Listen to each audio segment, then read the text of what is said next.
All right, back for more. Checking out the audio here. Looks good on my end. Hopefully, looks good on your end. Yeah, I turned the stream on a little bit early. I was expecting to go live around 3:30. I think we turned the stream on around 3 o'clock as I was kind of finishing up some back end stuff on the studio and still doing some work you'll probably see visually in a couple weeks from now. So, still kind of working on some back end stuff, obviously, for the channel. We've had a few storms that have gone severe so far. Just in the last hour, we've had a tornado watch issued for parts of southern Iowa, northern Missouri, extreme northeastern Kansas, and west central Illinois. Oh, it's like one county in Kansas. Thought that was a mistype for a second, but that goes until 10 p.m. Few tornadoes are possible, scattered large hail, some isolated very large hail. Today could be a little bit larger of a hail day than yesterday was. Yeah, some very large hail is possible, and then damaging winds, scattered damaging winds up to 65 miles an hour are likely. And that's a little closer to the surface low. So the forecast kind of calls for that in the little summary. The forecast low will work up through Iowa today, so some supercells are possible there, capable of that all hazards threat. And that pretty much aligns with a lot of the coverage today. Most of that tornado watch covers the enhanced risk area that goes from just about the I-80 corridor around Des Moines all the way down through St. Joseph, Missouri, north and east of Kansas City, and then across to the Hannibal-Quincy area up to just west of Galesburg, Illinois, and then crosses back into Iowa. So it includes some of those areas that had tornadoes and damaging winds and hail yesterday as well, like Ottumwa, Washington, and areas south of Iowa City. So we will keep an eye on that area. We do have a large slight risk. It kind of looks like a duck. But anyway, we have a large slight risk. It's kind of actually hasn't changed shape that much in the last day or two. They've, I think, added this a little bit kind of out here. And we already have a severe storm out just north and east of Springfield, Illinois. So there may be some more storms that go severe along the Ohio River, and especially Ohio River north. And we kind of see there's a little bit of scattered convection already kind of building. Basically, the low pressure is kind of right in this area. It'll track to the north and east, and out ahead of that is where some of that juiciest air is. But then the trailing cold front, and then also a little bit of a dry line setup down in Texas, is down in Texas. But then the warm front kind of lifts along the southern Great Lakes and the Ohio Valley. So some of these storms kind of right in here are in some warm and juicy air just kind of south of the warm front. And as that warm front lifts up a little bit, it may provide a little bit of severe weather across southern parts of Michigan as well. So some areas that had some tornado warnings yesterday. And that kind of arcs all the way around the southern Great Lakes, even into areas here that haven't had a lot of severe weather the last couple days. But you guys have had severe weather already this year around Pittsburgh and even up into the southern tier of New York. May get a few isolated strong storms. And you can kind of see them firing along and south of that frontal boundary, kind of in there in northwest PA, the extreme southern parts of New York. So we may get a few warnings out of there. There's also some scattered strong storms today across Georgia. These are mostly kind of those summertime, warm season sea breeze boundaries. And some of those can be severe at times. Looks like there's a couple trees across the roadways. Not necessarily all wind damage that's reported is significant wind damage. It doesn't have to be 60-mile-an-hour winds to take down a tree sometimes. So, but those damage reports do usually go in. And sometimes if it's a significant one, they can do some investigation on it and see what kind of winds would knock down that particular structure or tree or something like that. But yeah, most of these storms, there could be an isolated flash flood risk as well. They don't seem to be moving that much across the there are areas in North Florida around Gainesville, kind of the Forgotten Coast there, south and west, or south and east of Tallahassee, and also kind of along the Florida Panhandle there. So we'll see. May get a few more stronger storms today as we get really kind of peak heating already. So the peak heating has happened, but it takes a little while for the atmosphere to respond to that. So there's a delay between the peak heating from the sun and solar energy as it warms up the ground. Takes a little while, and then that kind of releases back into the atmosphere. So just about now, 3-4 o'clock in kind of the warm season, that's when we start to see kind of the high temperatures usually hit. even just after the peak solar energy time. This slight risk does extend down to the Red River Valley as well. And taking a look here, a little bit of change in this. They've extended that tornado threat a little bit further east to match that slight risk. That does include a 5% tornado threat, Galesburg, Peoria, Bloomington, and then all the way across basically the I-80 corridor in Indiana. So northern Indiana could see a tornado or two as well. The hatching, significant one hatching. A few tornadoes could be strong. And haven't seen yet. Yesterday, we've had a few tornadoes yesterday, so I think the 5% or 10% risk they had yesterday verified pretty good, but I'm not sure the significant hatching verified. I don't know if any were particularly strong. Maybe a couple that we saw the debris signatures for. But the ones that were very photogenic that a lot of the chasers had yesterday weren't particularly strong. So we'll see. We may get at least a couple of tornadoes. Wouldn't be surprised if we get a stronger one somewhere in this morning or this watch area back across northern Missouri and also southern Iowa. I also wouldn't be surprised if we see in the late afternoon, evening update, if this 5% gets pushed a little bit further south. There are some model guidance that show some supercells developing in kind of northeast Missouri. Those may threaten St. Louis, so we'll keep an eye on that one. I wouldn't be surprised if this hatching also gets pushed a little further south through St. Louis. I do think somewhere in here there's a chance of a little more higher end tornado too. The wind risk is also covered by this tornado watch. For the most part, the highest chance of damaging winds, potentially some destructive winds, is in this area in southern Iowa, northern Missouri. But the damaging wind risk isolated extends out through the Ohio Valley, and then also as the slight risk basically covers much of the slight risk down to about Abilene, Texas. Same for hail, and hail is a little bit of a larger chance also down along the cold front and the dry line combo in Texas. We could get some large hail, and I'm wondering if this will get extended out because it looks like we're starting to see some of the this tends to happen late in the summer or later in the spring and then into summer. We start to see some really big boy hailstorms out in the higher terrain of northern Mexico. We'll see if any of this works towards Del Rio. We've already had that on some of our live streams. Del Rio got hammered by, I think it was like 4-inch hail a couple weeks ago on one of our live streams. And we saw the hail falling on the camera in Del Rio there. So if any of these work out of the Big Bend and cross into Texas, that could be some significant hail down here. There is an isolated chance of that. Right now, those aren't moving that much, but we'll keep an eye on those. All right, I'm going to bring it to individual single site radar, and we'll close out of our watches and warnings. There we go. Okay. I did see we got a new severe thunderstorm warning in one of those isolated severe cells. This is across parts of eastern Ohio. So we'll start here. Looks like it's a wind risk. Some small hail, gusty winds coming through Worcester, Ohio, Orville, Rittman, Wadsworth, and then over to areas south of Akron and west of Canton there, the Football Hall of Fame. If anyone has been there, that's located in Canton. So this is working towards that area pretty rapidly there.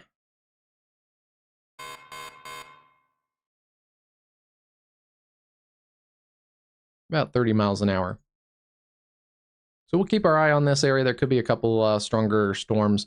Don't think we're probably not going to see a watch in that area, but let me see if there's any new mesoscale discussions as well. No, I don't think there is. I have is a mesoscale discussion.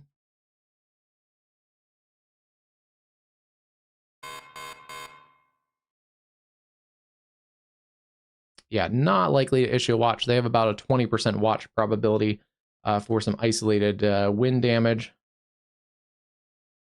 some isolated hail, and also some flash flooding. That is a possibility there. Some heavy rain.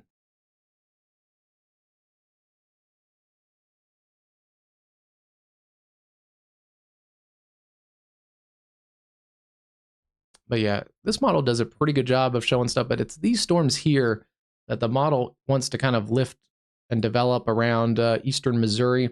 They're just south of the tornado watch area and also extend out into central Illinois. But this area from basically St. Louis up to Quincy is an area that I'm interested in for some all hazards threat. I wouldn't be surprised if we do get some type of extension of that tornado watch, the existing one, or a new one that gets put into place in that area. Because you can see as those kind of lift north, there is a chance here where they get some added spin from that low pressure, but also they get up towards the warm front. That adds a little bit of spin too.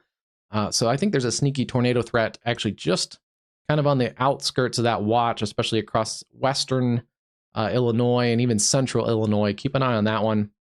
And then, yeah, as this storm or this model shows it pretty good, as we get into the evening, along that cold front and dry line, we're expecting a lot more the individual cells should kind of form into clusters and multi-cell clusters and line segments, although we could have some more individual cells in southwest Oklahoma, so we will have to keep our eye on that one. And then that'll work east as a big system with a lot of wind in it across that Oklahoma watch area into western Missouri, Kansas City area. But we also do have to watch, there are some chances of some prefrontal cells. Not every exact position. So if you're in Hartville, Missouri, don't think, oh, it's going to be the exact spot on the exact time of the model, but it just shows a kind of a general area. We could get some prefrontal action as well, even down into Arkansas by later this evening. And this wants to lift some pretty nasty cells around sunset around Arkansas. So we'll keep an eye on Arkansas too. Missouri here on Springfield, we could get some more storms later there. And then, yeah, up towards that I-80 corridor, it looks like it is going to get pretty active with at least some decent coverage, but then especially back towards Illinois, I think we get a little bit higher severe threat.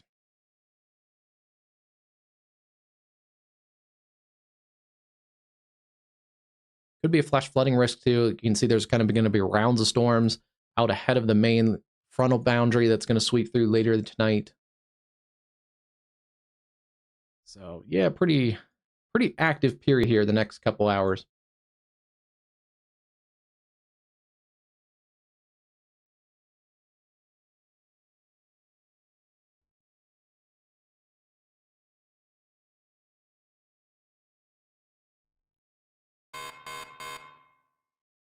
So these are really just the appetizer. The big piece of energy gets fired up later here.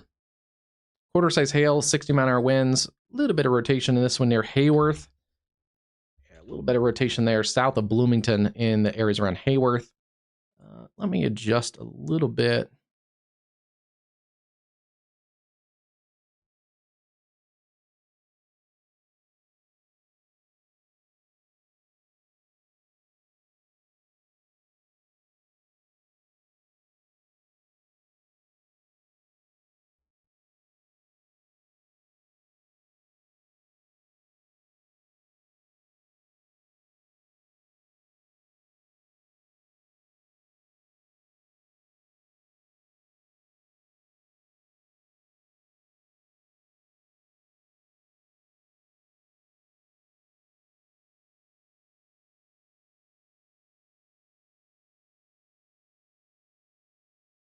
Not sure that's going to make much of a difference there. It's catching some type of humidity. It usually happens later in the evening. You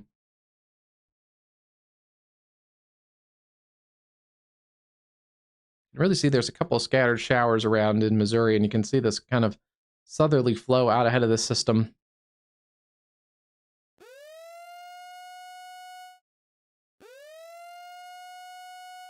All right, our first tornado warning of the day. This was the first severe thunderstorm, I believe, of today, and it was one I was going to detail the next. It is a thunderstorm that's moved out of Nebraska. Severe warned a little bit ago when we started the stream around 3 o'clock for 1-inch hail, and it did have a little bit of a mesocyclone on it, so I was keeping an eye on it. That's one of the reasons why I started the stream when I wasn't quite ready, because I wasn't sure if it was going to go up a little quicker.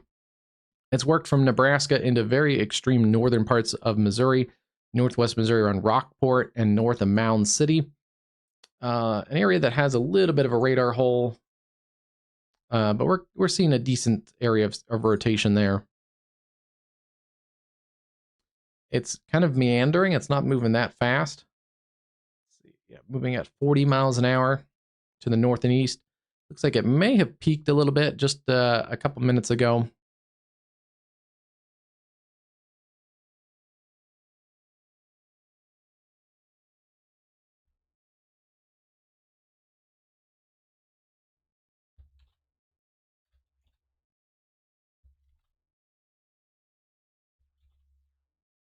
It does have some hail in it as well. So the rotation is tucked back up here east of Fairfax, Missouri. We have some hail falling across the areas just to the north of there. So this is going to head up towards Burlington Junction, Clearmont, uh, just north of Maryville, Missouri. So keep an eye on that one. Then also Hopkins, right along the Iowa and Missouri border. Tornado warning there. That is for parts of Atkinson and Nottoway counties.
Okay, checking a couple back end things out, and it looks like things are running smoothly.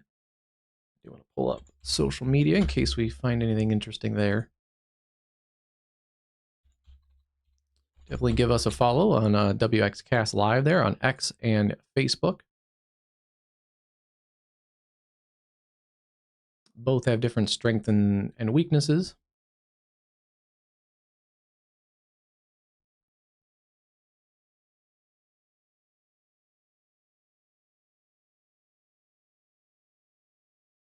Storm chasers, they're really going up quick. These storms in Oklahoma, so we do have to keep our eye on those. And let me pull up the latest there.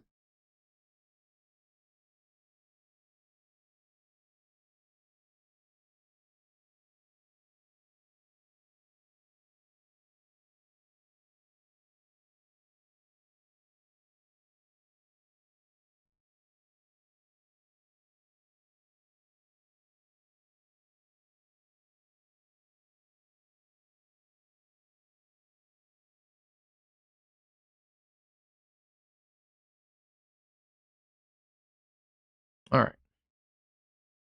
Looks like we just got some new hail reports. Inch and 3/4 golf ball size hail in that storm near Fairfax.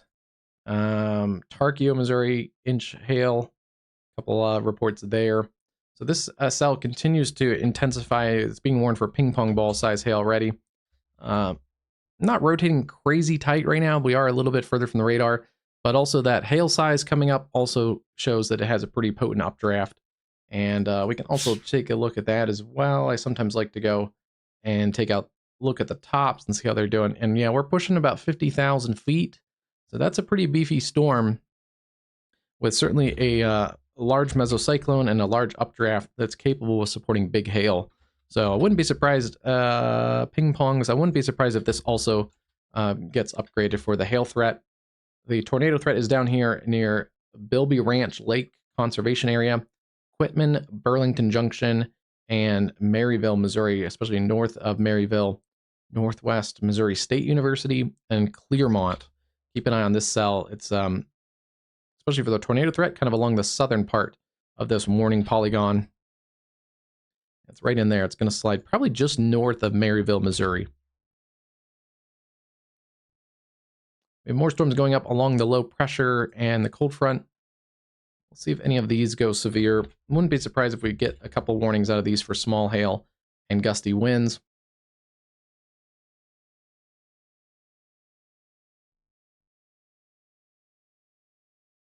And those cells are just kind of maintaining themselves.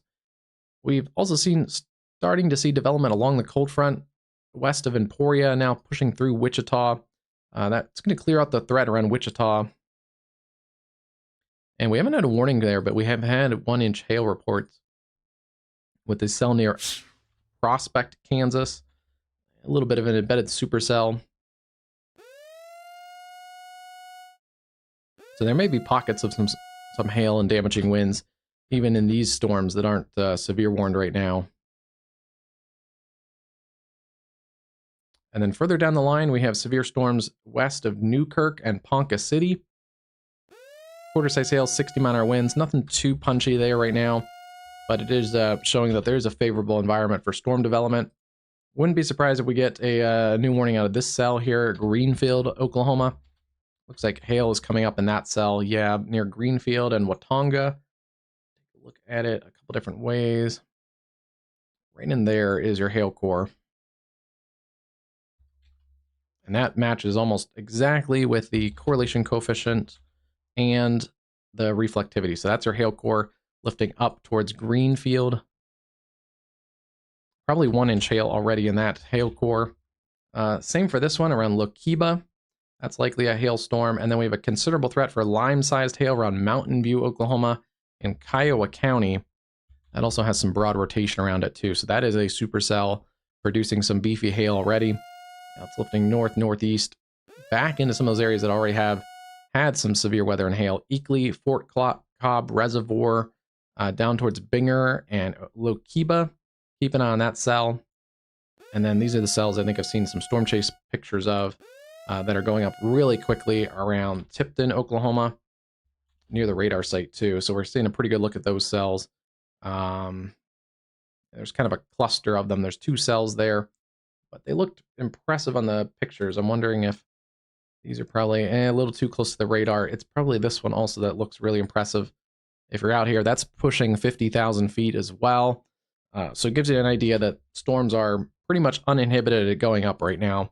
We don't really have a cap in place. That severe thunderstorm watch continues all the way down towards areas around Wichita Falls, Seymour, Quanah, and Vernon, Texas. Areas that got hit pretty hard the other day as well. So keeping an eye on those areas. Today is not a crazy high-end risk. We're not looking for like a tornado outbreak with multiple EF4s or anything like that. But today is more of a widespread severe weather day. Yesterday, things were fairly concentrated into the Corn Belt across southeast Iowa and northern Missouri, and extreme northern Missouri, and then northern Illinois. Today, yeah, there is a much more broad risk of severe weather. So even though, again, it's not the highest end threat, it also does put more people in the path of severe weather. So that's something to consider too. This is a little low top. It doesn't show very great on the reflectivity or the velocity, but that little supercell that we noted earlier around Hayworth. And you can see on the reflectivity, it is actually a classic little supercell with a forward flank. It's actually a little bit V-notched. And then it wraps around to a little hook right here. So it is a supercell. It is rotating. We're just not getting a great look at it because it is a little bit of a small cell. And even has a little bit of an RFD surge. Kind of see it in the reflectivity there. So this is surging out and down kind of on the flanking line. This is inflow wrapping in here. A little bit of a hail core tucked up in there. So it's a well-structured little cell. And yeah, if it has a tornado, it'd be right down in this little notch feature just to the east of Hayworth. The good news is there probably are storm chasers out here. We're going to know about it if it touches down because It's very exposed. It's not a HP supercell. It is a very exposed cell that has likely clear vision underneath that updraft. So if you're out here, if you're standing out here, don't go chasing if you're not a professional chaser. But if you are a professional chaser and you're standing out here, you can look back and observe that mesocyclone and see if it's touching the ground. And if you're a newer chaser, you might actually be able to see it even from the back side behind the RFD. So this is a small cell. It's south and east of Bloomington, Indiana, or Illinois, in south central McLean counties. And it's only moving northeast at 20. So if you're in this warning polygon, you may be there for a few more minutes. Leroy, Downs, everywhere along 800 County Road, Shamrock, Gilliam, and east of Hayworth, especially the east sides of Hayworth. You want to stay in your tornado safe space. Out east of Hayworth on 200th Road. That was not one of the storms when I said I think we might have a more concentrated area of severe weather kind of in this area. That was not one of the storms I was talking about. It's these storms that are starting to go up across eastern Missouri and western Illinois that I think could have at least the models kind of presented as a pretty good risk. So watching this storm around Quincy and east of Quincy, coming up towards Camp Point, Clayton, Mount Sterling. This other cluster of storms, not severe right now, around Astoria and Havana, Illinois. And then some new development north and west of St. Louis. We'll keep our eye on those.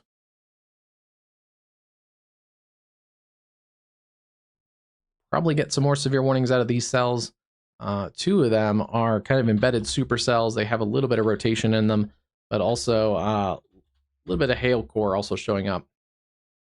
Particularly in this cell, has a little bit of hail in there, and then that one in there. And let's see if those line up with reflectivity, and they do.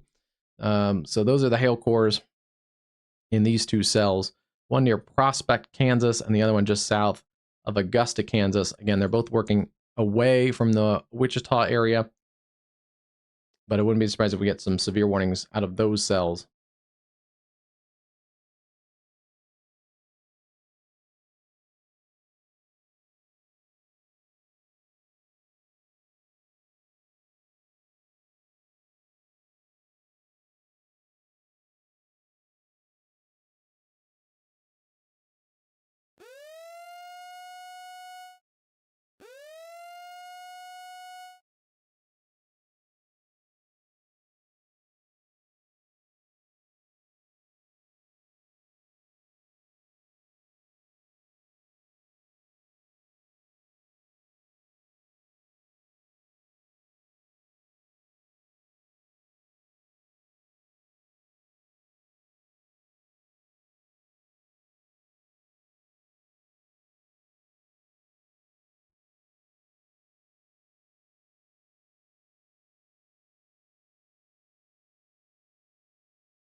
Look at this cell again, our tornado warned cell in Missouri near Burlington Junction, Bilby Ranch Conservation Area, Quitman, Clearmont, Elmo, and northwest of Maryville, Missouri. And continue to take tornado safety precautions there. Doesn't look crazy tight or that impressive right now on radar, but again, we are far from the radar. A little bit of a tightening in this area, just near Apollo Trail and 220th Street. So if you're in that area, that is in 7 miles southwest of Burlington Junction. It's moving northeast at 30, and tornado and ping pong ball size hail, though we've also had golf ball size hail. Atchison and Nottoway counties.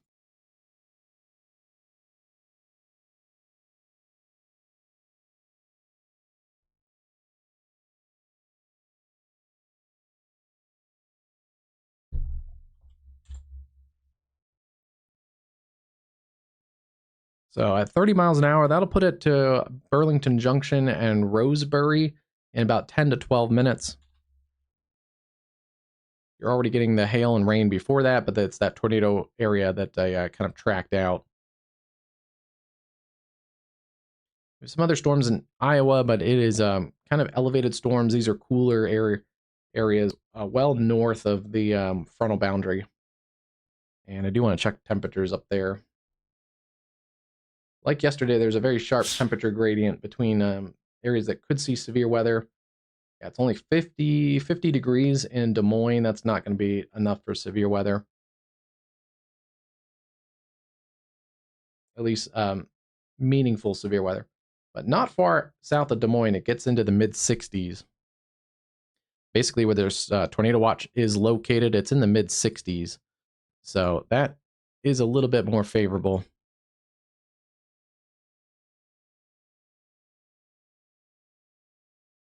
And then certainly across areas in Missouri, it's in the 70s to near 80 degrees in some spots. And then it's certainly down across the Red River. It's in 80 to 85, basically, across those areas.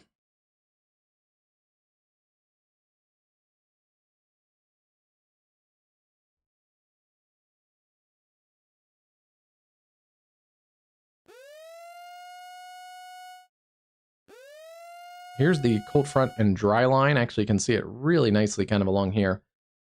This Frederick radar site. That's the cold front. And then extending down kind of across Quanah, Texas. That's the dry line.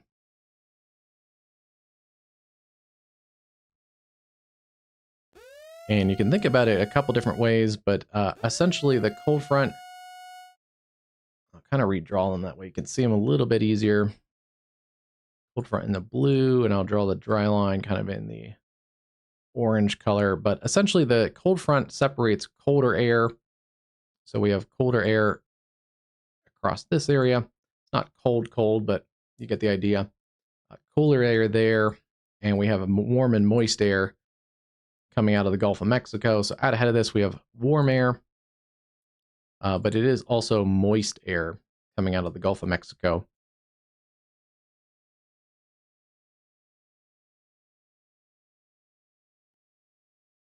The dry line separates, as the cold front is the boundary between cold and warm air masses. The dry line is essentially the boundary between humidity gradient. So where we have a temperature gradient, we have the cold front. Where you have the humidity gradient, you have the dry line.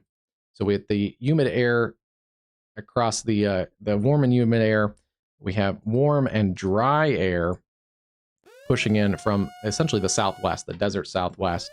And also this air typically is a little cooler and drier too across parts of the cool air that's coming in. So essentially that's kind of your very quick breakdown of the air masses. But this tends to be maritime tropical air from the Gulf. This tends to be continental air. This time of year, it's still polar, but continental air mass. And then this technically is a lot of times continental tropical air out of the desert southwest, but also drying air also warms. So that's why there's sometimes we've seen it on radar too. It's warmer and drier west of the dry line. It's actually a little bit cooler, but much more humid across parts of areas east of the dry line. And we can probably see that also in the dew point. Yeah, we can see it in the dew point too. Some of these readings are a little bit delayed, but it's in the 30s and 40s and 20s back here with dew points versus eastern Texas. It's 60s and 70s dew points. And those reach all the way up well into our severe weather area with mid 60s dew points. And then, 60s dew points extend kind of just into this. There's a very sharp difference here, right where this tornado watch ends. It's much cooler and much more stable along north of this tornado watch area.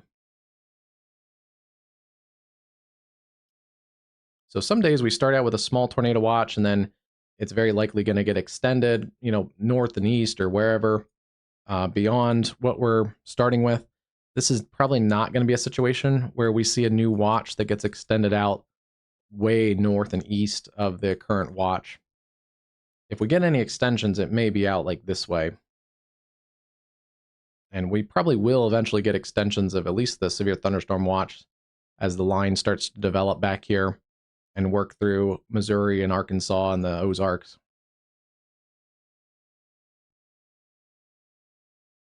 Another small storm tornado possible tag near Havana. It's rotating a little bit too, right along the Illinois River, lifting up towards Havana, Illinois. So keep an eye on that one. Some small hail also in that cell. And then we still have this radar indicated tornado warning, a very small little supercell. It's actually exposed. The little hook is actually exposed there.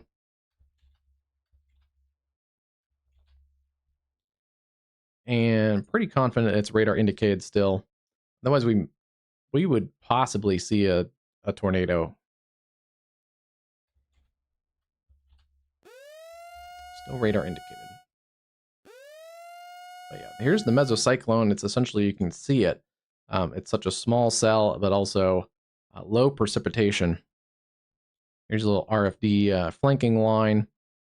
And then it's connected to the storm, but just not visually with the on the reflectivity. There's just not a lot of precip down in here. So yeah, interesting little cell.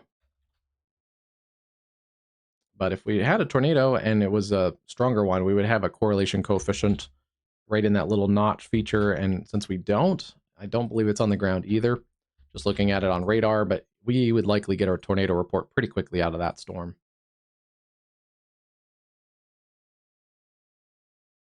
It is tending to be on the downtrend. It looks like it is decreasing. Keep an eye on that cell, though.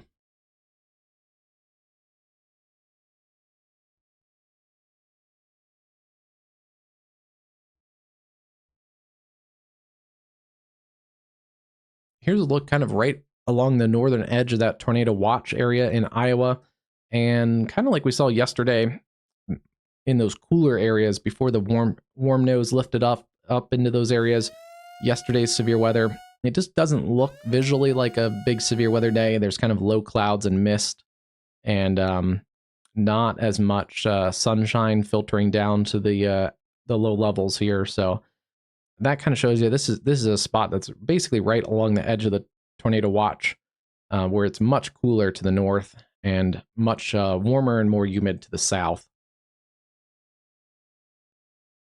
The low clouds and the fog and mist are probably because at this location, the temperature and dew point are probably similar.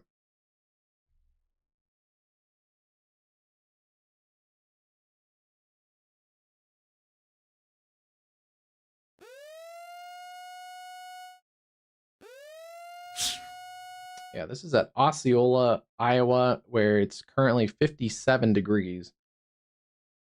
And I bet the dew point is about 57 as well.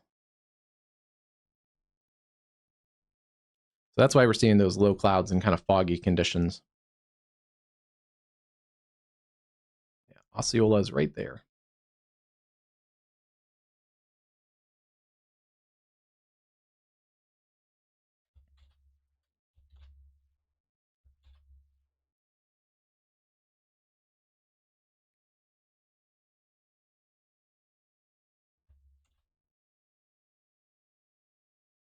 Still seeing rotation in here. It's approaching Burlington Junction and also to the north and west of Maryville.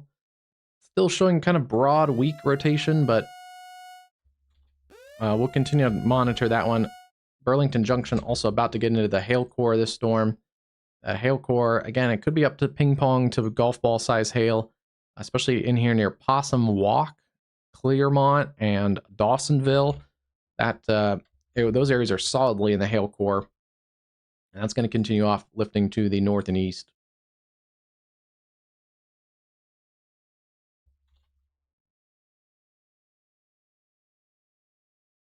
I think they're going to drop that tornado warning.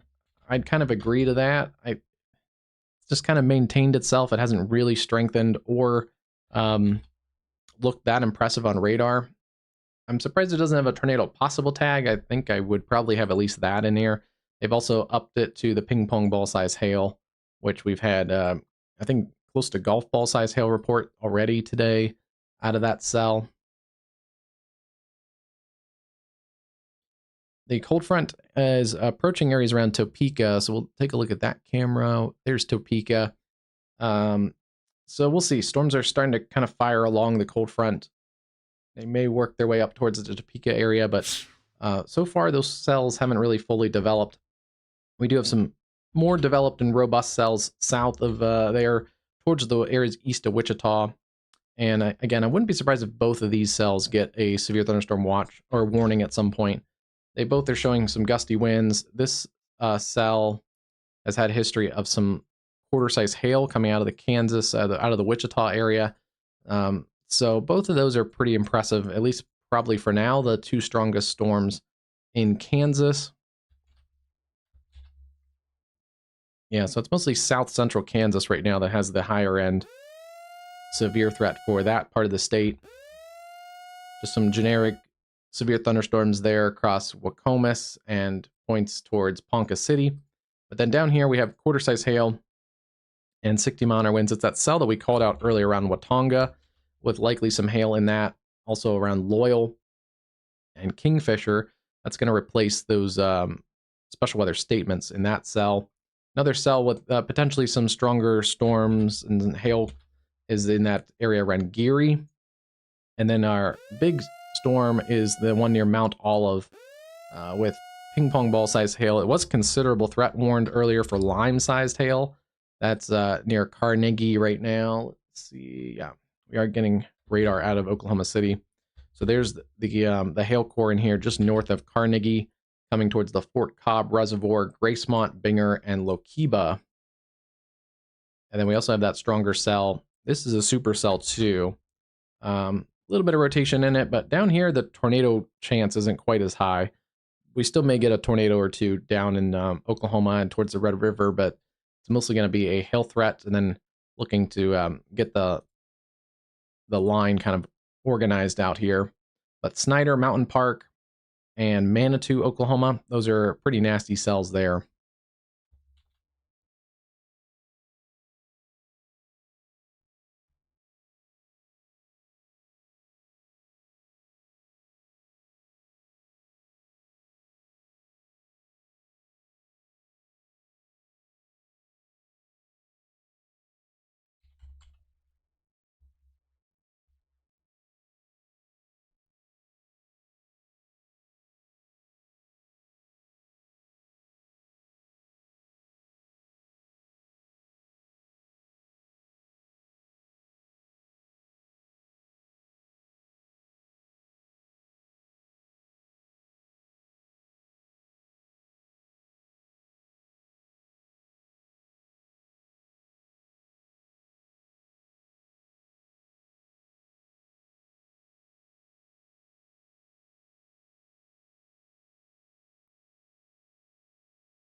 All right. I didn't fully expect storms to be so photogenic right now in Oklahoma, so I do want to get a couple cameras lined up for us, and we'll get this one ready to go.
Okay, that works. I had some cameras ready for Texas in case we get some storms firing down there, but we'll go to Oklahoma since it seems like that's some of our stronger storms right now in Oklahoma.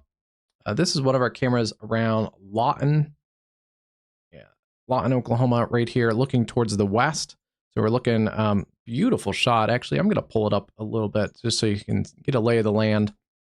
We've used this camera, I think, before, but we've used it in the evening. So you can see some of those storms.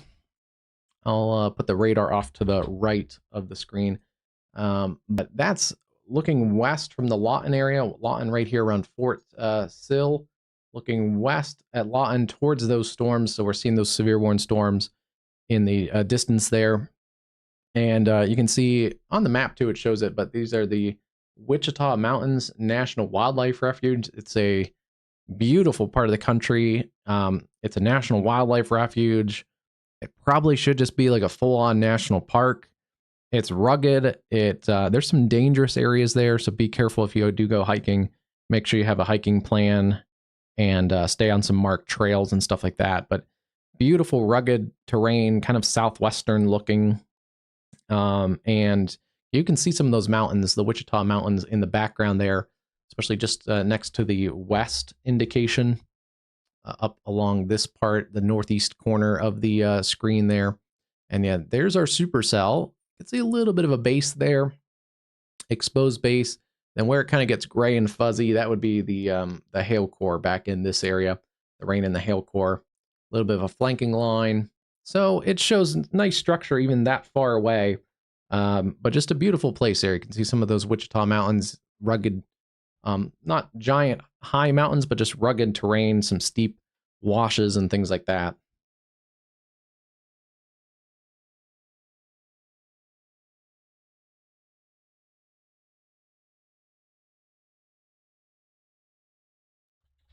And I'm not paid by Oklahoma Tourism or anything like that. So just um, if you're Oklahoma Tourism, give me a call. But no, that's just a promo for a beautiful area. All right, things are behaving though in Oklahoma. It looks like actually a couple of these cells have actually dropped in intensity a little bit. We're not seeing the considerable threat right now, at least in Oklahoma. Some new storms, though, are getting filled in. This whole line will probably be severe warned at some point here in the near future.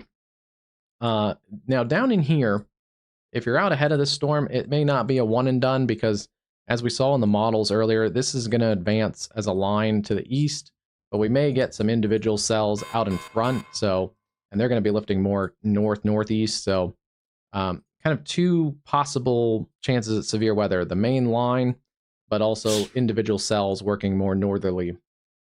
If this main line clears you, you're pretty much done for the severe weather today. And they're already trimming off some counties. Pretty soon, they'll probably trim off like the Topeka area because these storms are just kind of along and ahead of the cold front. So as that cold front sweeps through, you'll be clear of that severe weather threat. And pretty soon, it's going to be a lot of that area from Wichita all the way up through Topeka. Because most of these storms right now, the strongest ones are east of I-35 in here from Wichita up to Emporia, Kansas. The storm finally did get a severe warning, and it also has some rotation in it, so we do have to watch that. It is kind of a little embedded supercell in this line segment. It does have some decent hail in here. You can see that on the correlation coefficient. Lines up with the reflectivity product. And then also taking a look at differential. Not showing as big of hail in there right now. But yeah, there's your hail core with that rotation too. That's probably about accurate. One quarter-inch hail, and that's the storm that had some quarter-inch hail reports.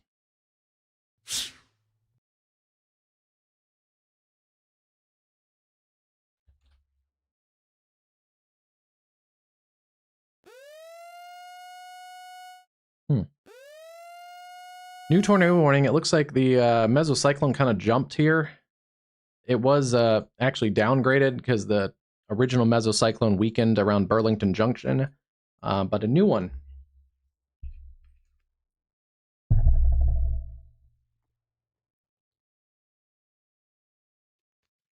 New mesocyclone. This one looks a little bit stronger too. Just approaching the state line, Bradyville, Clearmont. That one has a little bit more of a punch to it. Interesting position. It's not in the inflow region of the cell. It's kind of in the little comma head sort of thing. Yeah, but it's in here, and actually that rotation is what's kind of driving. You can see this little inflow region kind of in here. This little weakness. It's kind of tucked back up in the rain and under the hail core, which is interesting.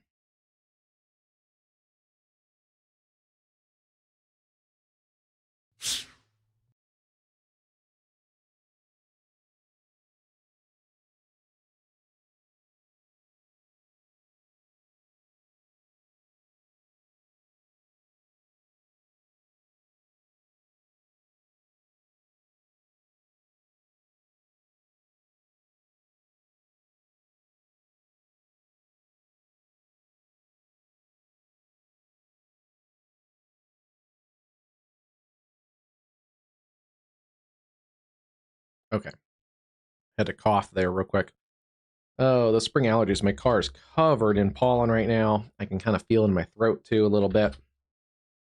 Yeah, so those spring allergies. And I saw recently we are about, and I mean, like generally across the country, with such a warm March, most of the country is running about 10 to 15 days ahead of schedule with the leaf out and the blooming and the pollen. So yeah, there's your hail core in here.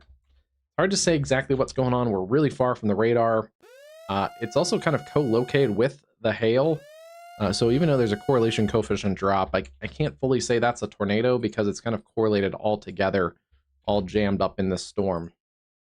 You're not going to see this coming, so please don't try and go and find this storm. And we may eventually try and get a new circulation to form on the southern flank. The southern flank of the storm is still exposed. It still has access to warm and moist inflow. We'll see if this RFD can kind of surge out, wrap everything up a little bit. But yeah, nasty supercell, potentially, again, some tornadic chance would be right just south of the Iowa and Missouri state line. The one good thing, this is lifted a little more northeasterly, so Maryville and even northwest Missouri State, you guys are really out of that tornado chance. It's going to be mostly from Burlington Junction, Pickering, Missouri, and then points north, Hopkins, Clearmont, and Bradyville. Keep an eye on that storm. We'll also see this is a handoff point here, the state line. This is the National Weather Service out of Kansas City, and then I believe it's Des Moines that takes over. Either Des Moines or Omaha. Omaha is over here. Actually, this might be a triple point because Omaha's warning polygon is only the little triangle here. So this may be Des Moines area too. In which case we should start to see a warning fill in. I don't know if they'll do what Omaha did, a tornado possible tag, but we'll see. This tornado potential is basically right over the state line here at 314th Street, just east of Bradyville, Iowa.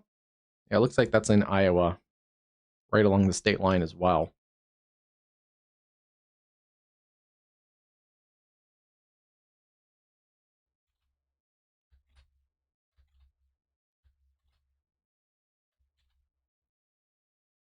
The hail has come up in that cell too. Ping pong ball size hail is certainly a possibility. And watch out for this one as it comes up towards Bedford, Iowa, Newmarket, Conway, Sharpsburg, Clearfield, maybe up towards Lenox.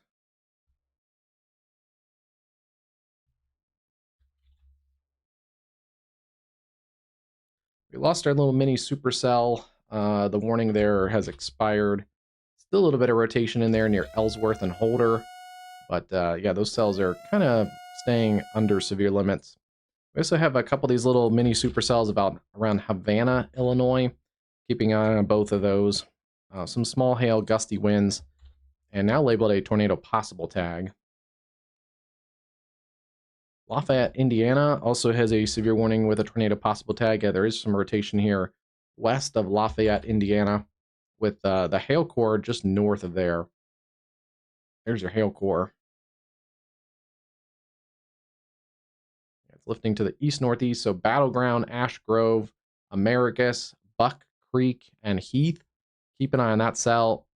Should go just north of downtown Lafayette. But yeah, there's your circulation in here around 200 North Avenue, Lindbergh Road, approaching West Lafayette. And then, yeah, that'll head over on the north side of town. We've lost our severe warnings in Ohio right now. And yeah, some scattered storms across that frontal boundary there.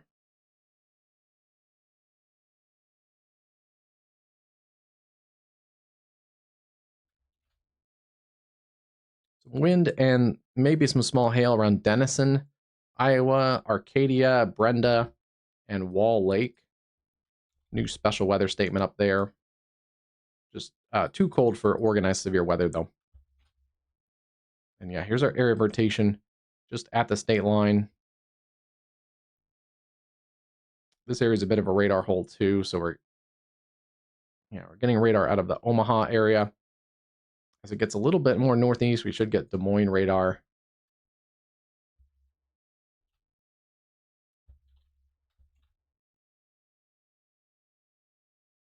But yeah, rotating very broadly, winds going away from the radar and towards the radar. Just crossed into Illinois.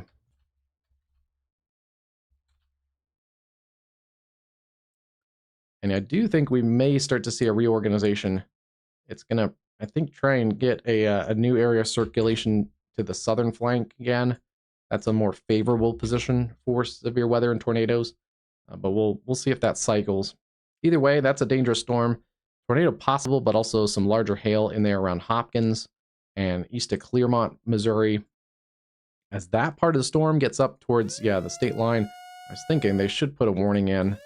So Bedford, tornado possible, quarter-size hail. They'll probably have to increase that, but right now, the immediate... switched over to the Des Moines radar. Yeah, we don't have great radar coverage in this area. That one's a little bit better, it looks like, from the Omaha Metro. Yeah. But either way, they're both looking up in the storm pretty far up in the storm.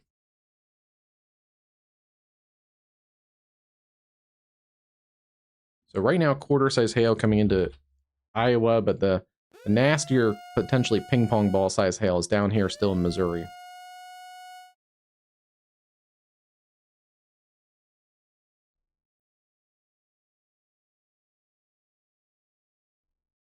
The newest warning is for Taylor County and southeast Iowa, or southwest Iowa. Areas around Bedford, Newmarket, Gravity, Sharpsburg, Conway, and Lake of Three Fires State Park. That's a cool name.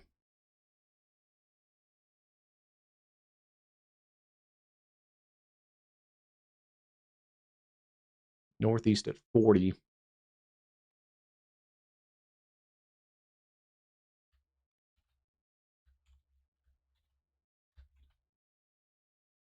Yeah, it is, I think, trying to reorganize a new area of circulation to the south. What I'll do is I'll kind of take it out from the leading edge there of the hail and potentially both circulations, but especially the newer one.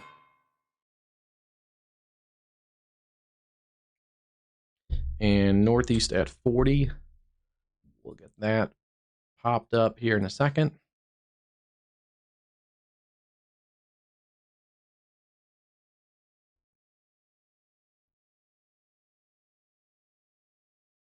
There's some of your communities there. I'll zoom in just a little bit, get a few more. Bedford, 14 minutes. Gravity, 19. Conway, 25. About 25 to Sharpsburg. And then if that holds together, Lenox and Clearfield, Iowa, about 35, 40 minutes. And that's for, you'll get some hail, wind, and gusty winds and lightning before that. But that's the more intense part of the storm with the larger hail and also the potential tornado threat on that southern flank of the storm. And yeah, right now there are kind of two areas of rotation showing. There's the latest one that was tornado warned in Missouri. They've dropped that warning because it's moved into a different National Weather Service office. However, there is that new area of rotation starting to develop around Pickering and north and east of Burlington Junction. So I do think it's going to reorganize. It's probably going to favor the area that's in the better position for getting access to warm and moist inflow on the southern flank of this storm. But this has been a little bit of a weird storm so far, so both rotations had to be taken seriously. They're not quite, both of them aren't really at severe criteria yet for a tornado, but give it a few more minutes and we'll see what happens, because it could produce a tornado out of both of those circulations.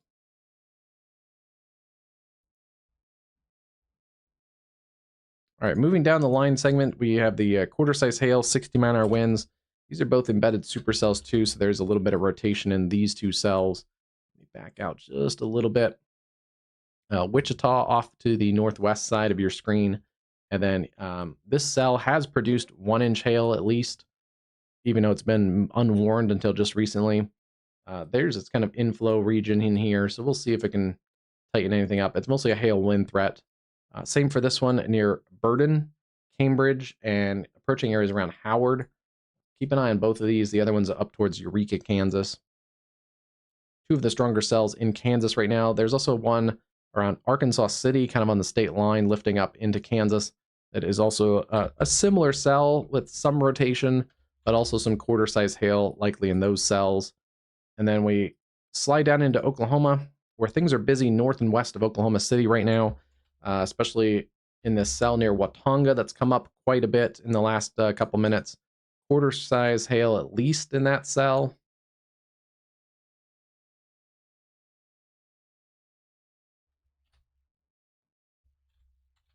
Yeah, probably more than quarters, probably $half size at least in this little hail pocket right there. That's approaching areas around Kingfisher, Dover, Hennessy, and Crescent. Should be just south and east of Watonga. And then we also have another supercell producing some quarter-size hail at least also around Fort Cobb Reservoir, Gracemont, Fort Cobb, Washita, up towards Lokiba and Binger. These are all lifting north and east, so we're going to keep an eye on those towards the Oklahoma City metro. These cells right now should probably slide to the north of Oklahoma City, but watch out around Guthrie, Stillwater, Pawnee, and Perry for that cluster of severe warned cells. It's these cells down here near the Fort Cobb Reservoir, back towards Hobart and Carnegie. Those are the ones that we have to watch for coming through Oklahoma City a little later this evening. And then surprisingly, they backed off that cell in southwest Oklahoma around Snyder. Yeah, it actually does look like it's reduced in intensity a little bit. Just on the latest scan, it has weakened a little bit. Still a pretty cell over the Wichita Mountains there. We can see on that camera above me. That actually is looking at that cell a little bit further away, but kind of seeing the forward flank, the fanning out on the forward flank of that cell. It is a supercell. There's a little bit of a hook in there, not really exposed right now. Not a lot of precip on that one. And watching more cells kind of fire along the dry line and cold front. The cell is an interesting one that may produce some hail near Jayton, Texas. And then if any of these work into Texas, there's a hail threat in northern Mexico. So keeping an eye particularly on Del Rio. These cells are drifting around the higher terrain in northern Mexico. But if they do drift towards Del Rio and the American border, that could be a hail threat down here localized along the southern border there.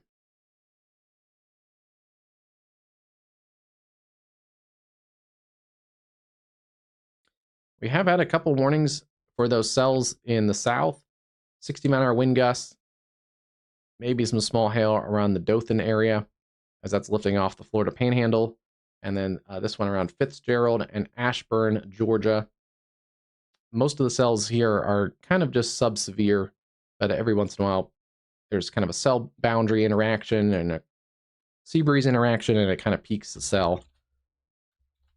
A couple stronger cells also there around Elmira, New York.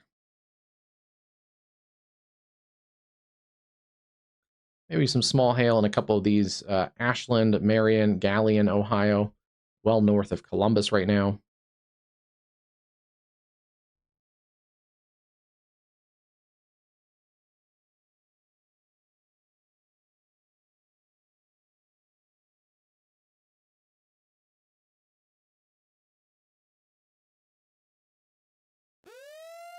These cells are actually finally close enough to this Western Illinois radar that doesn't have a wide radius on it, but can actually see pretty good.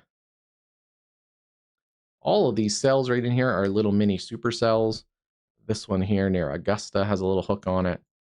Even this one has a little bit of a hook feature too.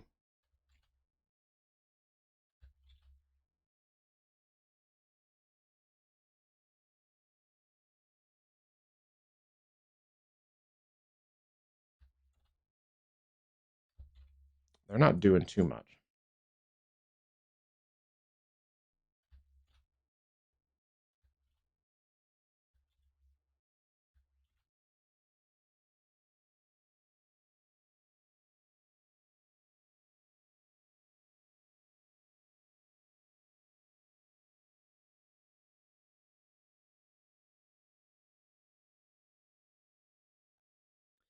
So there's a area there that's picked up in intensity the last couple minutes. Kind of just bubbled up there.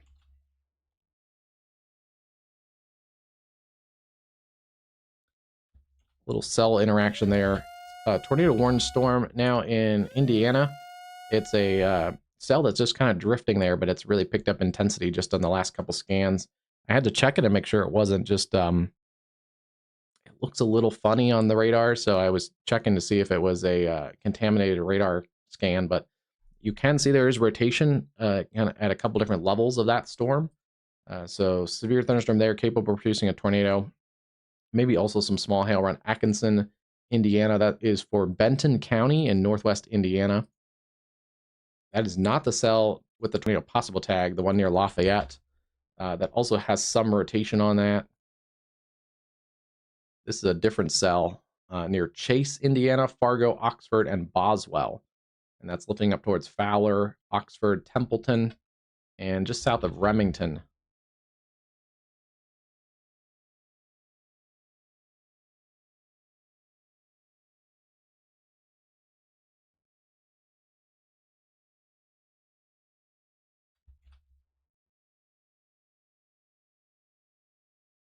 Still watching some broad areas of rotation in here around Bedford, but that cell has behaved itself. Tornado possible tag, and at least quarter size hail. There's, I think, bigger hail right on the state line between Hopkins and Bedford, and west of State Highway 148.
Perfect. Here's a camera east of the severe warning cell near Severy.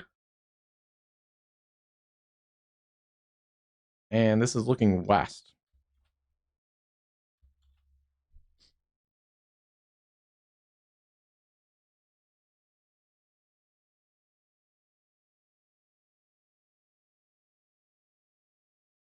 I gotta check on something. I smell kind of a burning smell, so I want to make sure it's not one of my technology pieces in here. So I'll be right back, and then we'll detail this cell just a little bit more.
Okay, all good. My wife burned some, not burned, but was making popcorn, and somehow my vent must have got the burning smell, but not the popcorn smell.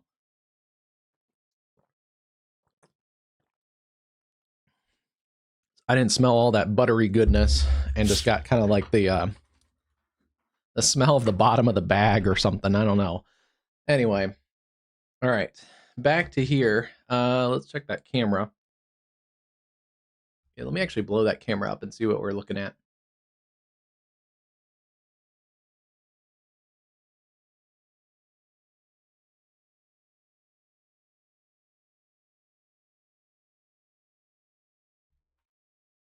So yeah, that's at Severy, I think it's called. Looking towards that storm. Um, well, the strongest part of that storm is probably lifting just north of the highway here. This is Highway 400. It's a pretty major road. Kind of connects Joplin and Missouri with the Wichita area. So pretty major highway. Allows kind of people from Wichita to go more easterly and then connect up to 44 to go up to like St. Louis, or and then up to 55 to like. So it kind of connects Wichita with a lot of population centers to the east and north.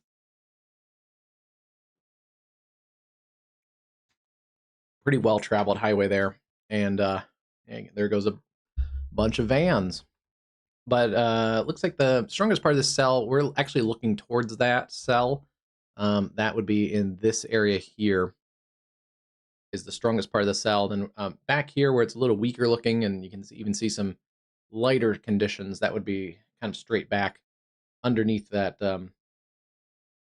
somewhat developing line of storms. It's kind of a line with embedded cells embedded in there.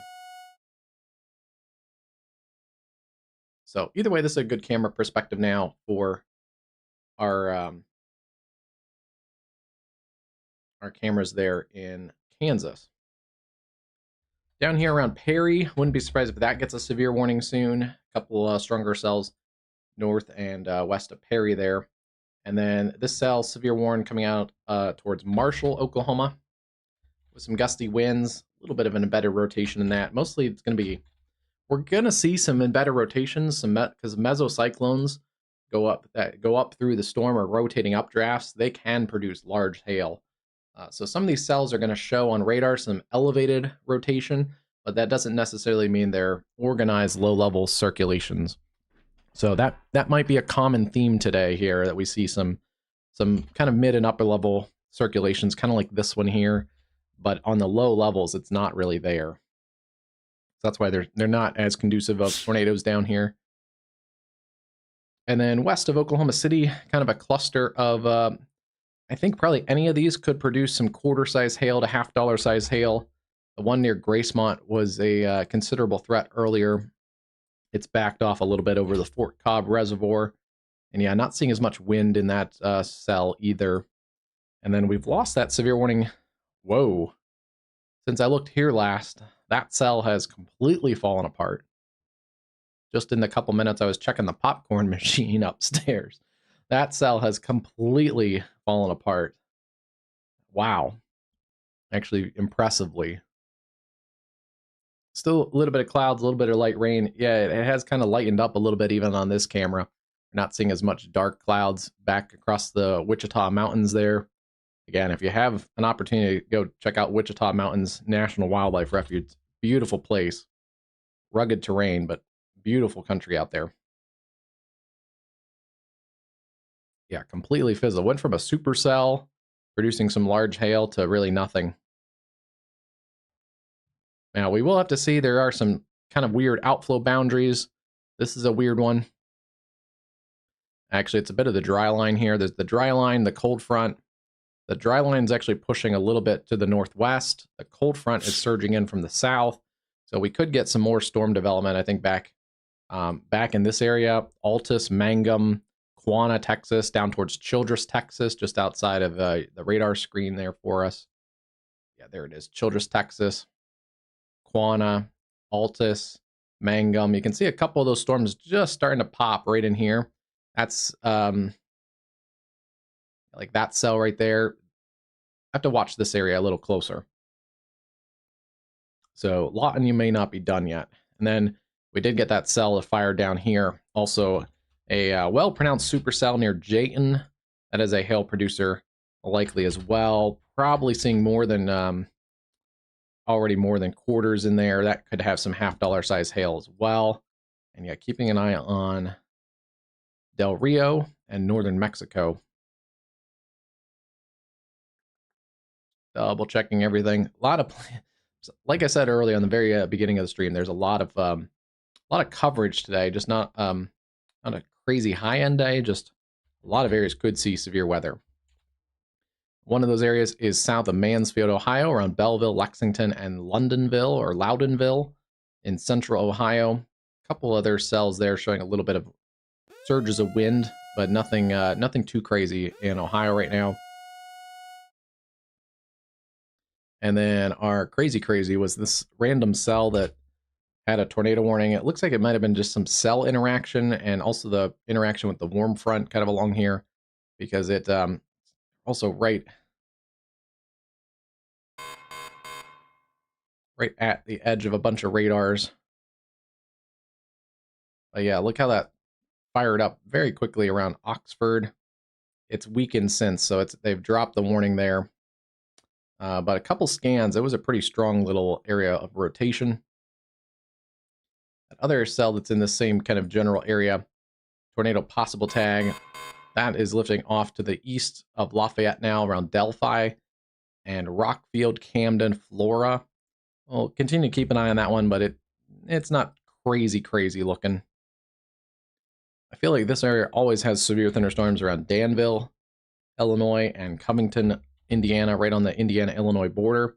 Another day, another storm there around Danville with some small hail gusty winds. And then this cell is that tornado possible cell. We've seen it for a while around Havana, Illinois. That's lifting up towards Peoria. I do want to keep an eye on this one. The rotation has picked up a little bit south of Quiver Lake and Liverpool, east of Havana, Illinois. Yeah, we'll watch that area. That could have also some small hail in it. And then our tornado watch box is a little quiet still. There are severe warning cells that have had a couple areas of rotation at times in this cluster of cells. Right now, there is a little bit of broader rotation still around Bedford.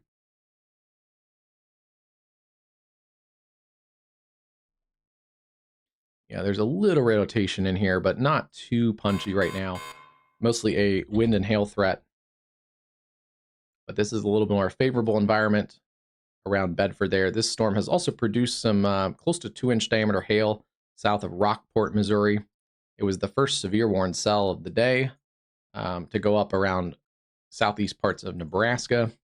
And it's already made its way across 3 states. It's made its way across northwest Missouri, and now it's into Iowa. And watching storms in the Topeka area, they're not too crazy right now either. Yeah, we'll continue to keep an eye on Topeka there.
All right.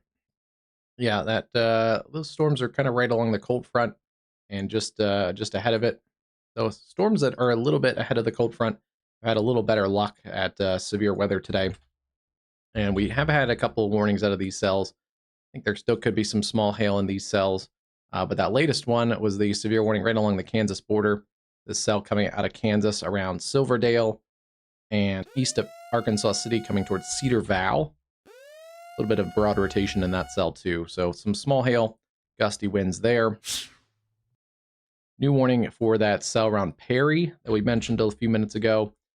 Pretty big burst of wind in that cell, as well as some damaging hail coming through Perry, Red Rock, and Ponca, and also Marland. Any of these cells right in here in Oklahoma could produce at least quarter-size hail to half-dollar size hail. Quite a few strikes of lightning in those too. Around Kingfisher, that's probably besides the one that's near Perry, that's probably the next one down that's close to severe limits. And then we've actually had a decrease in some of these cells. Surprised that's not severe warn still. Looks like there could be still a hail core in there near Gracemont. I think if you're out here, though, any of these cores could produce some quarter-size hail briefly, and also some gusty winds. We've had a 1-inch hail earlier around Mountain View, Oklahoma. So still some strong cells there in Oklahoma. And then watching some new cells going up west of Frederick, right along the Red River, in a pretty favorable environment. And then we also have some stronger cells in Texas right now. Our first warnings of the day in Texas, around Jayton, Texas. This is in pretty rugged terrain as well, but a small but powerful little storm. This is actually V-notched. It's a V-notch supercell. And so that's an interesting little feature there too. Kind of an exposed hook in here too. That's a nasty cell. It's a well-structured cell, some rotation in it, but mostly a hail producer north and west of Jayton.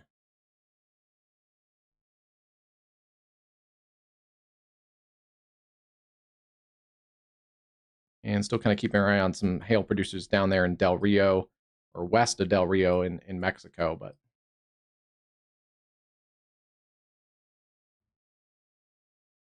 our newest tornado warning is going to be for that area around Delavan. It's for northwestern Logan, southwestern Tazewell, and northeastern Mason counties in central Illinois. It's near Easton, or 8 miles east of Havana, moving northeast at 20. So this is that cell that we've been tracking for quite a while. There's Havana, Illinois.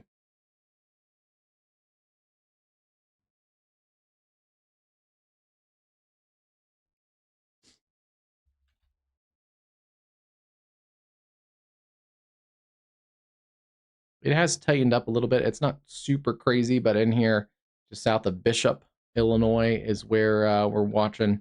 It's actually an exposed circulation as well.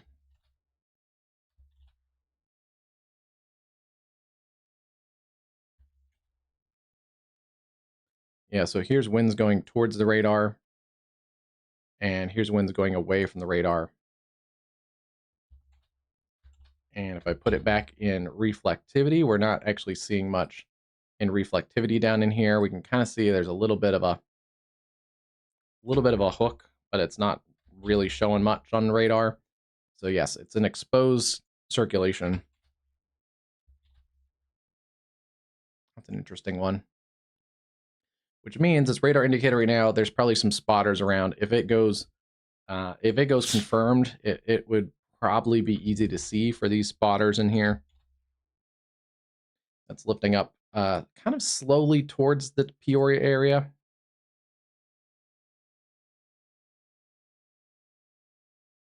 Yeah, they said it's moving like 20 miles east, but it's moving more northeasterly. Northeast at 20. I guess it's technically northeast.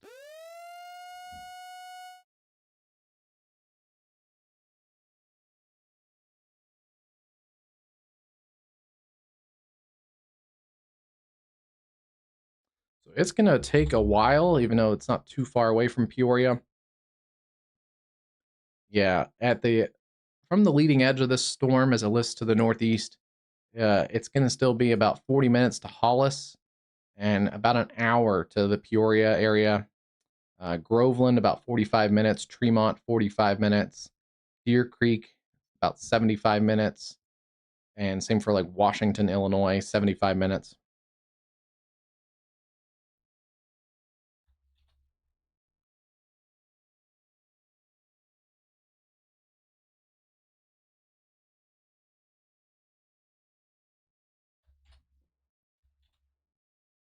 That cell has decreased in intensity around Bedford, Iowa. It's no longer tornado warned, and circulation has backed off quite significantly. Take a look at it from the from the radar, from both radars, the Omaha and the Des Moines radar. That does not look tornadic. It's mostly a the hail cores come down on it too. That's a barely a severe thunderstorm right now.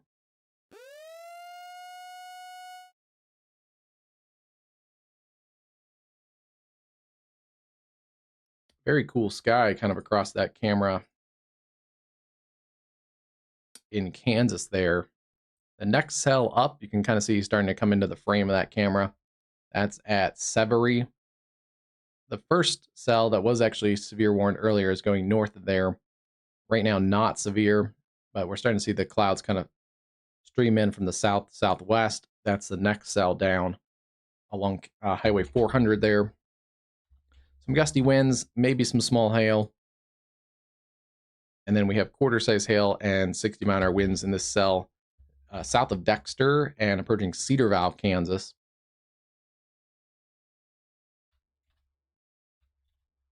That's still one to keep our eye on. That's one of the stronger cells right now in that cluster. But these three are the one that I've been tracking for a while now in Kansas.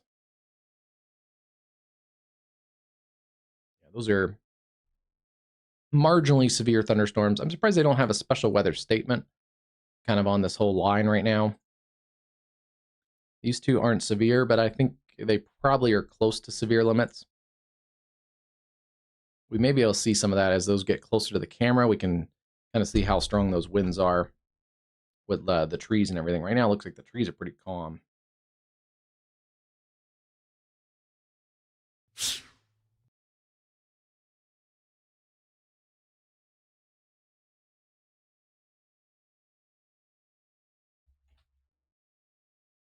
Still seeing a big burst of wind around Perry, Oklahoma, approaching Red Rock with some larger hail. And then, yeah, some special weather statements out for these cells. Some marginally severe cells coming into Kingfisher and also around Marshall.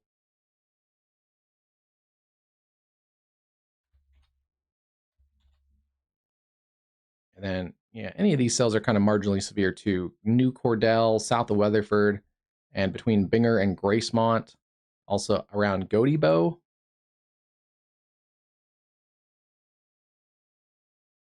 And that storm has completely gone away, like disappeared around the Lawton, Oklahoma area.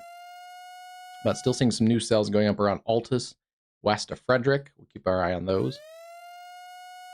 And then a couple new severe thunderstorm warnings. One there around Guthrie, Texas. And then also this one around Jayton, Texas. A couple stronger storms there with some small hail, gusty winds. Yeah, both of those probably producing around quarter-size hail. May see a little bit more storms fire across Texas in the near term.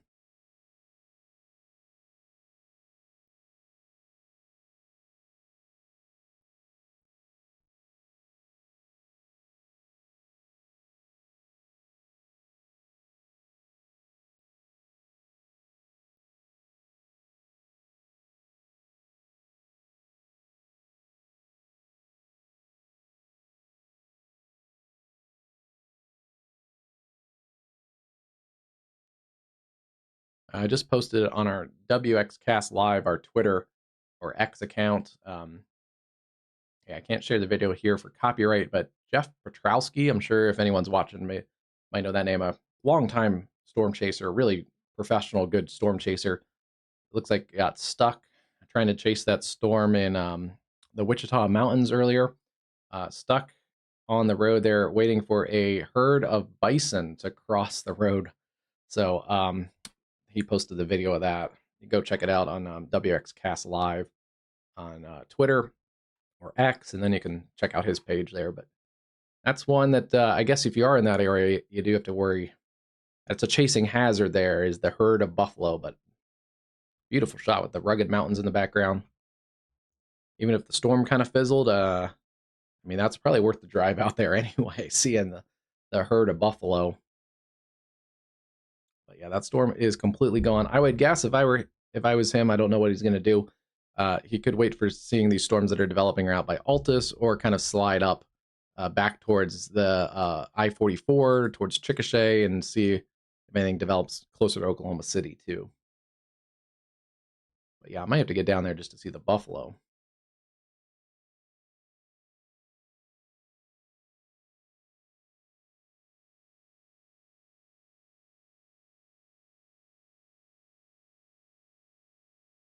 Storm Prediction Center is watching that area around Del Rio and the Big Bend of Texas.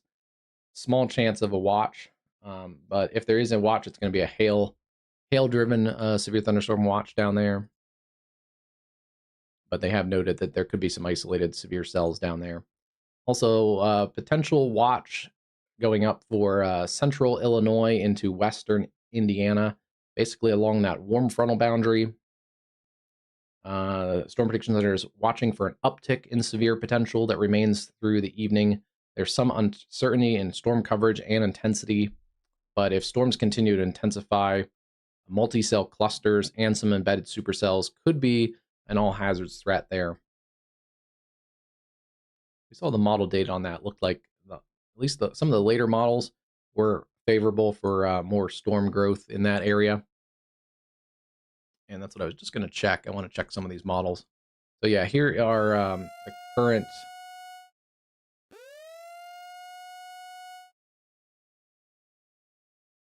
current HRRR, but there's your mesoscale discussions for those cells near Del Rio. They're still kind of watching this area here. But then here's that mesoscale discussion that I just read that would extend that severe threat kind of east of where it is right now. And they're still watching that Ohio Valley, although I think I saw earlier it's a low probability of a watch being issued. I believe it still was. It was only a watch issuance 20%. So this is kind of that new area that they're focused in on. Let's run the HRRR. Yeah, that's what I said when the stream first started. Earlier it looked like it might be closer to St. Louis, but it looks like this newest HRRR run wants to still break out more storms kind of east of where the current watch is. So I wouldn't be surprised if that starts to happen. We may kind of be seeing signs of that already. If that does kind of verify, that would bring some more concentrated severe weather across that corridor. Basically the I-74 corridor from Galesburg, Peoria, Bloomington, Urbana, Champaign, Crawfordsville, over towards Lafayette and Kokomo, Indiana. And storms kind of lift as they eventually get kind of shoved by that line.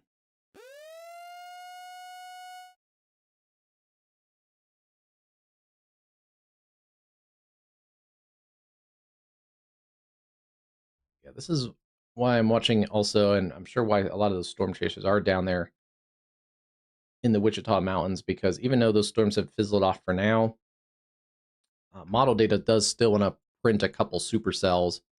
And if it does that, like this model is showing ahead of the cold front, that could be a concern for an all hazards threat.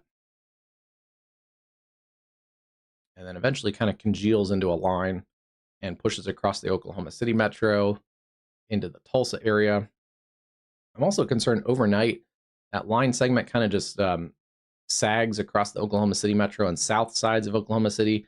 Could be a continued severe threat overnight, but also a flash flooding threat across kind of the Red River Valley as it does eventually start to move. But this is like a model that shows like 3 or 4 a.m.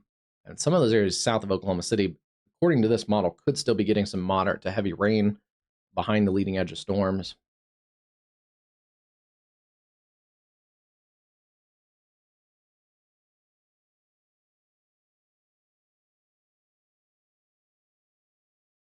Yeah, not much going on in Arkansas or Missouri right now, but we do have to watch for some isolated development ahead of the line of storms too. And then we'll watch that line of storms work in from the west. Topeka, we may get through without a strong severe weather chance there, but this model still wants to get some storms developing in the Kansas City area by later this evening. Then yeah, we'll watch more storms kind of work across that watch area in northern Missouri and southern Iowa, and some more storms up here, but these are going to be in a little bit of a cold regime, so they shouldn't be as severe. Maybe some gusty winds and some small hail, but tornado chance diminishes quite significantly along the I-80 corridor.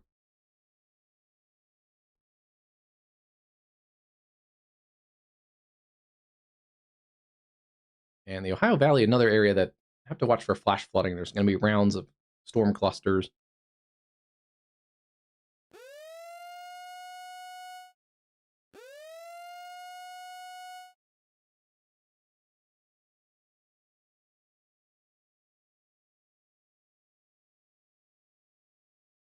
All right, everything's kind of behaving itself in the southern end of this. Let's go back up and take a look at our tornado warned area. One tornado warning right now: Logan, Tazewell, and Mason counties. That's in Illinois. It's near Manito and Forest City, coming up to the areas around south of Peoria. Still seeing broad rotation in here. It's a little bit of a mini supercell with an exposed hook on it.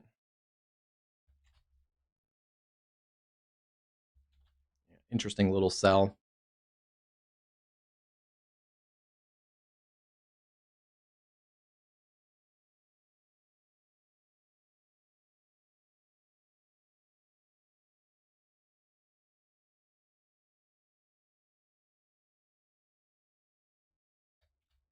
Some hail also likely in this cell. Yeah, it's being warned for golf ball size hail.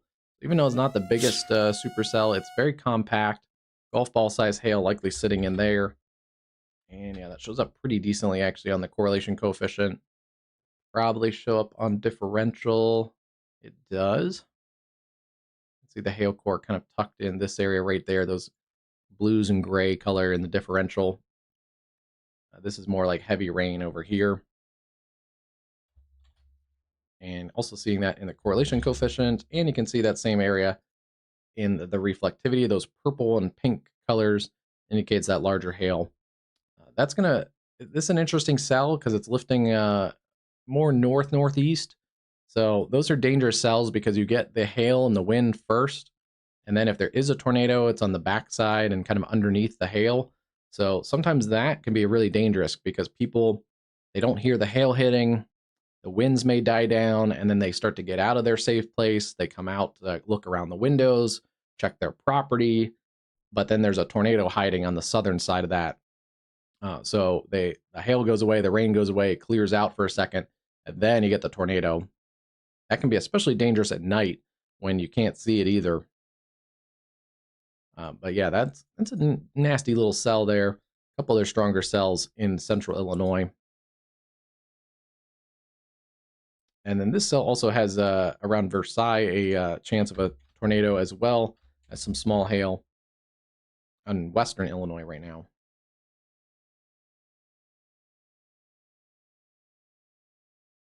Also got some new warnings there around the Worcester area in Ohio. Some areas that had severe weather earlier today, but gusty winds in both of those cell clusters around Loudonville and Fredericktown. Kind of see a little bowing features in there as those work their way east-southeast. Generally north of Mount Vernon, south of Ashland, likely going south of Akron, but keep an eye on that one if you're out towards Canton. And right now, most of those cells are well north of the Columbus area.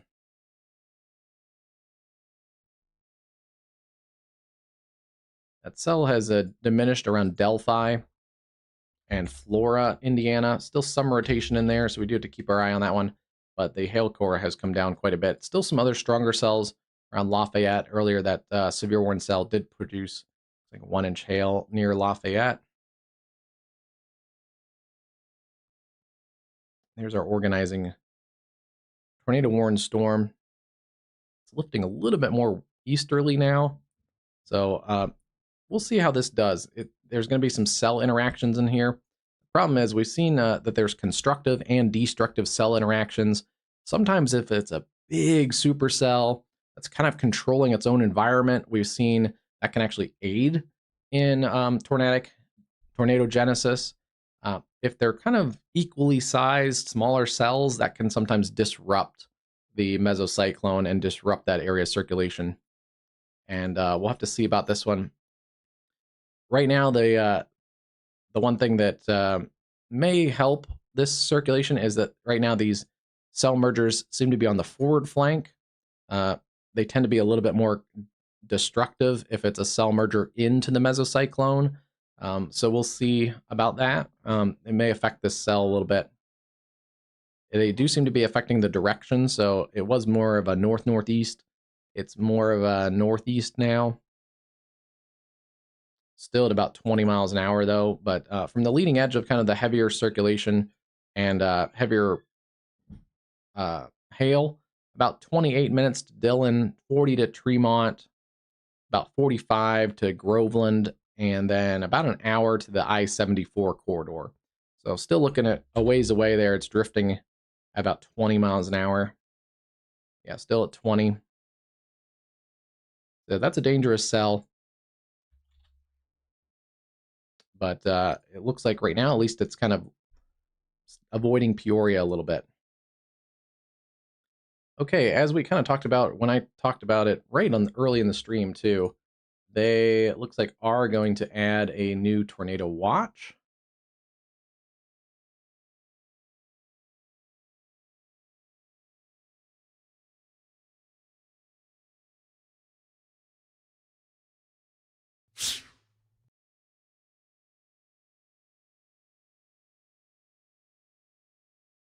There are storm chasers actually watching that cell merger, and those cells by themselves are little mini supercells with a little base on them. Pretty photogenic as well.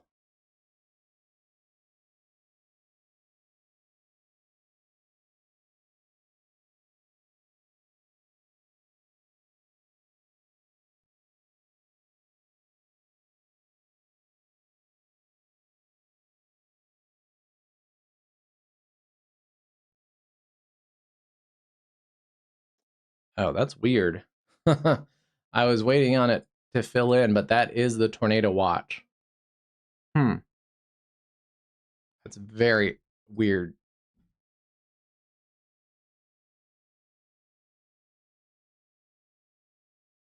It looks like a Tetris mess. I don't know if I've ever seen a tornado watch like this. Looks like or like a key. It looks like a key or a Tetris piece.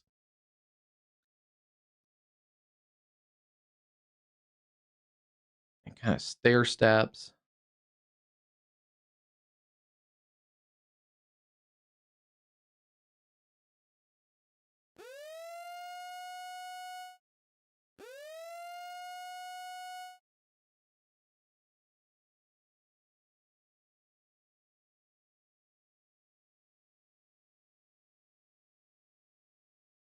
Okay, so that's your new tornado watch. It's for a couple tornadoes possible, scattered hail up to ping pong ball sized, and scattered wind gusts up to 65 miles an hour.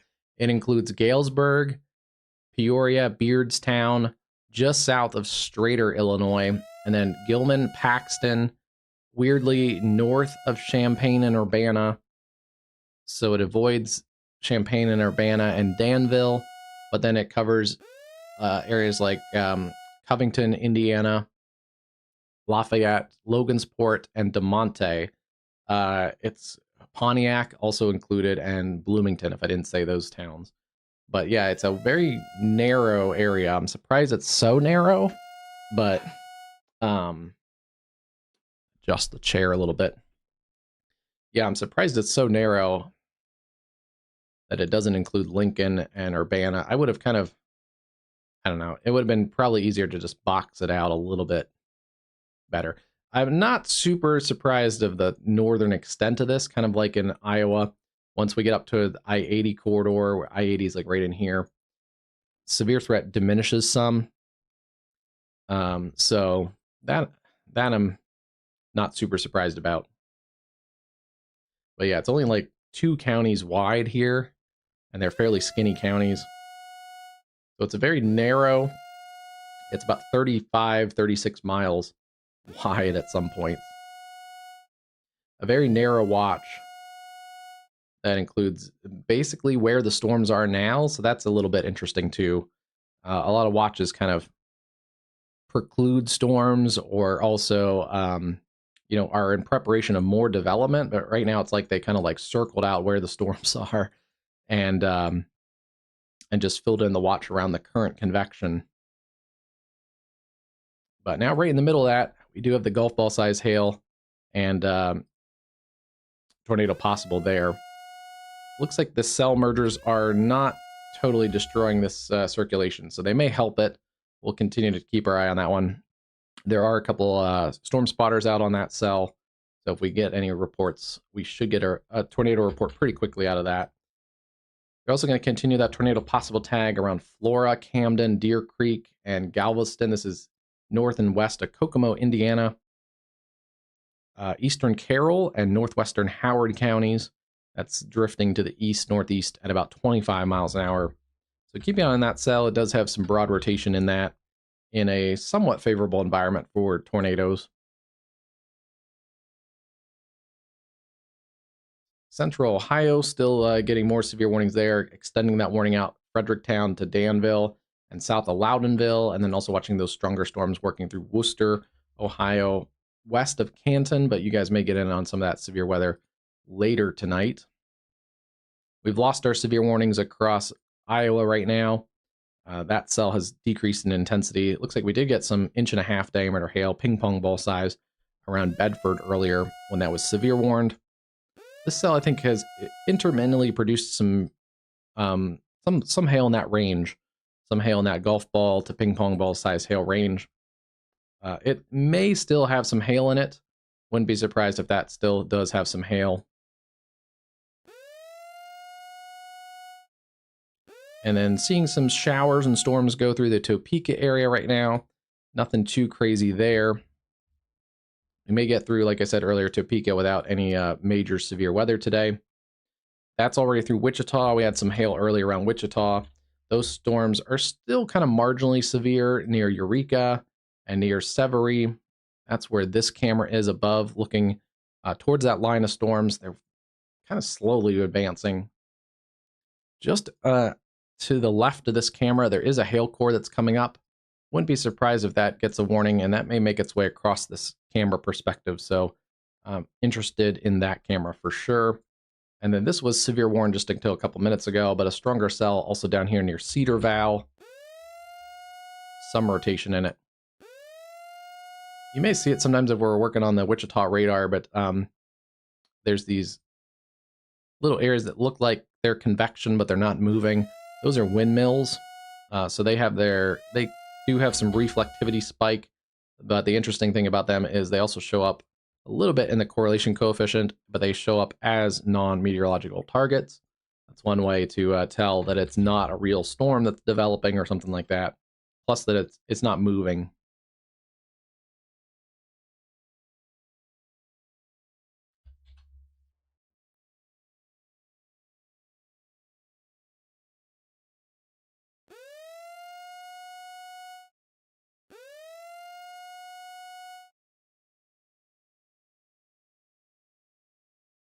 Okay, sneeze.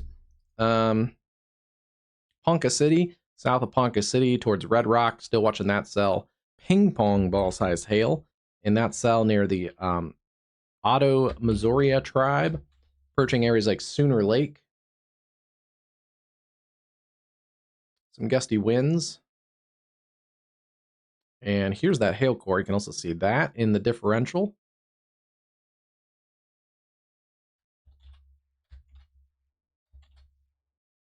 Also shows pretty good in the correlation coefficient. Yeah, one of the stronger cells right now in Oklahoma. And we've seen a general kind of downtrending in these cells west of Oklahoma City. The models are showing favorable development, so we may see some more storms kind of reignite across this area. But right now, it looks like the severe warnings have dropped. The lightning has come down a little bit in these cells. So I'm interested in seeing if they'll kind of refire as they get towards the Oklahoma City.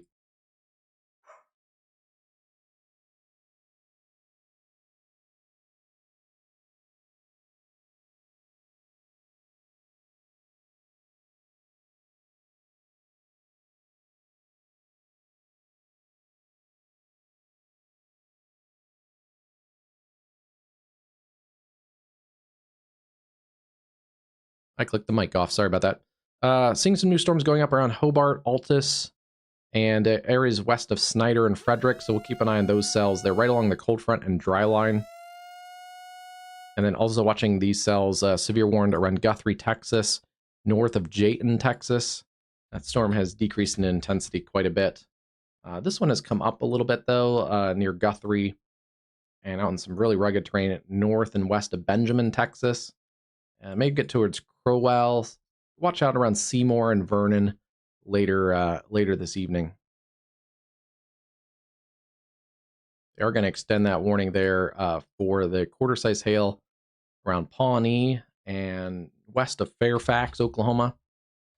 That severe warned storm around Sooner Lake is definitely one of the punchier cells.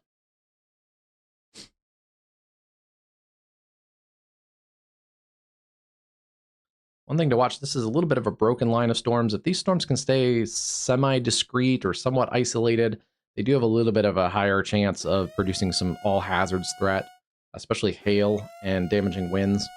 If they start to line out, which a lot of the models show, they would accentuate the damaging wind threat and probably decrease the hail threat as it gets into eastern Kansas. But right now, not severe, but they're close to it. We're going to see a little bit of raindrops on this camera too. We may get into some of the hail that's approaching Severy, Kansas on this camera. Although some of that may stay just south of the highway. This is Highway 400 that runs east-west along there.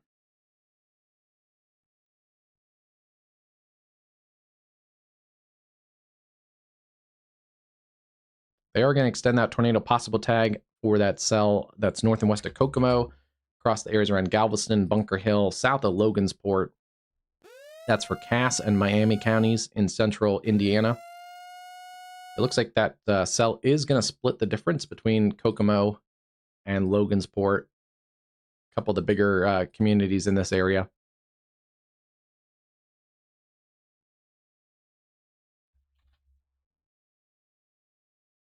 If it tightens up a little further, that could get a tornado warning. Wouldn't be surprised if it did. A little bit of a hail core in there, also coming towards Deer Creek.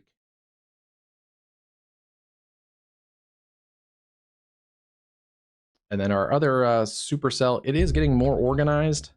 Those cell mergers have not fended off the mesocyclone. It actually has a little more pronounced hook.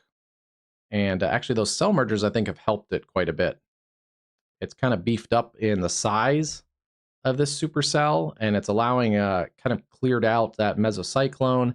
There's still a little bit of cell interactions in here. There's kind of 2 or 3 cells still kind of merging into it, but this is definitely a little more organized than it was earlier. On radar, it's our better presentation compared to most of the storms today.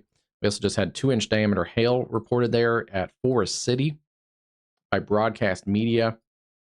So yeah, this cell may try to produce a tornado here in the short term. That is around Wagon Cellar Road. Wagon Cellar Road, Toboggan Avenue, just south and west of Green Valley, Illinois, and also south and east of Manito, Illinois. A couple smaller communities out here, generally south of Peoria. Delavon, Illinois is also out here. Here's Manito, Green Valley, South Pekin, and Dillon.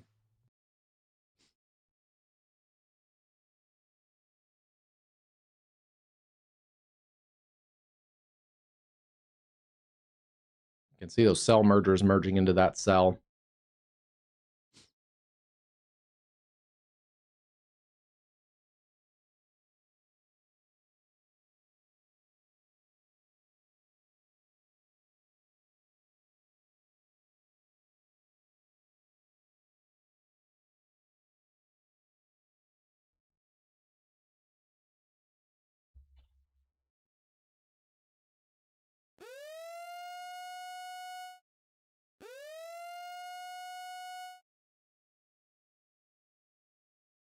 It originally was going a little more north-northeast. It's now moving a little more northeast.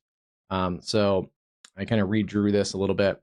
South peak in about 18 minutes. This is to basically from towards the mesocyclone. You're going to get hail and wind before that. So the tornado threat, this is basically time to the tornado threat. Deer Creek, 73.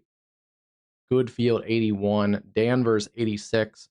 Mackinac, 60. Dillon, here at the end of the current warning polygon, about 30 minutes.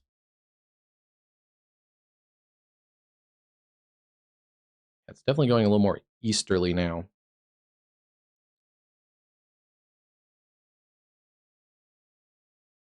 So also Delavon, about 15 to 20 minutes.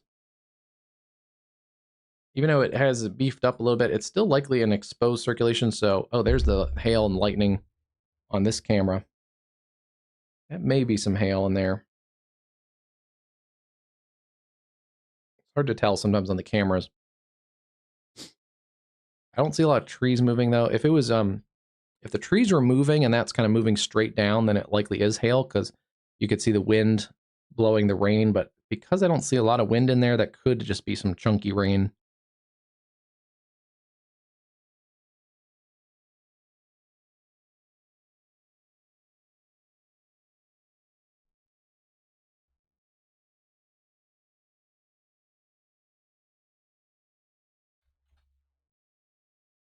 There's the area rotation, winds going away from the radar and towards the radar. Our radar is out of the Lincoln, Illinois area just off the screen here. So it's in the area just to, let's see, it's going to be 1, 2, 3, 4, 5, 6, about 6 miles southwest of Delavon.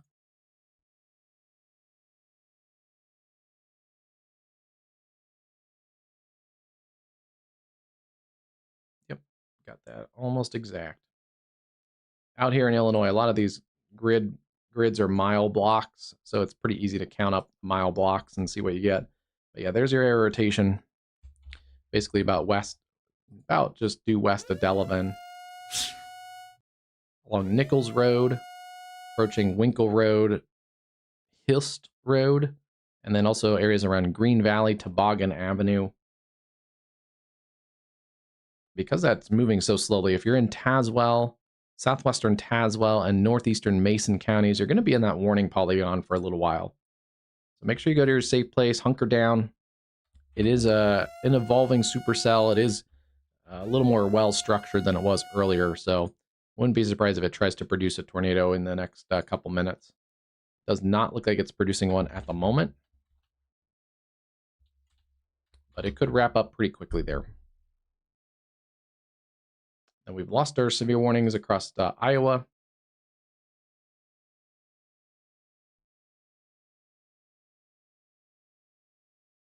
Still some stronger storms in Iowa right now, from Creston down to Mount Ayr, and then into Missouri, just along the state line there around Grant City.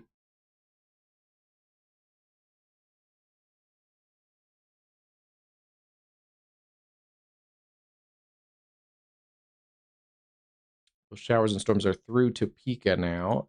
We do see a new stronger storm east of Emporia, Kansas, around Malvern Lake.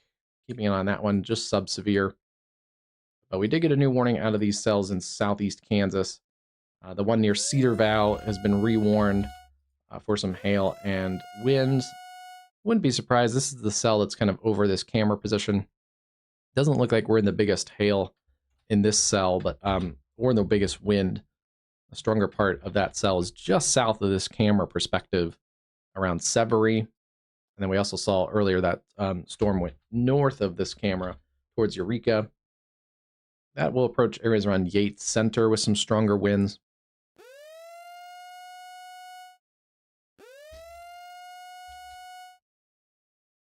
This cell was warned for ping pong ball size hail earlier around Red Rock, Oklahoma. It's still being warned for quarters around Sooner Lake. Pretty nasty cell there. And then also stronger storms around Marshall, Dover, down towards Kingfisher, but those have weakened. And then we've also been watching the weakening trend for those storms that have been west of Oklahoma City. But some newer cells have gone up around Hobart. So keeping an eye on those cells around Hobart. Those may be the next cells to fire, and uptrend for hail and wind threat across the Hobart area.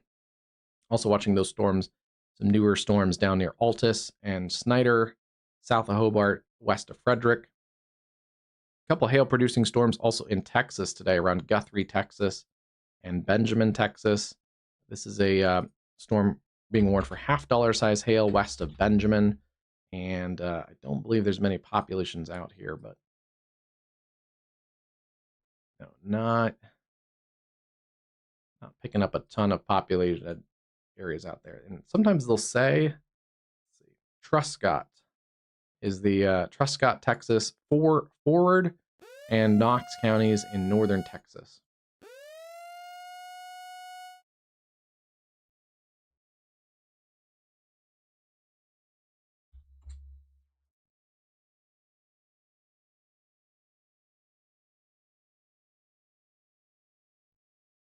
That would put it into Truscott at about 26 minutes, about a half hour.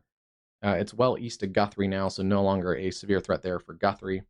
It's just getting into a slightly more favorable environment with the severe thunderstorm watch that goes until, let's see, when does that go till? Till 10 p.m. Central Time in parts of northern Texas, central Oklahoma, western Missouri, eastern Kansas. Yeah, could see some 3-inch diameter hail, some 70-mile-an-hour winds, and a couple tornadoes are possible. The models do have this kind of general line of storms upscaling. Right now, they're kind of somewhat discrete individual cells within this line. Not a ton are severe right now, but the models in the next couple hours do uptrend this line and kind of extend it also down further into Texas and also further north into northern Kansas. Maybe starting to see the hints of that as the newest cell. This is the one that's basically over our camera, is now severe warned for quarter-size hail, 60-mile-an-hour winds. I thought it's had quarter-size hail for a little while. But yeah, that's lifting up. May just go south of our camera perspective with the largest hail. It's definitely raining, but we also haven't lost a ton of the visuals in the background. You can see the tree line in the background, looks like some barns, and the highway kind of goes over the ridge in the background. I haven't really seen a big decrease in visibility like we saw yesterday in a couple of those storms where the visibility went to like near zero.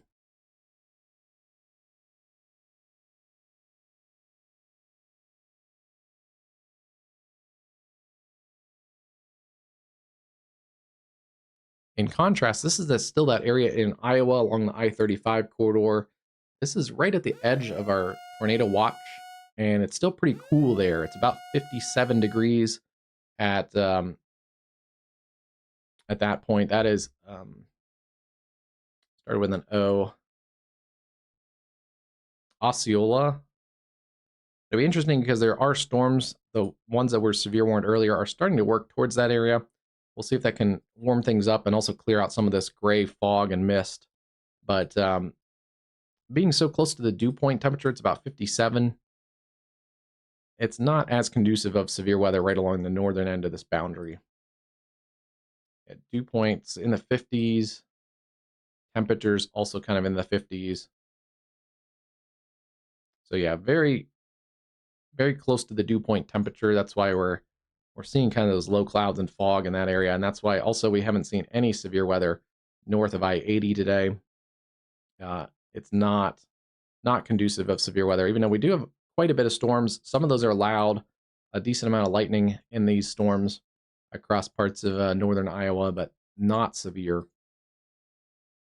Some of those will get up into some of the freezing rain across the entire, basically, UP of Michigan has a ice storm warning, as well as northern parts of Wisconsin. And it looks like northern lower Michigan should get some ice as well over the next day or so. And then winter storm warnings are in effect. Heavy snow, potentially 12 to 15 inches of snow in some spots across parts of the Dakotas into Minnesota. So it's rocking and rolling up there, but different kind of strong to severe. It's a severe winter storm across the northern tier, and then it's our severe threat is much further to the south.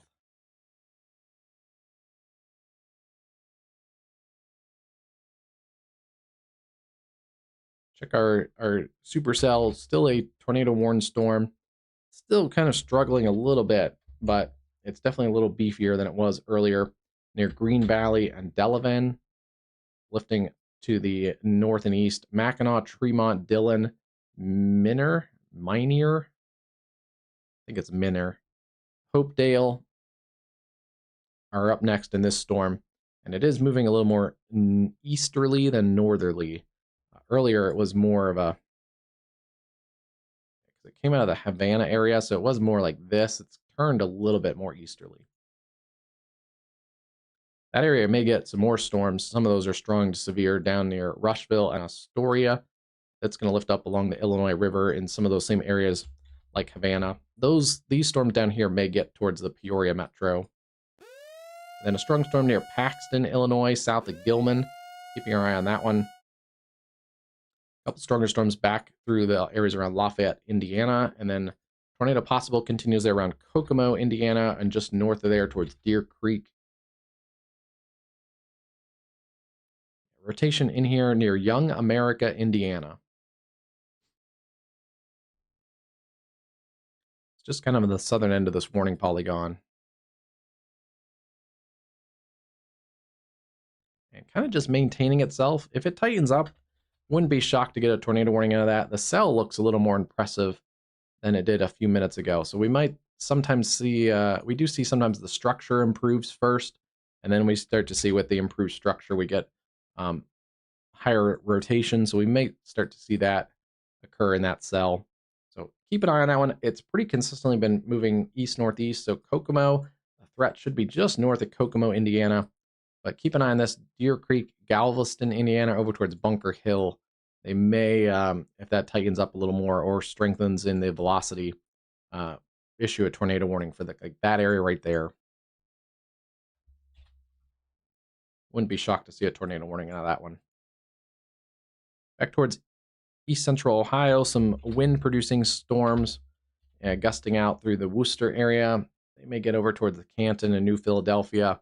And then some small hail and gusty winds north Liberty, Jetaway, Amity, Danville, Brinkhaven, and Glenmont.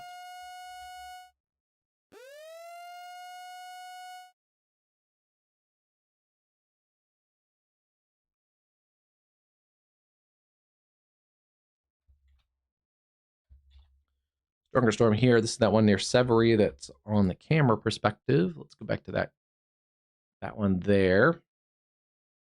I think we're mostly seeing rain, maybe some small hail, but it looks like the main hail is just south of Severy in this pocket right here. Yeah.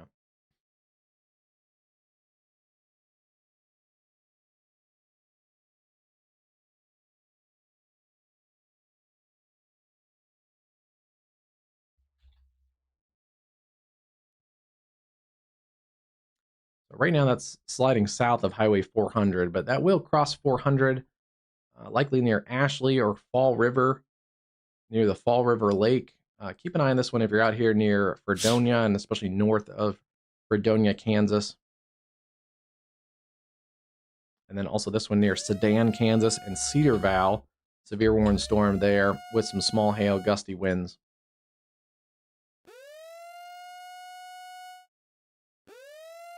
Oklahoma, pretty quiet at the moment. We're waiting for more storms to kind of reorganize in Oklahoma. That severe warning storm near Sooner Lake, still being warned there, Pawnee to Ralston. And then watching those storms developing around Hobart, now a special weather statement for those. And then still being warned for $half size hail. Did we have a left split? Yes, we did. Supercell here. It's not a tornadic one, but supercell producing $half size hail. And we can see the left split, a cell broke off of this. It's moving towards the north. That sometimes creates a large hail threat of its own. Generally for left splits, tornadoes are not the main hazard. It's usually the hail. Sometimes the split cell, the cell that's the originator, will continue towards the, if it does push towards the right, will produce a tornado, but we're not in a super favorable environment for tornadoes. So I think these are both probably mostly hail producers, but we'll see. They'll kind of go in different directions there. It's sticking north of Benjamin, Texas. It's approaching areas like Truscott, Texas, along Farm to Market Road 1756. Keep an eye on that one also if you're in the small community of Gillian. Gillian.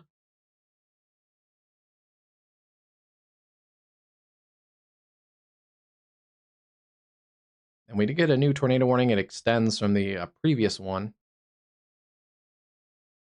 Double check, make sure our other storms are behaving.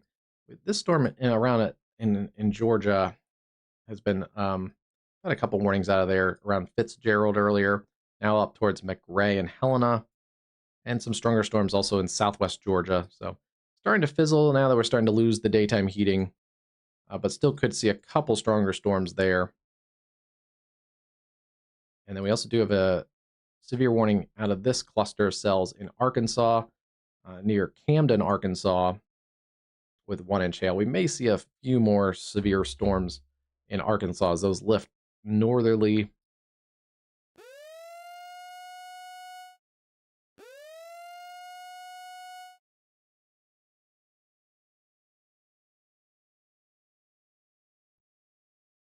Not much going on in Missouri right now. Kind of waiting on this line to develop across parts of Missouri.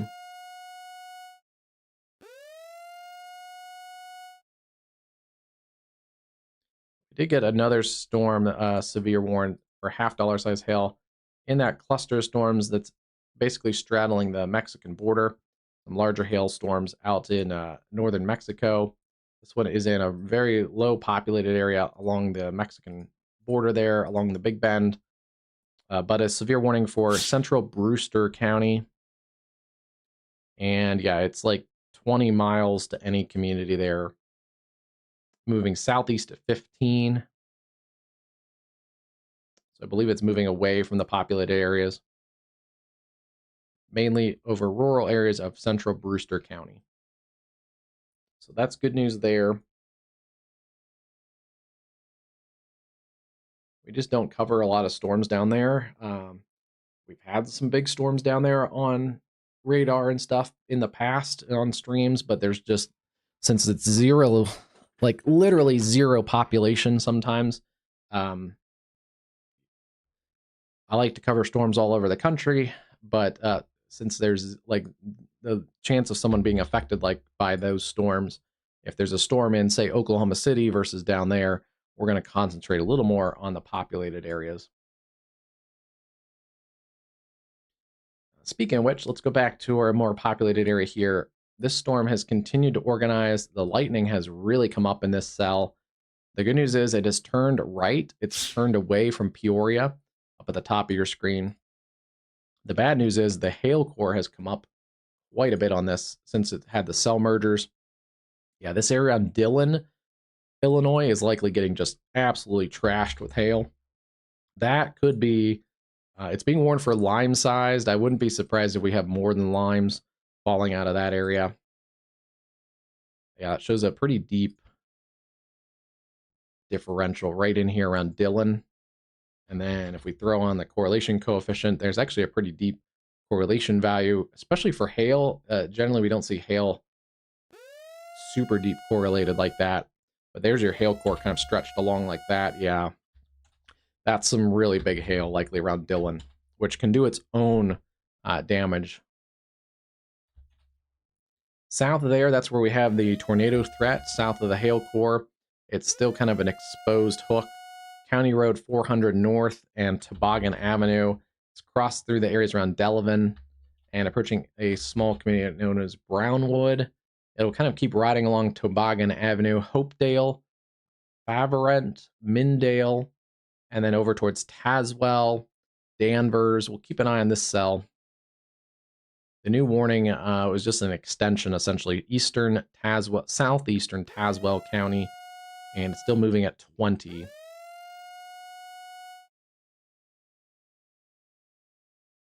The storm has also produced 2-inch hail. Ooh, what is this storm doing? A little bit of rotation in there near Astoria. Keep an eye on that cell, too. Let's see. What I want to do is I'll take it out from kind of where the current circulation is.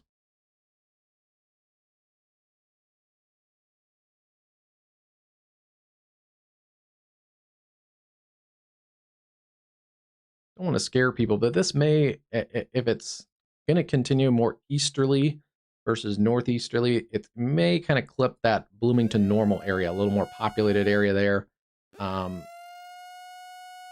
so I took the track a little more easterly just in case. And let's reset. It's still moving at 20. It may have picked up a little bit of speed.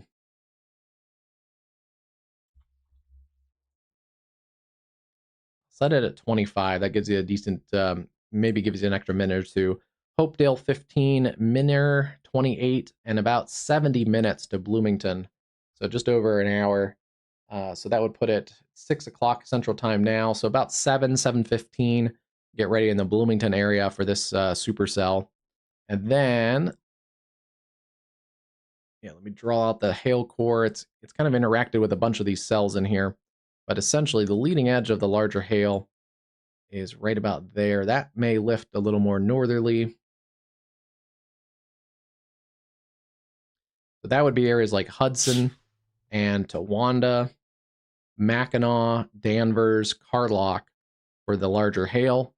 Mackinac about 10 minutes, Danvers 33, Carlock 44, and then an hour to 70 minutes in that area north of Bloomington. If you're in Bloomington, no severe threat at the moment. All the storms are off to your west with the calm conditions right over the Bloomington normal area. I would, stick my car in the carport or parking garage and, maybe clean up the lawn toys and things like that because this cell is generally moving towards the Bloomington metro. So now that's more of a threat for Bloomington versus Peoria. But yeah, still rotating in here. Let's see the winds are starting to push a little bit towards the radar here, a little stronger.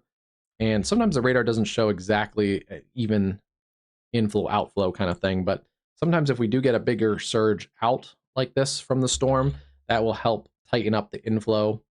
So we'll see if it can kind of focus this outflow a little bit. It has access to warm and moist inflow, and that may get it to kind of spin and tighten up a little bit.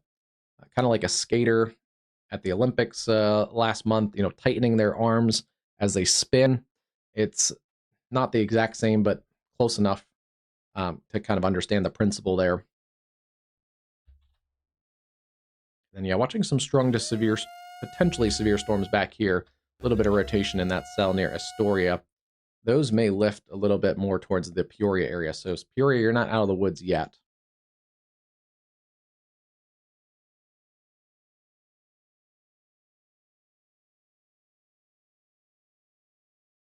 We've lost our severe warnings across Ohio today. Anyone watching from Ohio, the severe threat is not done yet. In fact, it may actually increase. One of the bigger changes today is they've upped the severe threat across Ohio and the Ohio River with a slight risk for tomorrow, with a low chance of a tornado overall, but a couple of those could be strong. And then a decent wind threat there, 15% wind risk, and no hail risk. So it's basically a wind and tornado threat. That would also extend into southwestern portions of Ontario.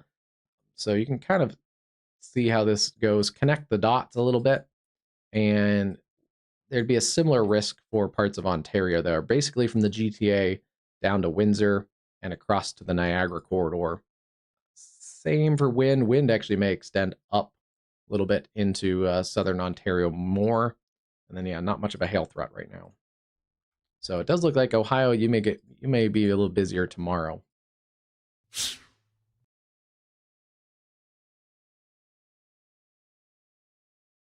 Day 2 risk also extends down across the south. Not as much of a severe threat down there, but we could get some damaging winds.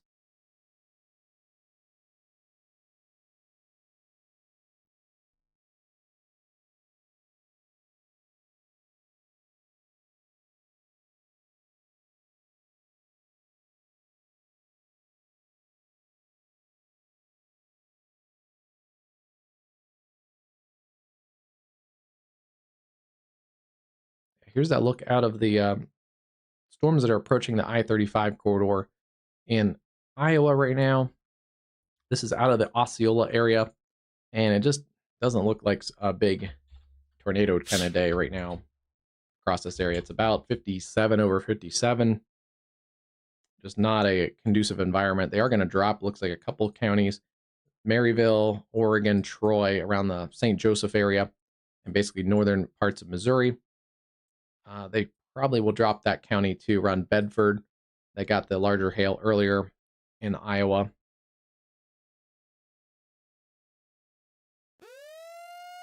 Basically, as if this line passes you, you're pretty much in the clear across Kansas and Iowa. So they're also dropping some counties around the Wichita area, likely soon up towards Emporia.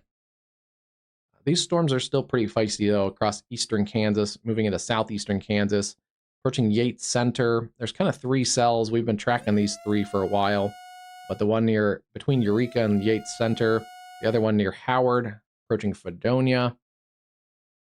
That's the area that moved through this particular camera position a little bit ago. It looks like things are starting to clear out there. And then the other one between Cedar Val and Sedan.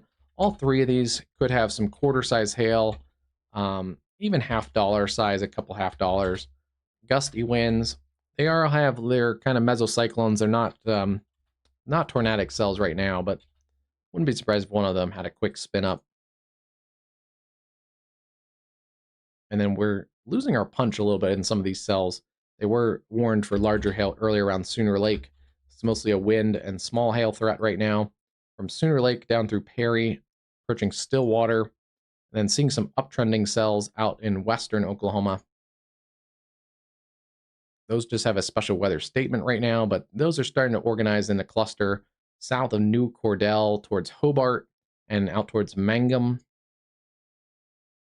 And then also watching for more development here in southwest Oklahoma and also north central Texas, Vernon, Quanah, Seymour. Keep an eye on those cells. They've downtrended a little bit as well. This is the storm that had the $half size hail earlier, probably even more like ping pongs. It has a left split that also could produce some small hail, but they both are kind of maintaining themselves. So as we go into the 6 o'clock hour, it's 6:03 in the central time zone, and $half size hail also in the storm near the Mexican border. They're mostly just kind of mingling around out here. Most of the strongest cells are still in Mexico. It doesn't look like they'll probably make it to Del Rio, but we'll keep an eye on Del Rio just in case. Other than that, tornado warning in central Illinois, things are decently quiet here in the 6 o'clock hour, 6:03 Central, 7:03 Eastern. Well, one of the stronger storms in the Eastern time zone is that cell that's near Galveston, Indiana, and east of Deer Creek. Young America, Indiana, has a little bit of a rotation on that. Walton and Bunker Hill are up next. And as I expected, it is going between Logansport and Kokomo.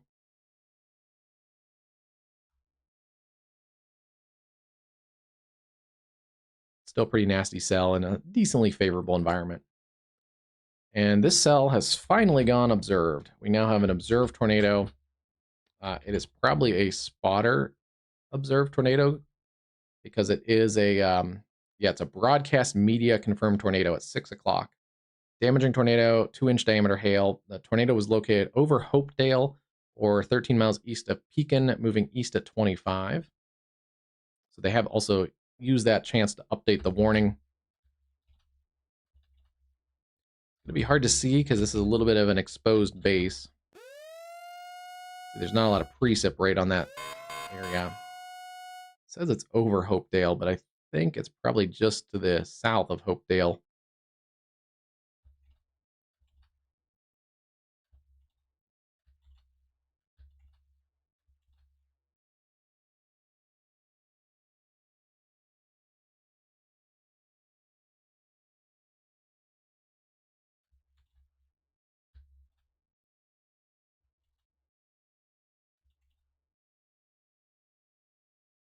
Basically, it looks like it's in this area around Toboggan Avenue, just to the southwest of Hopedale or west southwest of Hopedale.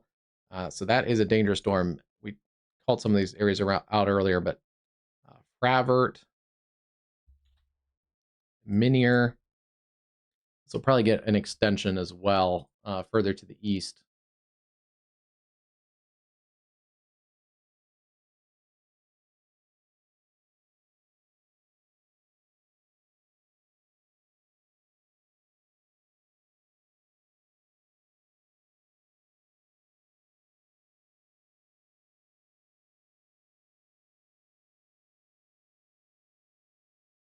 Looks like it's a cone tornado.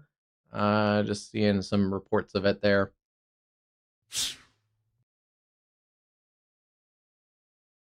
Hopefully it kind of stays out on that farm field. There's the latest radar scan.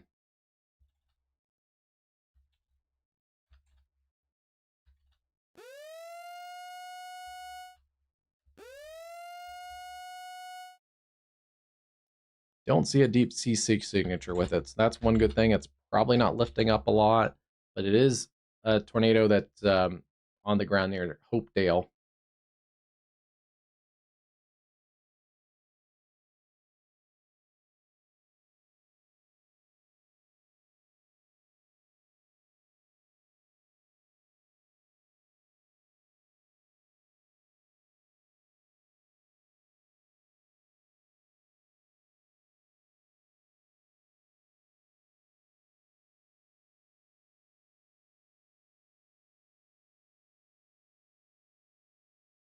Take a look at my other radar products to see if I can kind of pinpoint exactly where it is. Yeah, it's right in that little area, just in the Hopedale area.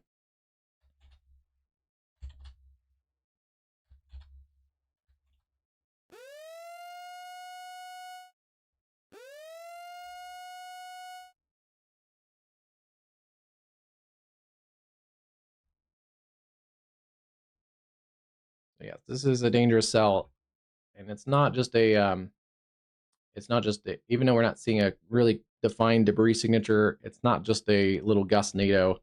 It's a pretty nasty cell.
All right.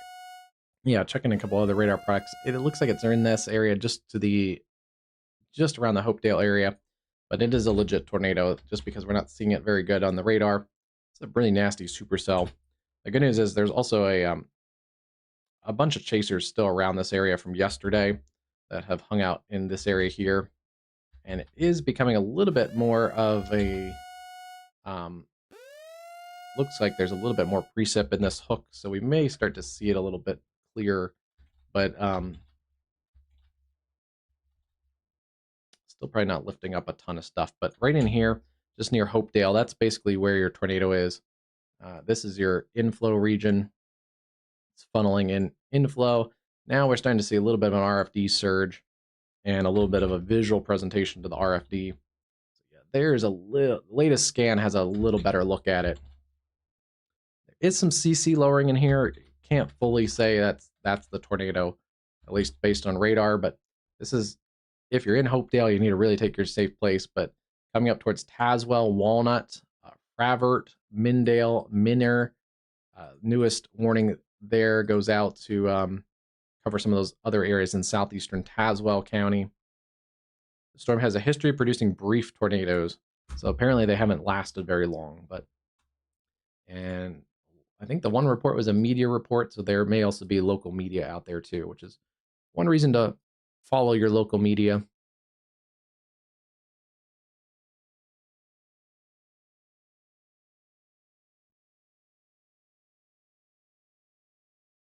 But that is wrapping up a little more clear right now. Crossing Wildlife Drive and Shiloh Road, Kentuckiana Road, Dawn Road, and this is Hopedale Road that goes north-south. That's Hopedale Road. Dawn Road and Shiloh Road are right there. So it's basically kind of in the field just west of Hopedale Road. This is the best radar presentation that this supercell has looked in quite a while. It is a pretty robust supercell. You got the hail core up along Tremont and Mackinac, and then down here is your area of rotation. Yeah, that's tightened up even more in the last couple scans.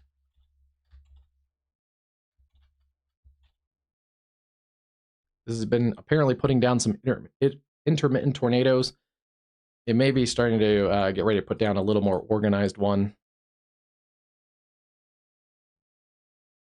Just based on the radar presentation and how that is looking quite a bit more organized than it was earlier. A couple new tornado possible storms going up here. Yeah, a little rotation in that cell north of Marion. This one's still kind of hanging out around the Galveston area, although that's weakened a little bit. And then a new severe thunderstorm warning for areas east of Lafayette. That one also has some rotation with it near Rossville and approaching Flora, Indiana again. Seeing also a couple more warnings into southeast Kansas. Quarter-size hail, 60-mile-an-hour winds. Just an extension of that warning around Sedan. Again, I think all three of these probably need warnings. They're all very similar cells with at least quarters to maybe $half size hail and some gustier winds. That Gate Center one, I can see the winds increasing in this velocity scan. I wouldn't be surprised if that gets a new warning too. This one is for Elk and Chautauqua counties, moving east at 30. Also the newest warning there for that storm around Pawnee with some larger hail, quarter-size hail, 60-mile-an-hour winds. Oklahoma City, those storms have completely fizzled, but we have new storms that have gone up west of Oklahoma City, so we kind of have to refocus back to the west for the Oklahoma City area. South of Weatherford, southwest of Hinton, towards New Cordell, and then down towards Granite and Lone Wolf. And then we also have a couple other small cells, kind of seeing how they behave. The Storm Prediction Center just a little bit ago circled this area, actually just a little bit north of there. Basically kind of circled this area here for the scattered supercells will continue to pose a risk for large to very large hail and transition into a more linear mode. The greatest potential in this circled area that I just circled is the area that they're highlighting for the greatest potential of cells maintaining discrete characteristics. So we may see as stuff starts to line up into the evening, this area gets a little bit more of those discrete supercells.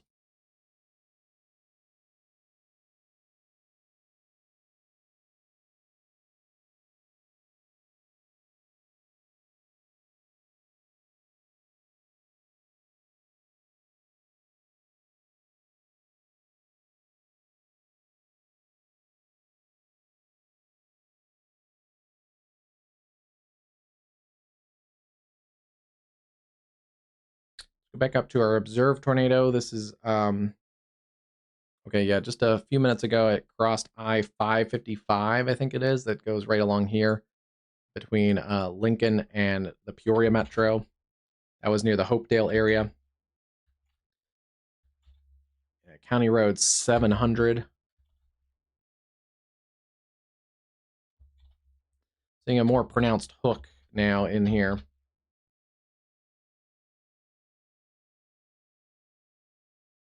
And if it hasn't yet, if it's not producing right now, it may be trying to produce a little more significant of a tornado.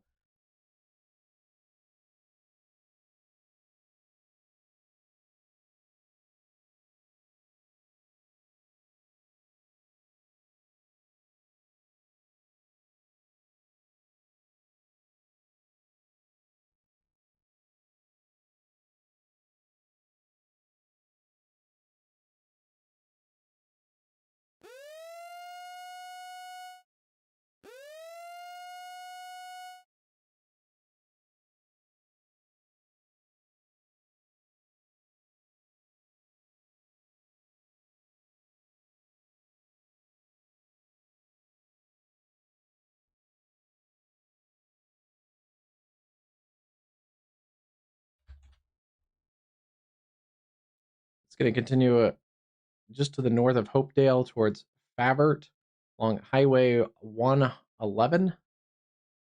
Yeah, 1100. So basically paralleling 1100. There's your area of circulation in here. And we should get a new radar scan as well. Walnut, Tazewell, Minier, Mackinac all need to be in your tornado safe space. Lowest level into your room, away from those doors and windows. Put as many walls between you and the outside as possible. We've already had several intermittent touchdowns with this cell south and west of Hopedale. Between basically Hopedale and Delavan, it looks like we've had a couple touchdowns in here. So please take this seriously if you're out ahead of this one. And let me just get a new track on this. Yeah, wow. Look at how that wow,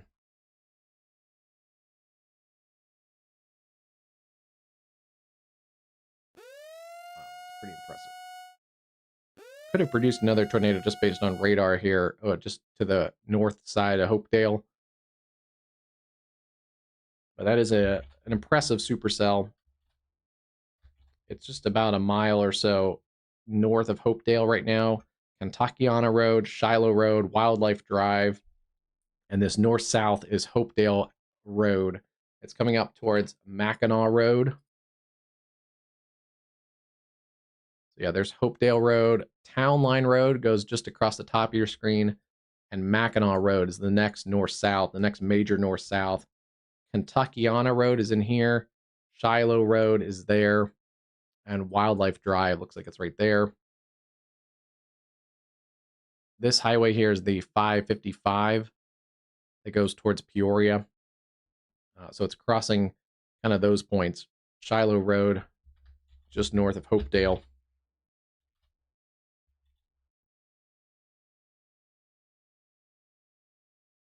And I do want to track this out a little bit further. It is still kind of going on that east-northeast track. So this is more from the circulation. You may get some hail before this. And let's just make sure it's still at 25. So still tracking at 25. They have brought it down to a radar indicated tornado there for southeastern Tazewell counties. And they've slowed it down to 15. I think it's still probably in that. I'm going to put it out at 20. Kind of split the difference from where it was going before. That still puts it a little further away. It's still about an hour to 70 minutes in that Bloomington, Normal, Hudson corridor. But back here, Mackinac, Minier, and Stamford, you guys need to take your tornadoes precautions now. Tazewell, about 10 minutes away. Mindale, pretty much right now. You can see the RFD surging. We're not super far from the radar site, so this is a pretty low-level look at things, too. There's kind of the RFD gust front surging out. And yeah, tornadoes sitting back right in there. This may be wrapping with the rain a little bit. Ooh, I don't like to see this. This is bounded weak echo region. It's a donut hole. Essentially, that's the updraft. That's where there's probably a tornado forming. That may be back on the ground again. It's hard to tell. There is a little weaker CC in here, but that could be a weakness just because of the less precip in this area. But if it isn't producing, it may be really close to producing again. We'll wait on the next radar scan, but this tracks right, because there's Shiloh Road, there's Kentuckiana Road, so it just shifted it maybe a little bit more towards the north. That circulation, yeah, right in here still. Shifted a little bit further towards the north, but that's a dangerous cell. Approaching Walnut and Tazewell. You guys need to be in your tornado safe space there. Walnut and Tazewell. And just in case this circulation kind of lifts a little more north, I just want to get a couple other communities in the path there. I think it's still kind of lifting a little faster than that. Walnut, about 3 minutes. Tazewell, 5 to 7. And then the Lily and Mackinac would be about 10 to 15 minutes. Woodruff, about 23 minutes. And a little bit more on that northeasterly track. Danvers, Illinois, about half hour, 27 minutes. That is a powerful storm.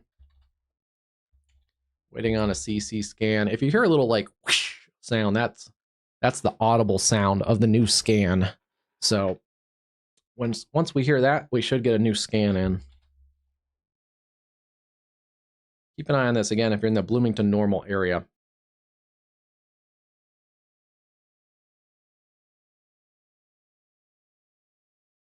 A new warning here for areas around St. Joseph, Rushville, Kickapoo, Weston, right on the Missouri and Kansas border.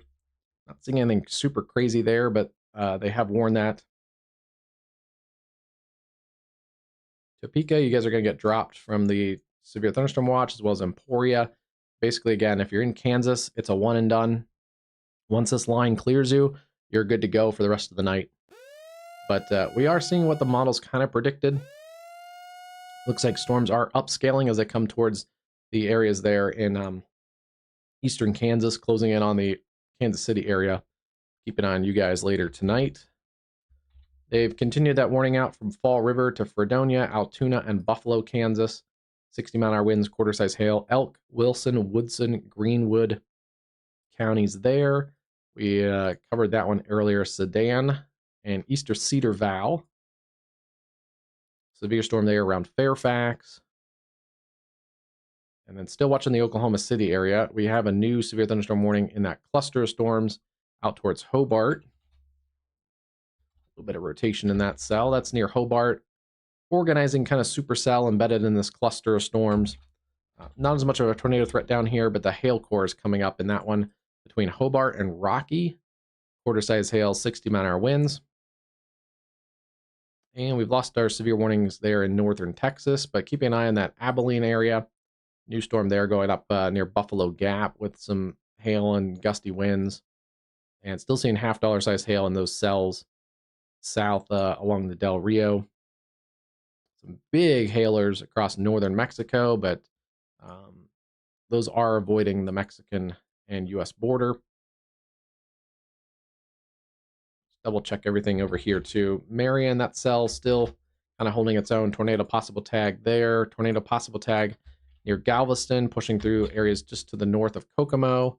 And then still have another third cell there near Rossville. That one's weakening.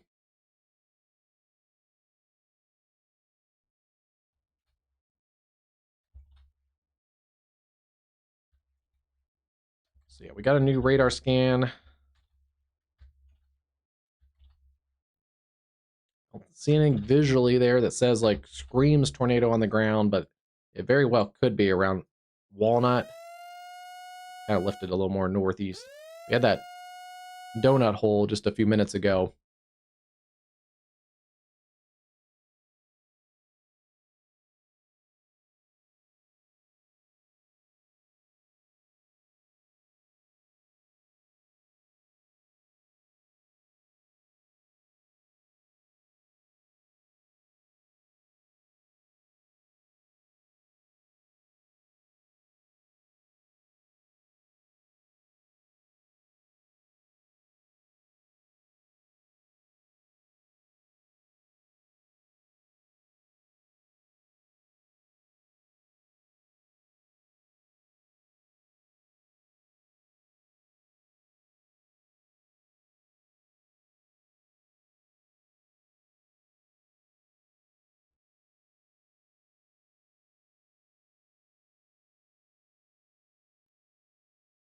Yeah, it's lifted up towards Walnut along Town Line Road. Nothing showing on correlation coefficient, but if it is, it's right in this area near Walnut and Tazewell. It is lifting a little more northerly. We'll have to watch though. Sometimes as one circulation kind of occludes, gets pulled back towards the cell, we'll see the RFD and gust front focus a new area of rotation, so we'd have to watch that. So you're not out of the woods yet, even though this particular circulation is pulled a little bit more north-northeast. We still have to watch this area generally towards Danvers, Carlock, Towanda, and Bloomington Normal.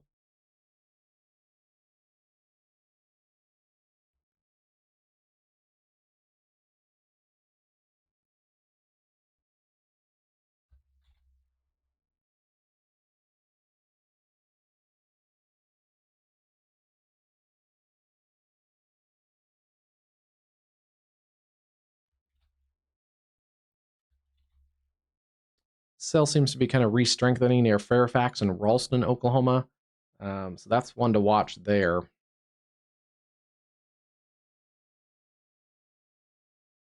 Seeing some scattered showers out ahead of that line, but nothing severe there. And then watching a little cluster storms in southern parts of Arkansas. Things are starting to wind down a little bit across South Georgia and also the Florida Panhandle and northern Florida. And things also seem to be on the downtrend for those cells in eastern Ohio. Still a couple of stronger cells near Millersburg and Berlin, approaching Walnut Creek in New Philadelphia, but yeah, those seem to be on the downtrend, well, storms out east. This little cluster in Indiana has still some feisty storms. The one north of Marion and the one north of Kokomo. That one also seems to be downtrending near Rossville. And yeah, this is our pretty nasty supercell, kind of in an area just south of the warm front that is a favorable environment. Still radar indicated that circulation would be just between Walnut and Tazewell, kind of right in this area here. Yeah, here's winds going towards the radar and winds going away from the radar. There's also kind of a broader circulation in here too. So this whole area is kind of rotating. Don't believe it's on the ground right now, and I haven't seen any new spotter reports. If there's a spotter report, it would be pretty quickly to be on the ground, so, or to get reported to.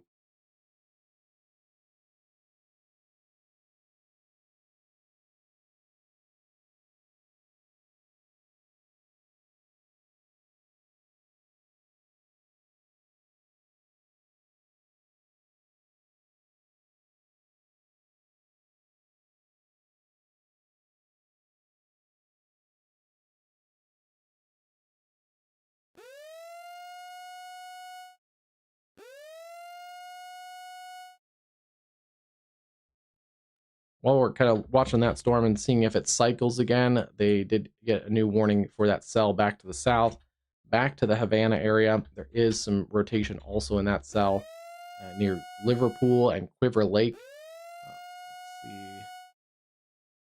That cell's kind of going to move into some of those same areas that had the tornado warning just a little bit ago. So south of Peoria, a little bit of an active area there for severe weather.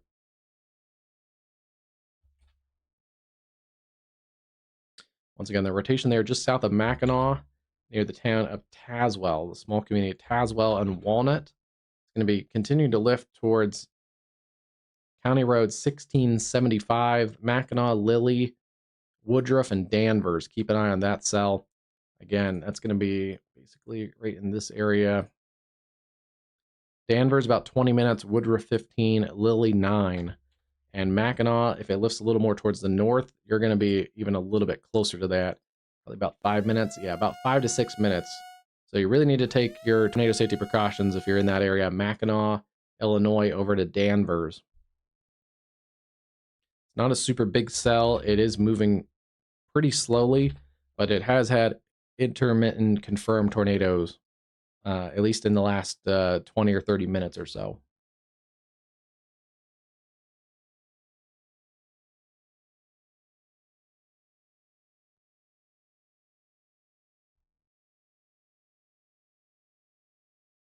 Let's take a look. I try to do this on at least on occasion, but I think it helps kind of present what's going on a little bit. But here is the cell kind of in the 3D.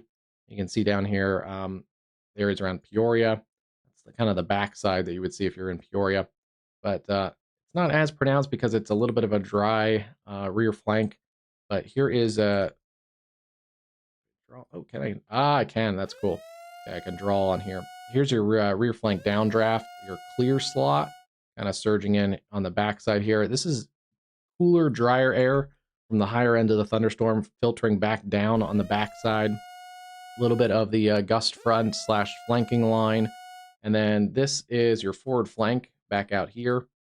Your hail core is in this purple color. Your forward flank is out this way. And then this is your inflow region. You can see the winds are funneling in here as the rear flank gust front surges out, kind of like its own little cold front. That helps funnel this inflow. And now I have too many arrows on the screen, but that inflow gets funneled in here. It's funneled into the updraft, and then it's a tilted updraft, so it actually tilts up towards that hail core where the precip also falls away from the updraft. So precip and hail are falling out here, but that's kind of the airflow of things. And then some of that airflow gets put onto the backside of the storm. That's what falls down on the backside of the updraft as that RFD gust front. It's a very simplified version of things here, but we can see that kind of all roughly here in the vertical in the 3D too. And then the other day we were able to really detail a storm and kind of hide into the little clear slot and the inflow region. But yeah, right in here, this would be where the tornado is sitting, just where the gust front and their forward flank and the inflow region all kind of combine and tuck right in there. If there is a tornado, it'd be kind of right in this area here. We'd be in it basically right here. That's kind of our look if we're looking down into the tornadic circulation. So very cool that we're able to do this with modern radars. And then also you can see in the 3D version, this has a pretty strong echo top. I'm guessing we're probably in that 45, 50,000 foot range. Yeah. Right now, showing about 46,000 feet, although we are close to the radar. So I wouldn't be surprised if we're a little higher than that. We may be actually undershooting the top of that cloud with the beam height of the radar. But that is a nasty, nasty storm. Looks a little less organized at the moment, at least on the velocity scans. So still a radar indicated tornado. The golf ball size hail, I think we're going to probably see some golf balls out of this. And I wouldn't be surprised if we start to get a new warning issued for that area around Danvers, Carlock, towards the Bloomington normal areas. This continues to work kind of north-northeast. This is an upscaling thunderstorm. It also has some pretty high echo tops. Also has some rotation in here. It's not fully tightened yet, but kind of watching this area. It's gusting out. And then there's a little bit of inflow in here. So kind of watching this same little interface near Topeka, Illinois, and just south of Liverpool. That may work its way up towards some of those same areas. It's a favorable environment for rotation. We've already seen that first cell has developed a few tornadoes. So keep an eye on this one if you're back towards Green Valley, Delavan, and Forest City, Illinois.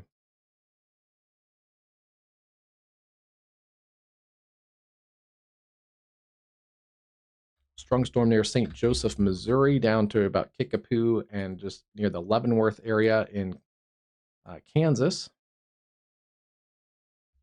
And then seeing stronger storms here, Yates Center and Fredonia, as well as this area around Sedan. That one has probably the strongest cell in Kansas right now, is that cell around Sedan, Kansas, Peru, and east of Cedar Valley. That's for Elk and Chautauqua counties.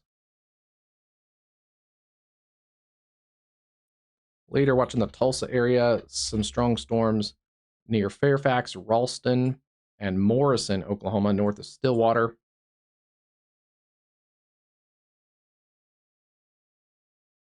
And then seeing the stronger cells near Hobart. A little bit of rotation in that cell too. Hobart, that one could have some larger hail, quarter-size hail, and 60-mile-an-hour winds up towards Colony, Eakly, and then back down towards Granite and Mangum. Some upscaling thunderstorms there. And watching a new cell going up around Altus. That one's an interesting one. with a small cell, but a lot of lightning with it. It could have even a small hail of its own. And then cells are kind of fizzling off around Crowell, yeah, Crowell, Texas. As well as a stronger storm there, south and east sides of Abilene, Texas.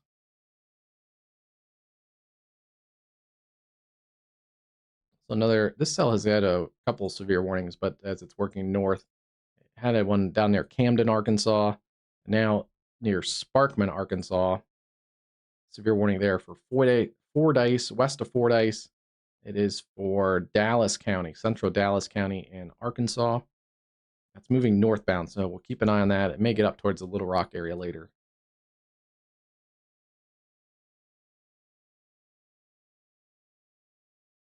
And then we've lost one of those warnings. That one cell is definitely weakened.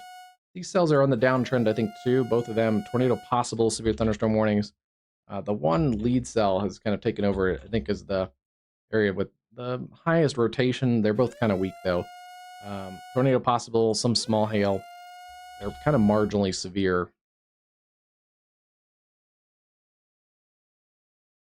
And they have now extended a tornado warning through the Bloomington Normal area. So Bloomington, Normal, Tazewell, and McLean counties in central Illinois. Ping pong ball size hail and potential there for tornadoes. Trained weather spotters are reporting a rotating wall cloud. And this storm has a history of producing brief tornadoes. So we may get another tornado.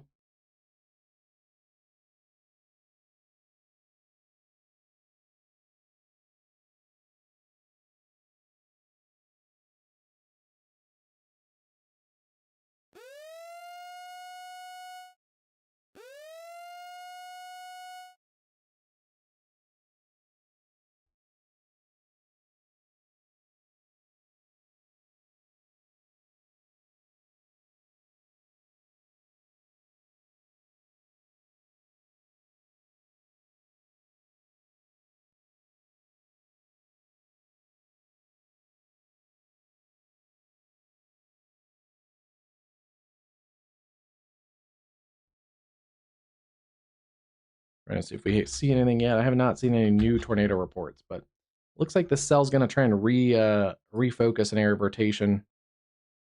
Yeah, that last one kind of occluded into the parent supercell. Right now, it doesn't look imminently tornadic, but they're saying there's a rotating wall cloud. It could be the leftovers. If I had to guess, it's going to try and form a new circulation on the southern flank, if I had to guess. But we still may have the former circulation still may be rotating visually, too, that they can see along Highway 1650, approaching the Danvers area. Stanford, you guys need to be in your tornado safe space, and then also into the Bloomington Normal area. So you can see this is all Bloomington Normal. The metro area here, the rail line, I think, kind of splits this area like that. So the train station, I think, is right in this area.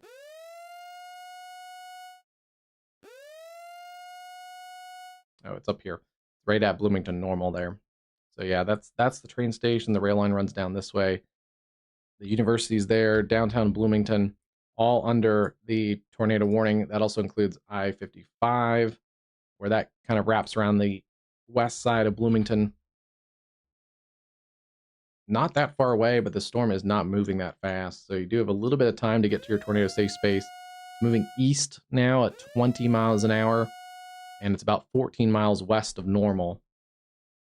So again, please take your tornado safety precautions there. You're going to be in your tornado safe space for a little while, so you don't have to run, don't trip and fall and get hurt running to your tornado safe space, but you do need to go somewhat efficiently. Grab some bottles of water, grab the phone charger, take us with you there. And if you have multiple phones, pull up your favorite streamer, hopefully us, on one screen, and put up your local media on the other. This is probably going to get a tornado warning soon if it continues to tighten up around Topeka and Forest City, Illinois, east of Havana. Also, the wind field is really picking up on that storm on the gust front side. Seeing about 62, 63 mile an hour winds. Wouldn't be surprised if there's a little higher amount of winds. I don't plan this, but here's a new tornado warning.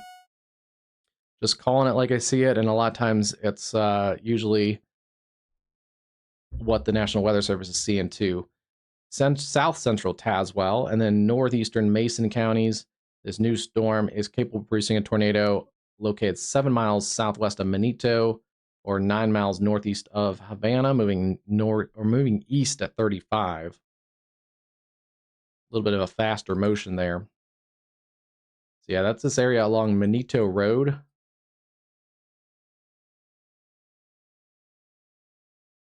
Oops, wrong button there.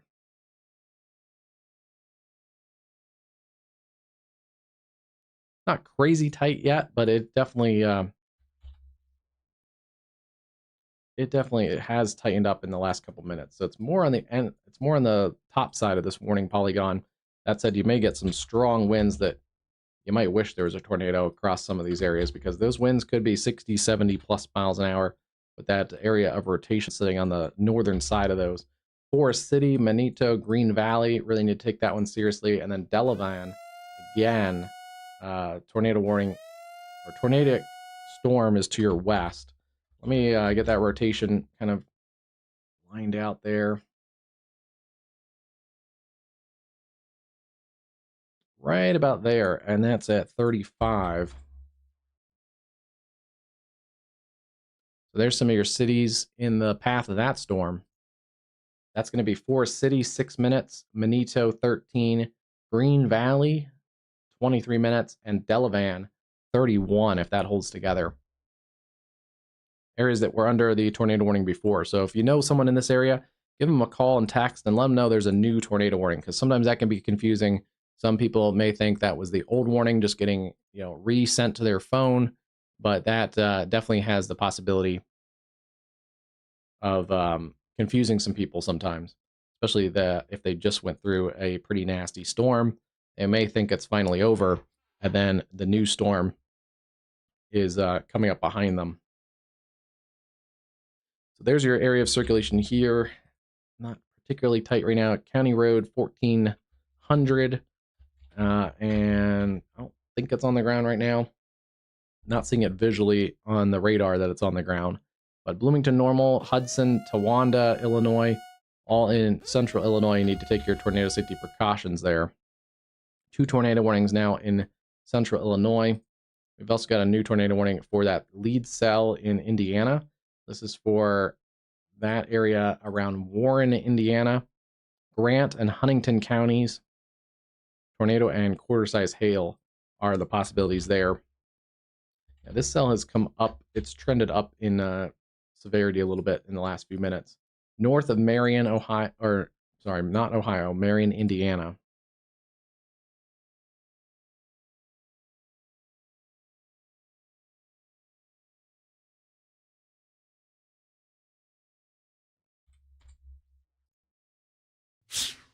That's also moving at about 25 miles an hour. So areas around Warren, Indiana, about 20 minutes.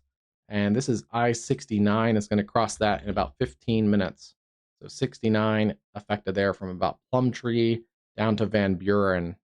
Van Buren on the south side and Plumtree up here. That's also County Road 600 south.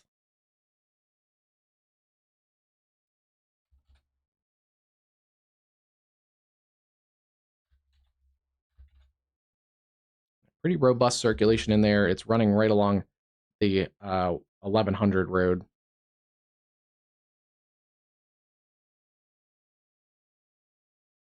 6:45 in the central time zone. We have 3 tornado warnings there across the Midwest there. And then also this cell that was down by Hobart is also now tornado warned. See that circulation in here near Godibo. So Godibo, Mountain View, this cell is now tornado warned as well. Southeastern Washita and northeastern Kiowa counties. Severe thunderstorm capable of producing a tornado 4 miles north of Godibo. And that's also moving at about 20, 25 miles an hour.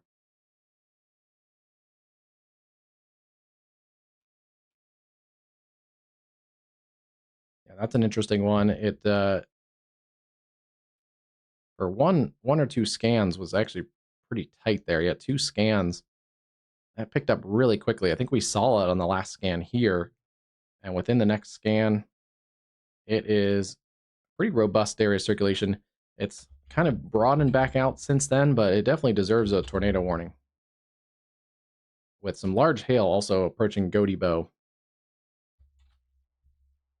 That's a dangerous cell. That's the first tornado warning of the day in Oklahoma.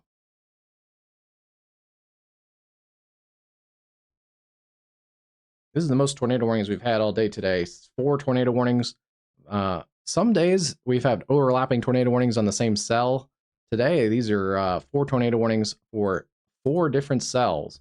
So we have the one near Goaty Bow, Oklahoma, the one near Havana and Minito, Illinois, the one approaching Bloomington, Illinois, and then one north of Marion in Indiana, approaching Warren, Indiana. That is a nasty cell.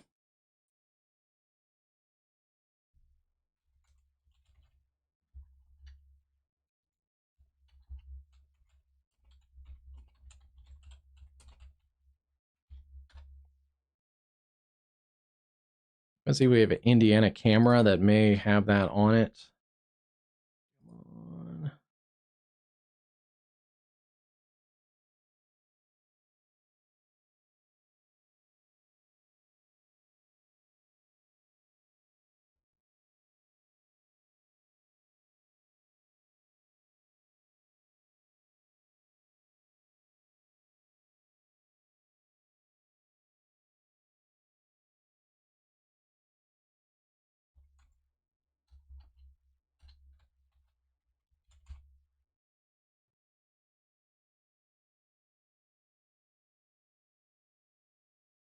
All right, I'll throw that up real quick because that's usually the slot that I have for Iowa. But there is a look at that storm. That is at that's basically at Warren, looking back to the south. That's State Route 5 and I-69. I believe is like right here. That is the Warren exit. So there's that cell that's looking back towards the circulation. So that's kind of the base of it right in there. That's an interesting cell.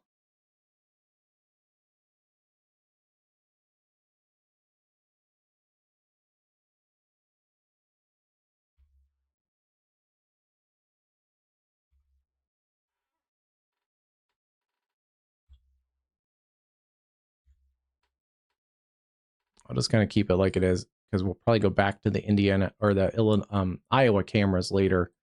Let's just blow that up real quick. And I just want to kind of see what's going on under that base there.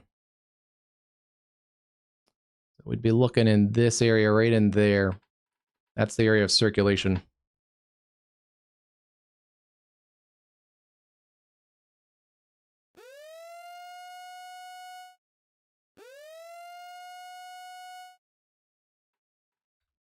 I don't think it's on the ground, but could be close. This is kind of the base of that circulation right in there.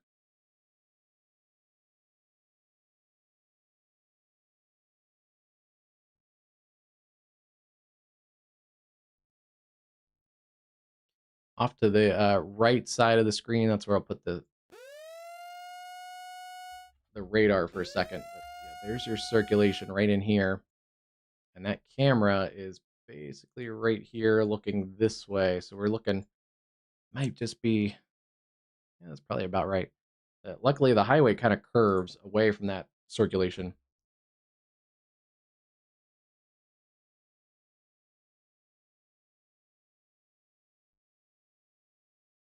Yeah, there's your circulation right in here. It's at County Road 1100 South.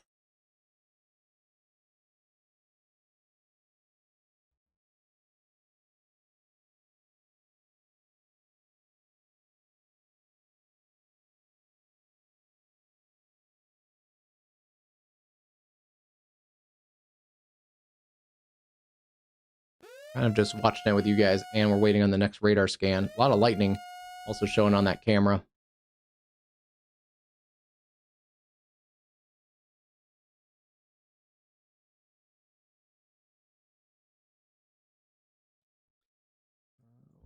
Let's see. going to be right tucked up in there. There is a circulation. If there is a tornado, it's going to be in this little slot right in there. This it's kind of the front face of it. It's circulation would be wrapping from left to right across this side. Don't see one in there right now, but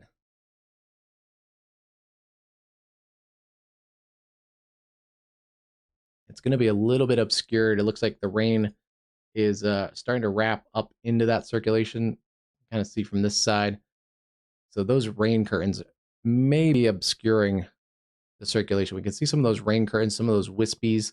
That's not a tornado. That's some of the rain that's wrapping around in the rain curtains.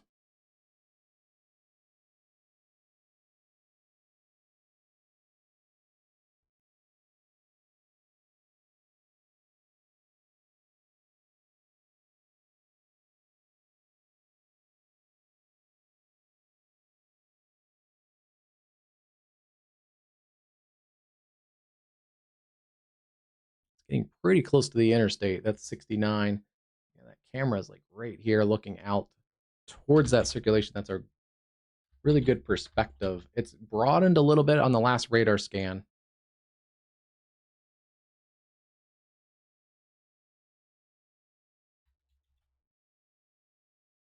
It's broadened, but it's also wrapped itself up with rain a little more.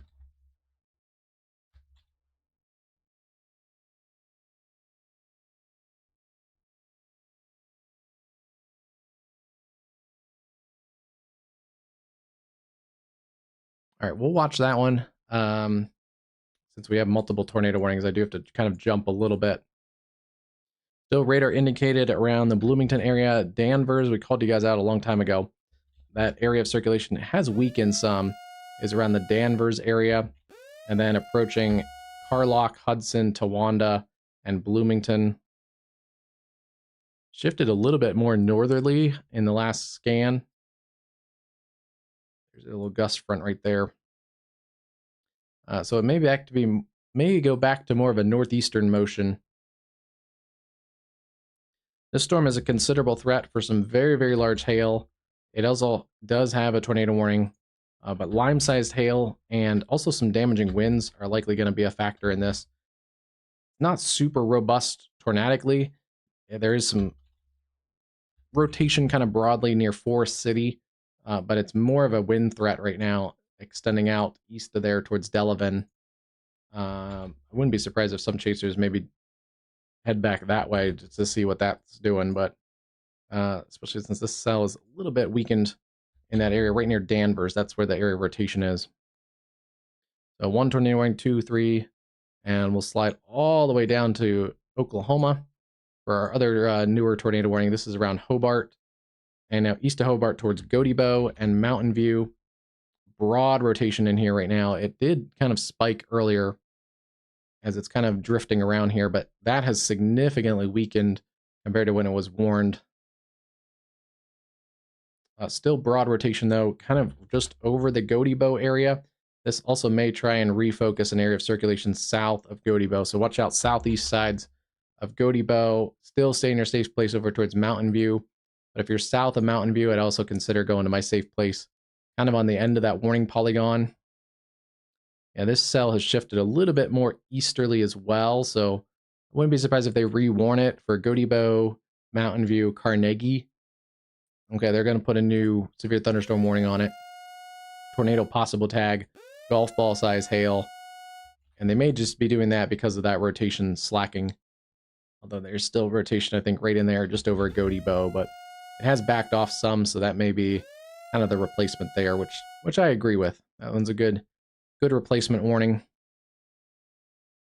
Couple strong cells still in eastern Kansas to contend with. And watching the Kansas City area, we still have some storms out towards Lawrence. We'll see how severe they are when they get into your area.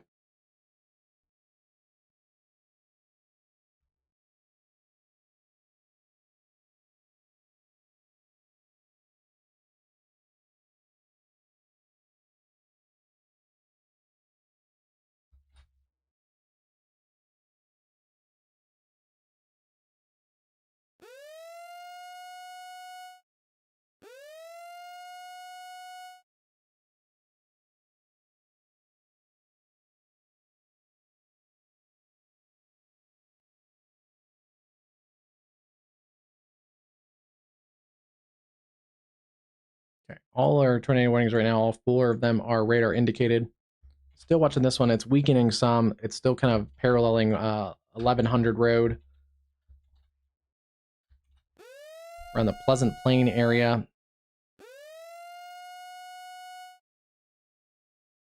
Yeah, it's broadened out significantly since it got tornado warned, but still keeping an eye on this one.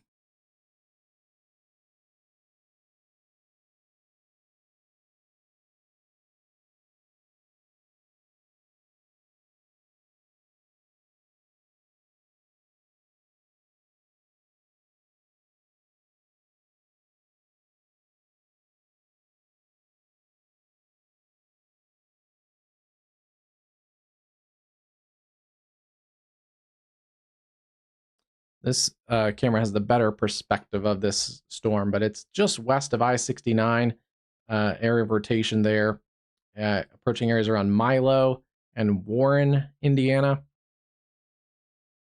It's about to get pretty nasty on the highway. Whether there's a tornado or not, it's going to start pouring pretty hard, but also there is some hail back in this cell as well, near Pleasant Plain. And then watching the area of rotation, if there is one, it's probably just off our camera perspective. We saw it kind of get closed off with some precip just a few minutes ago. But yeah, if there is still a circulation with a tornado, it'd be just off the camera perspective in the heavier rain back in here on County Highway 1100.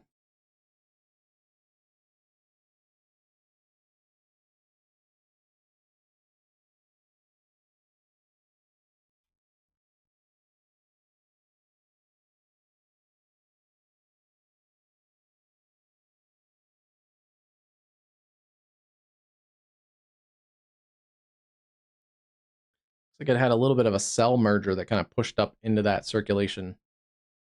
So that may have disrupted it.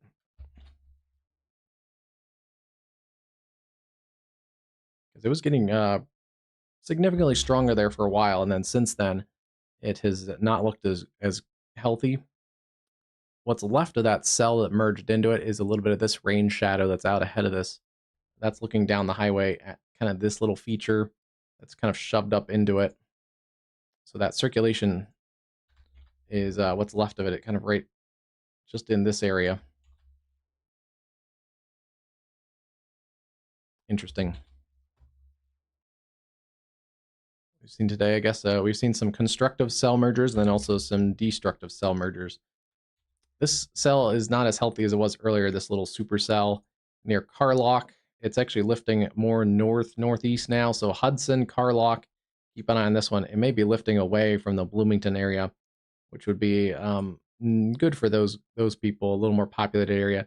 They may actually replace a new warning for areas. Watch out around Gridley, El Paso, Hudson, Lexington. You guys may get a new warning pretty soon if that continues in that movement. And then we have a big hail producing storm with some rotation in here east of Forest City. Still a radar indicated area of rotation there.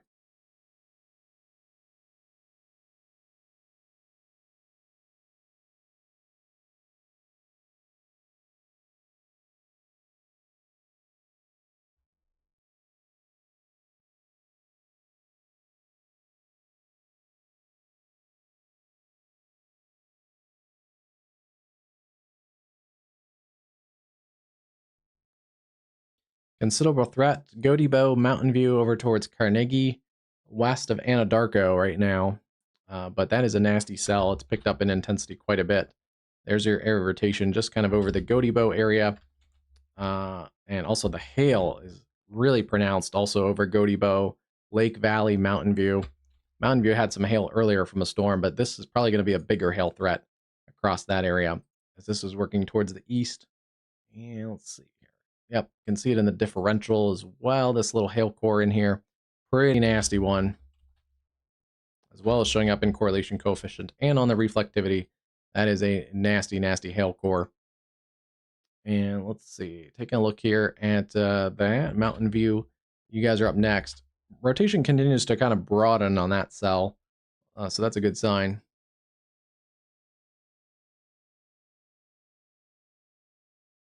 Hey, Raul, how's it going today? Hope all is well out there in Puerto Rico.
Yeah, we'll see. We'll give it a look here. Looks like Puerto Rico may still get a few more showers, but things are probably winding down for the evening. Couple of trade wind showers. A social media small creek overflowing earlier this afternoon in the very west side of Puerto Rico. But yeah, we're getting into the time of year where you're gonna probably get some favorable trade winds, and that can create some localized flooding, especially the higher terrain across the central part of the island. So I wouldn't be surprised if you do get some heavier rain tomorrow with some flash flooding. Pretty common though this time of year. This cell still has broad rotation in it. It may try and localize a new area on its southern flank, and then this cell has really come down. It's struggling a little bit. The cell to its west near Mackinac has a little rotation too, but they are going to issue a new severe thunderstorm warning to the north and east there.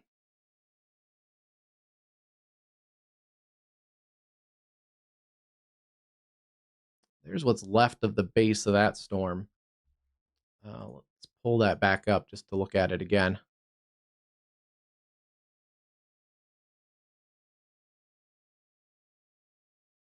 Still don't see anything on the ground there. There's a raindrop right in front of our camera. There's a little bit of a blurriness. That's not a tornado.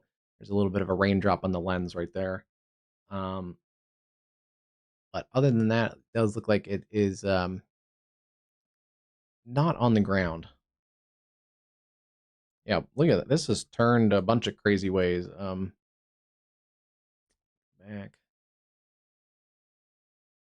The rain is starting to get into this camera, so it's going to probably cut off our view of that perspective there.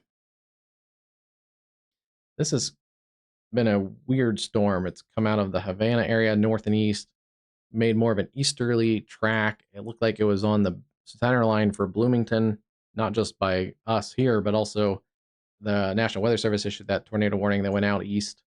And since then, it's actually crossed back towards the northeast. So now it's what's left of it is going to head north of Bloomington normal.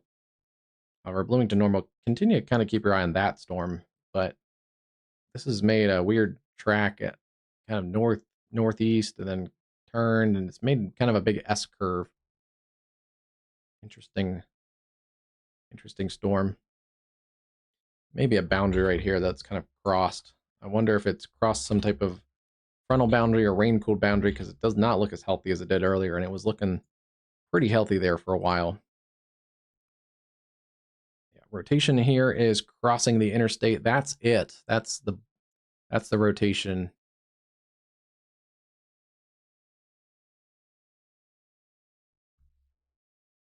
Right in here, broadly, right in there, and our camera perspective is right here looking at that.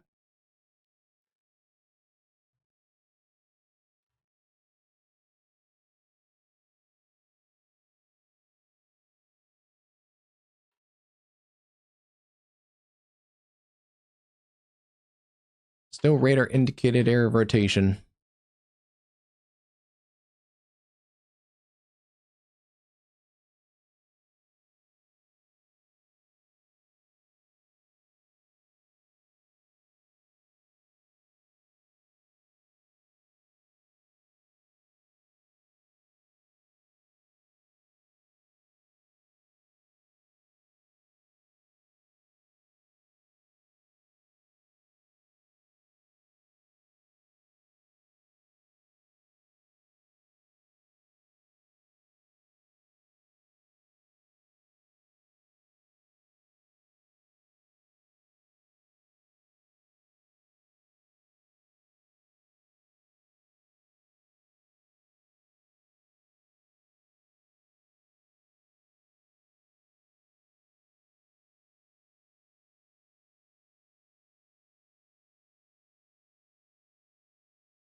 All right, well, we're going to lose our perspective of it.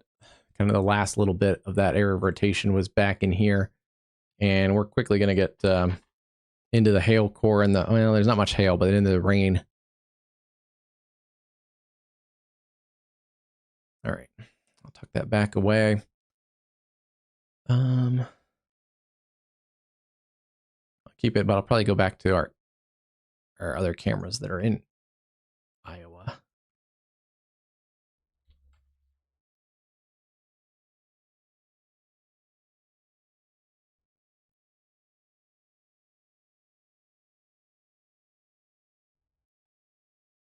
Still tornado warned for another 8 minutes or so. Yeah, it's come down in intensity a little bit.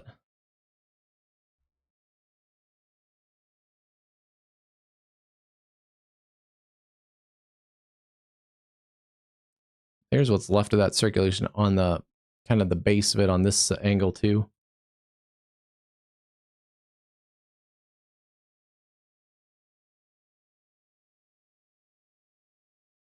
Anyway. Yeah, it's lifting past the interstate there. It is definitely a weakening cell. The hail's come down quite a bit on that cell.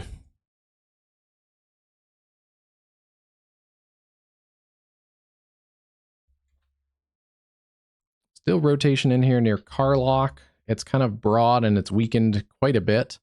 Interested if we have a boundary in here.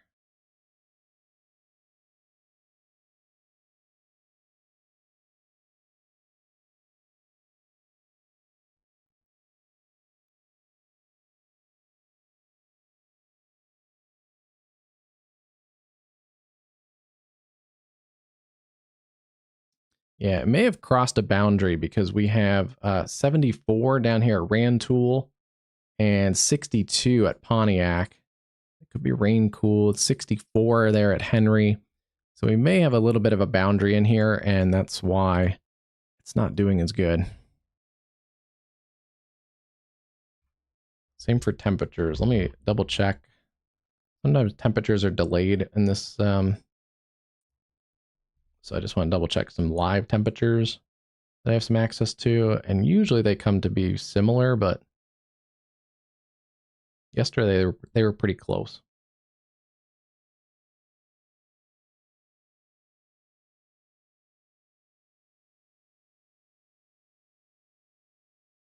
Yeah, Pontiac. Okay, Pontiac is at 63, so that's about right. We're showing Pontiac at 62.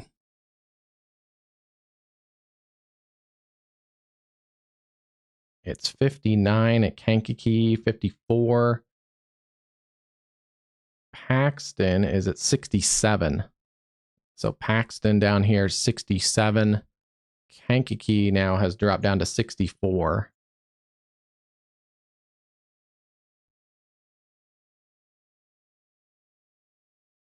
And Rantoul starting to decrease a little bit, is still at 70. So yeah, there's a little bit of a boundary across here, right where this tornado watch is, and it may have affected this storm. Just kind of a quick look at it. Lost tornado warning. Still some broad circulation in here coming up towards Kappa, Hudson, El Paso, Lexington, and Panola, Indiana, or Illinois. And then we have the considerable threat for golf ball size hail back across areas west of Delavan near Green Valley. Also a tornado warning there for that area of circulation kind of tucked up into the core of this storm. A little bit of a localized area there, but it's more of a wind threat headed towards San Jose, Delavan, maybe down towards Emden. The hail core has come down a little bit on that cell as well.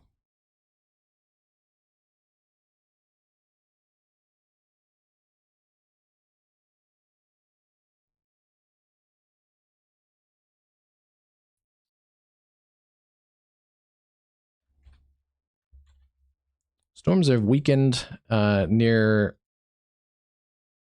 our camera here. Let's get that going. I may be struggling with the storms near Osceola. These were severe warned storms earlier.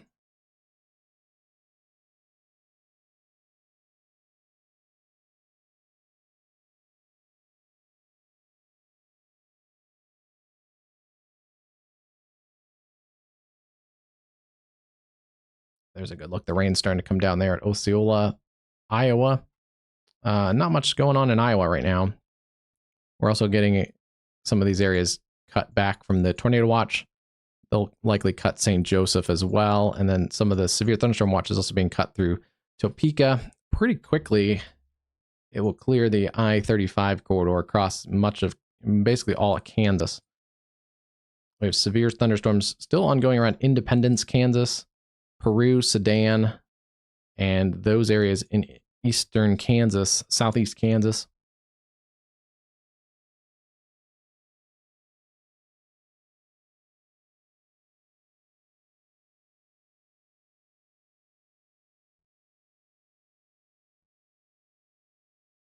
Here's a look at those storms starting to funnel in here.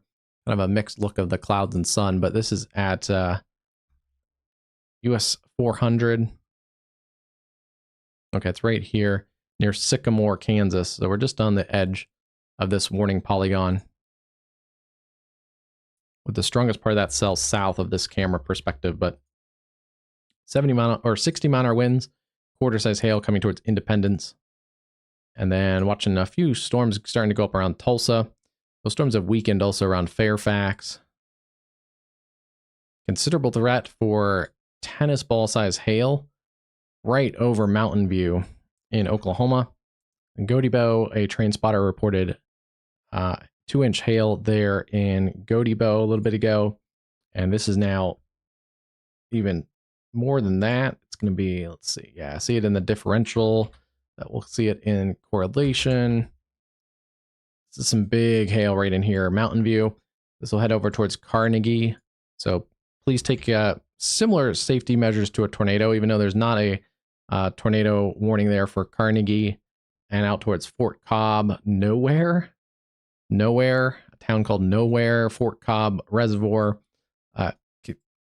Take your shelter like a tornado, similar to a tornado, lowest level into your room, away from doors and windows, because wind-driven tennis ball size hail can do a ton of damage. Make sure you're in a sturdy structure. That is a dangerous storm and the largest hail that we've seen today so far. This whole cluster of storms has now been severe warned with ping pong ball size hail potentially. There's a couple areas of circulation. There's one also kind of right here near Roswell in Oklahoma. That's an interesting little circulation, so keep an eye on that one. The lightning has come up in these, so we are seeing some upscaling thunderstorms across those areas. Hey, Joan's mom, how's it going? Yeah, I try to keep a more calm stream. I know some streamers hype things up, but I try to keep it how it is. Yeah. We generally, our community is pretty chill, so definitely tune back in. Give us a like and subscribe, and then you can click that bell icon and get notified when we go live. But yeah, I try to keep it on the calm side because I know I've heard from people before on our chats for storm anxiety, so we try to keep it more on the scientific side there rather than the hype side. But I think you're going to get through if you're north of Kansas City without too many big storms. They're going to trim off a bunch of the counties north of St. Joseph for the tornado watch. It doesn't look right now like there's an imminent tornado threat at all, really, in that, actually, really in the whole watch area across southern Iowa and northern Missouri, but especially that area north of Kansas City. Just some strong storms, but non-severe right now. Yeah, thanks, Edward. Hope all is well there. Cold front going through Platte County. Yeah, you should be good. Give it a couple minutes. You may get another batch. It looks like there are some storms back here towards Topeka, but those storms are likely right along the cold front. Or maybe actually just behind it even. They're kind of lifting a different direction, so the cold front is probably actually right in here. Let's take a look real quick. Temperatures.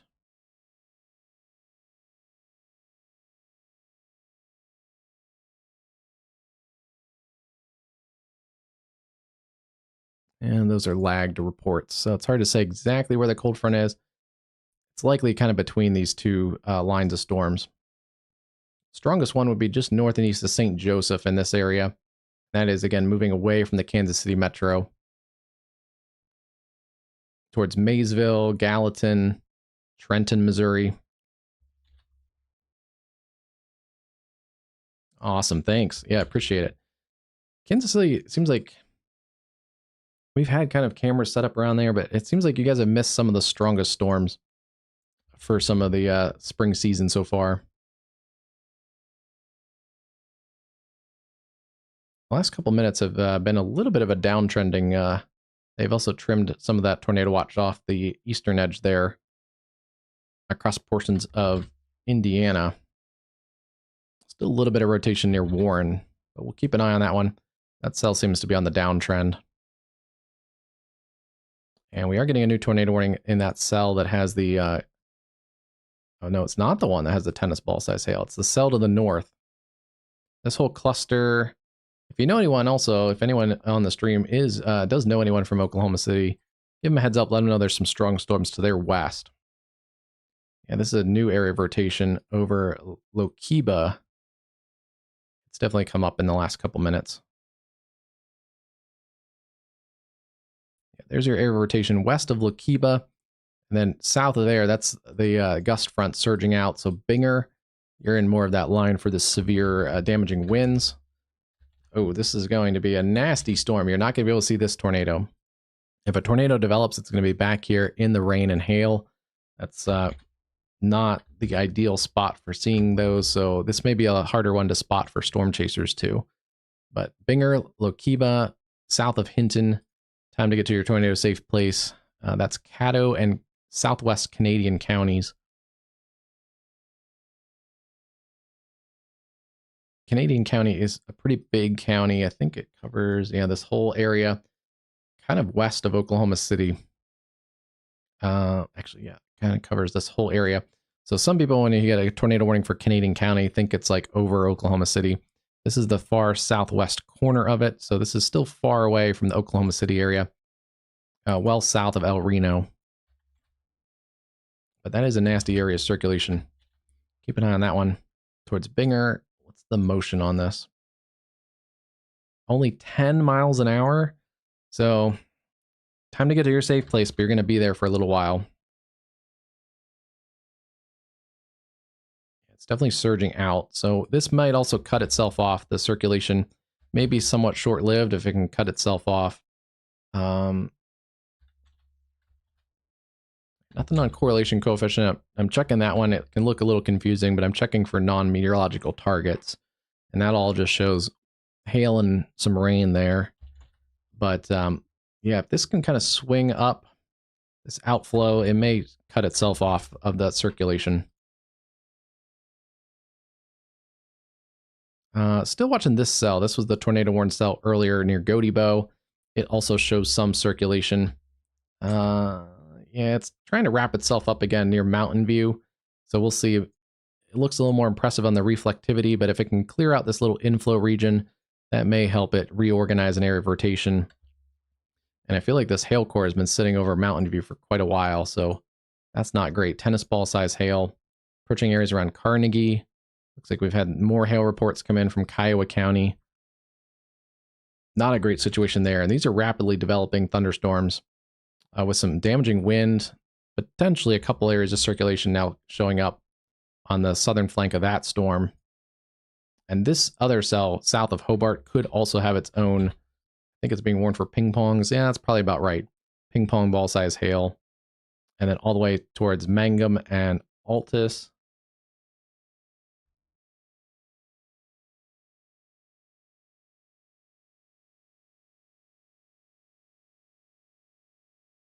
Okay, we've seen those storms starting to build up too on the Oklahoma camera. This is looking across the Wichita Mountains. This darker area of storms is essentially that area back towards Snyder. So we're not seeing the strongest of those two storms, but we are seeing those storms build up. They will probably swing out towards Lawton.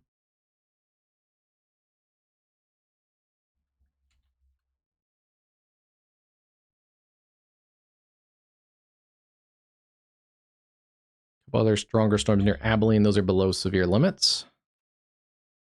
that is our one tornado warning right now. We've lost both of the tornado warnings in Illinois. This one still has an interesting look to it. It's not quite as strong as it was earlier near Delavan, but this one still has a chance to go tornadic, so we'll keep an eye on that one. Green Valley, Delavan, Hopedale again. New flash flood report, significant street flooding in Tazewell County. So again, please turn around, don't drown. This is McLean, Tazewell, and Woodford counties in central Illinois. Areas that's got a lot of rain already today and the last couple days. And there's another storm working through that same warning area. And there's more storms back here. So yeah, please turn around, don't drown there. Basically between Peoria and Bloomington is that corridor of heavier rain. Still seeing some rotation there near Hudson.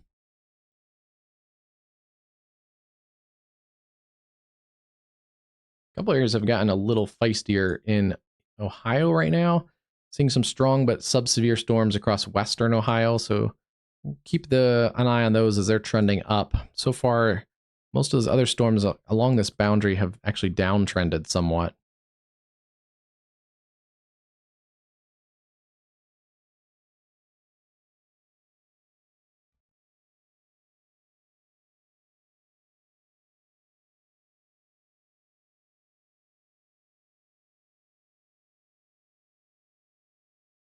Just take a look at some of the cameras here I have off on the one side, making sure everything's kind of still what I think it is, but yeah.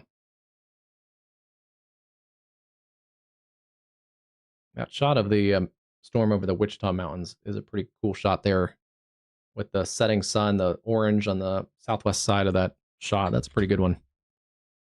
It's one of our stronger storms in Missouri right now. Lawrence, Overland Park. You guys are up next for this kind of shower storm. These are all sub-severe across the Kansas City metro. And let's pull up the latest model. I'm curious to see what the latest model says.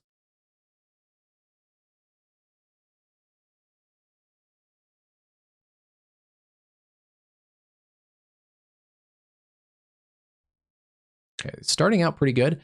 It has the weaker storms across the Kansas City metro right now, and maybe a little more storm activity across Oklahoma, but it's starting pretty good.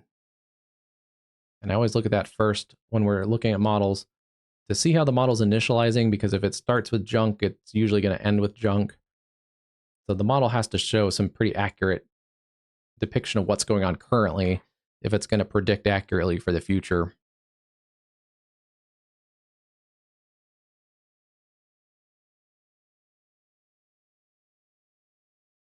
Still shows some decent storms basically between Kansas City and Independence. So we'll see if it can develop any further. Right now, they're underperforming the model across that area there from basically Lawrence down to Independence. But next hour or so, if those can mature a little bit, we'll kind of monitor trends there. And then the trends across this tornado watch don't look as favorable as they did earlier. It still wants to bring a few more storms across that area, but not as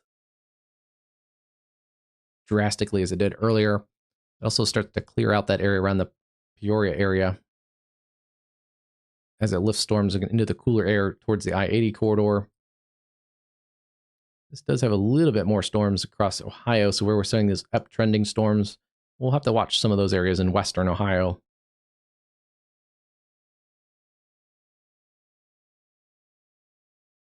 And then, yeah, it does bring that cluster of storms that's severe warned with some large hail, tornado warnings. It does bring that generally towards the Oklahoma City area, so we'll have to watch those storms. That may be the focus point the next couple hours.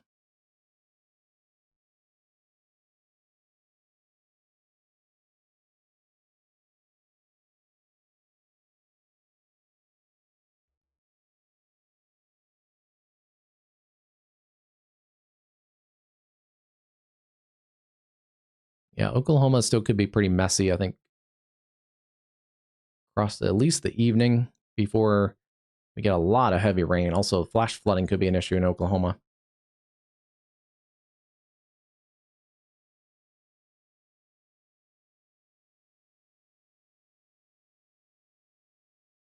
This model still likes to develop more storms right on the Missouri and Kansas border, too, kind of after they get through Kansas City. So we'll see if that also intensifies. It'll be kind of those areas around Independence over towards Carthage and Lamar.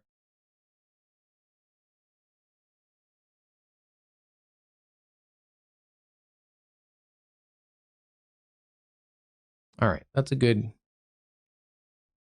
Always check the models at every. I try to check it every hour, but sometimes we get too busy on the stream.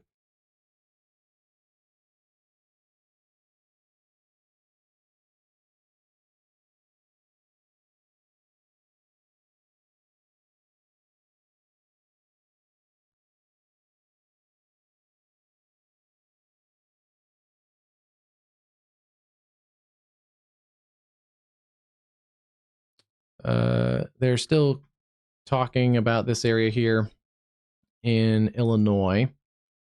Severe threat persisting into the evening hours, but the greatest severe threat the Storm Prediction Center is highlighting is this area here just north of Lincoln and across the areas around Bloomington. So they're still kind of watching these, kind of 3 cells, 2 cells and a couple clusters there. Those will generally continue to lift north and east.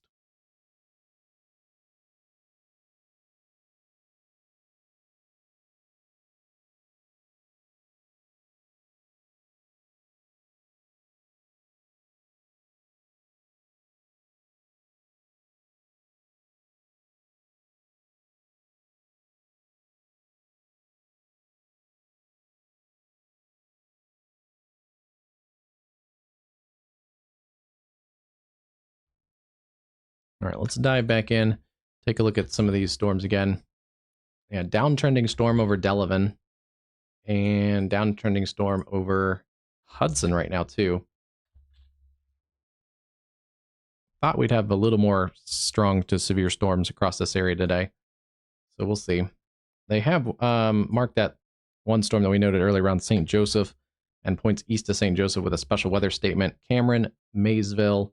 This is lifting away from the Kansas City metro. So that's pretty good there. Still just gusty winds. Not even hail, just gusty winds, some lightning. Topeka, Horton, Kansas, over towards Lawrence and Fairmont. Strongest storm right now in Kansas is down in southeast Kansas, around Independence, Kansas. And that's not our camera there. That's this camera. Rain coming down there. I don't see any hail on the camera right now. Mostly just a wind and rain threat, maybe some small hail. Sycamore, Cherryvale, Independence, down to areas around Caney on the Oklahoma and Kansas border. A couple storms around Tulsa. But watching these storms, these are ones I'm a little more concerned about in the recent last couple minutes. We have the tornado warning storm around Lokiba. You can see all of the lightning on this storm. It is definitely intensified with a ton of lightning around this. And the air of rotation is tucked back up into the rain, so it's going to be very hard to see. It's kind of broad still, but there are little areas where it may have localized. It may put down a brief tornado or two. And then also keeping an eye on this storm, destructive storm, tornado possible, but also baseball-sized hail. This is that cell around Mountain View that's organized. Mountain View has had a few different hailstorms today. And that's the newest one there. Maybe another shot at some hail on the backside of this storm. Yeah, broad rotation in here, kind of roughly over the Mountain View area, especially just south of Mountain View. And then more hail, ping pong ball size hail south and east of Goaty Bow. Probably not as far back as Mangum, but there could be some pockets of smaller hail in here and also gusty winds. So yeah, destructive severe thunderstorm. You want to treat that very similar to a tornado warning. Lowest level into your room, away from doors and windows. And if you have a basement or storm shelter, that may even be the best option. But don't go outside with the baseball size hail to get to your storm shelter.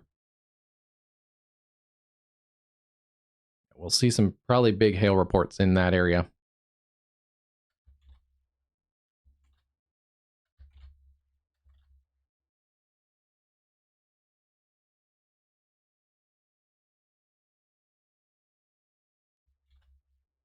may have weakened just a little bit.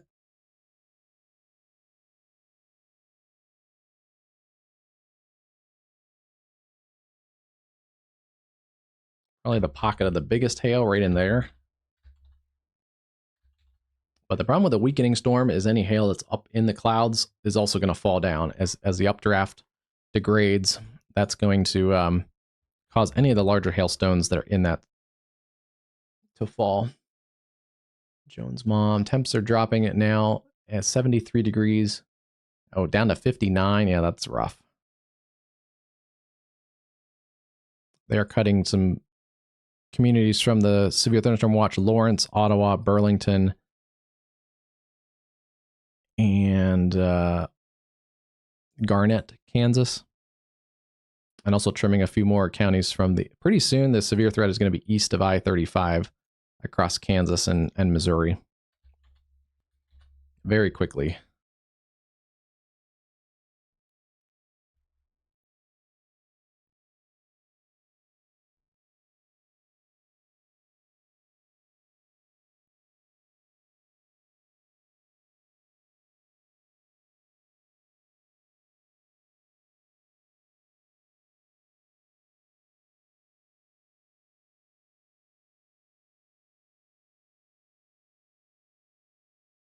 Oh, wow. There's a pretty stark difference. Some of that is rain-cooled air, but it is only 58 in Lawrence, Kansas. And downtown Kansas City, it is still 70 degrees. There's about a 12-degree difference to go from Lawrence, Kansas over to downtown Kansas City. High today in Kansas City was about 75.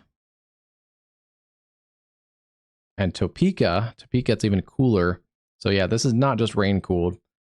It's 48 degrees in Topeka, 58 in Lawrence, and downtown Kansas City, it is 70 degrees. So that's your cold front.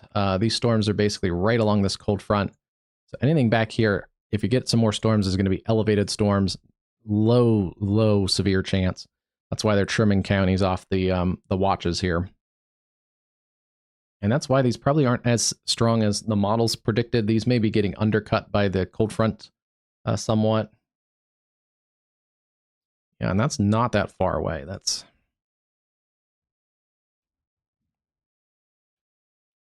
I think sometimes people think Topeka is further from Kansas City, but it's only roughly about 60 miles. Wow, it's a pretty stark difference.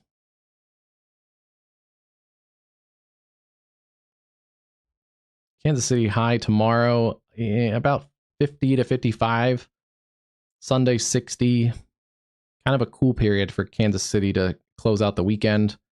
Highs around 60 Monday, Tuesday, before it looks like it starts to warm up a little bit more.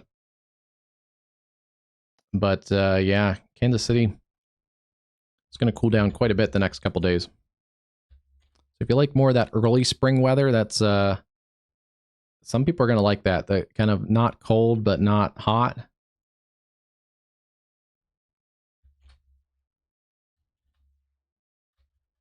Storm is, I think, moving a little faster now. It was moving at 10 miles an hour. It's still listed at 10, but it has made a little bit more progress east. So the heaviest rain and hail is east of Lakiba, just around the Binger area. Yeah, it's still early. That's 60 degrees is a pretty good temperature this time of year. If it gets into like late April and May and it's only 60 degrees, then that's not as fun. But it's still kind of early. I just don't want any more snow or anything like that. I wouldn't... This doesn't look fun. I like snow, but up here where it's going to be like 12 plus inches of snow, that just does not look fun. I guess while the severe weather is diminished, I will... Or not diminished, but while we're having a kind of a lull in the action on the severe weather, let me just look and see what the snowfall looks like for these areas. We should highlight that sometimes a little more.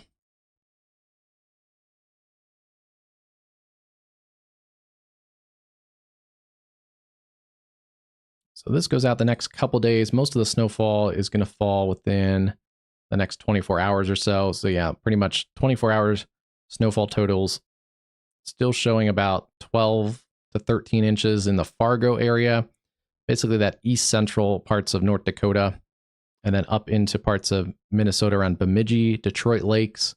Could see 12 to 14 to even close to 15 inches of additional snowfall on top of the snow that's already occurred.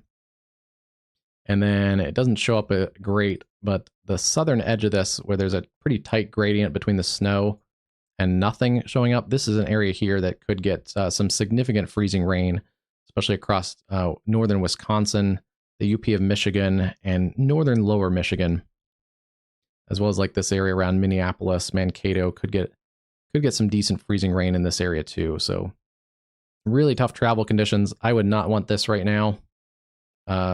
12 plus inches of snow.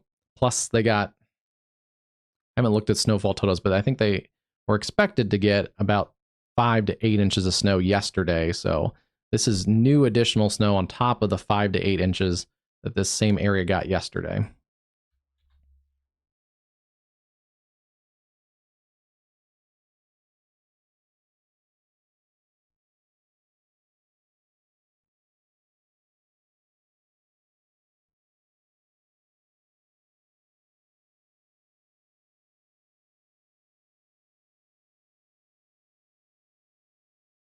I'm waiting on the latest model run. It runs every hour, so it's not fully done yet.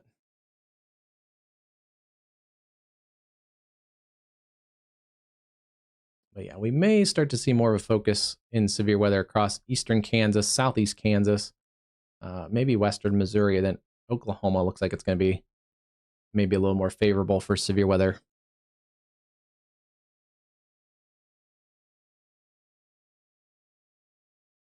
We'll continue to monitor that. This area, this cluster out of Oklahoma City is going to start making progress, I think, towards Oklahoma City in the next little bit. Already seeing, I think, a little bit of an eastward shift in this cell near Lokiba. There's our storm coming through Kansas. That's a severe cell around Independence, Kansas. Not seeing anything crazy with this cell either.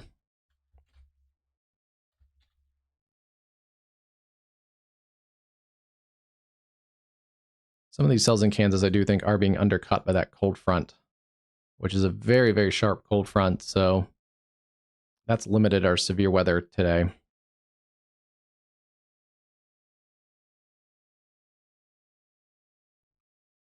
little bit of a mini supercell there near Bushy Head, Kansas, east of Tulsa. That's a newer cell. This cluster that developed recently in western Oklahoma still has kind of two HP supercells, high precipitation supercells. Not, I don't know if either of them are producing tornadoes right now. They're kind of broad rotations, but they are producing a lot of wind, a lot of hail. And they're going to continue a warning out east to Carnegie for tornado possible, golf ball size hail. That's going to head towards Anadarko. And a little bit downtrended. This was the hail. This was the baseball size hail earlier around Mountain View.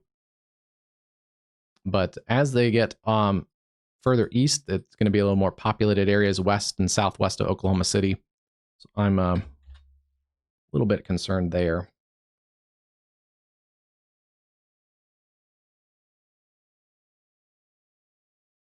I like that camera in Lawton, but I may have to reposition it. See if we can see that cell.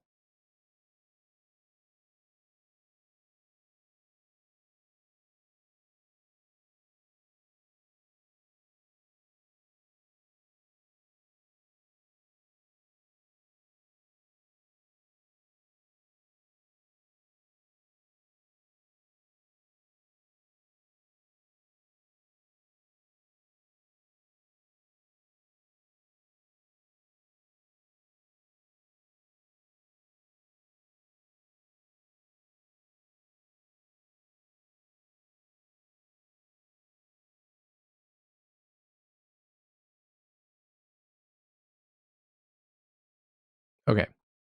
This is a new look out of the west side of the Oklahoma City area. I think we used this camera recently. around Yukon, yeah, west of OKC.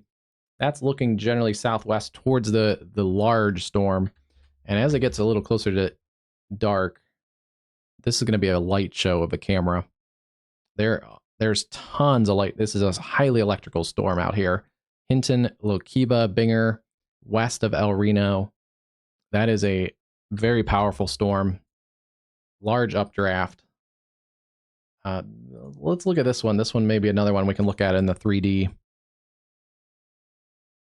Oh yeah, 53, probably even a little higher than that, 53,000 feet.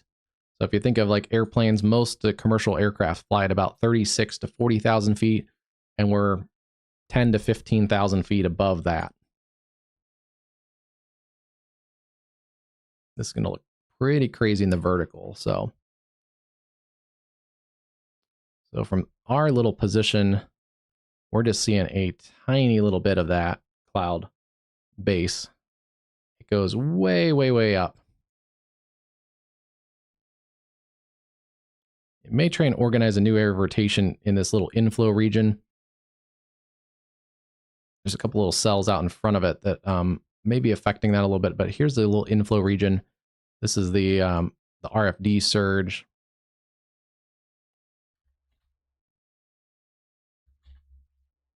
Yeah, doesn't have anything there yet, but kind of keep an eye on that area. That's where the storm is getting the inflow. And it may try to surge out a little bit on the outflow side towards Gracemont and try and tighten something up in that area. Wow, that is a big cell. This one is a similar size cell out here in Carnegie and Mountain View. Broad rotation in it. But those broad rotations and that mesocyclone at the upper level is helping to support that larger hail. Those are nasty storms. Luckily, those are not in Oklahoma City right now. If that was in Oklahoma City, that'd be $1 billion hail disaster. You wouldn't even need tornadoes or wind or anything, just the hail alone. If that was baseball-sized hail across Oklahoma City, would be a destructive hailstorm. You get a new storm in Ohio to fire up. Tornado possible tag there for Marion, Ohio, back towards Mount Victory and LaRue. Maybe some small hail. I don't know if there's much of a hail threat right now across most of those storms in Ohio. Mostly just brief periods of damaging wind, brief wind gusts, and maybe a weak tornado, but most of this is kind of behaving itself.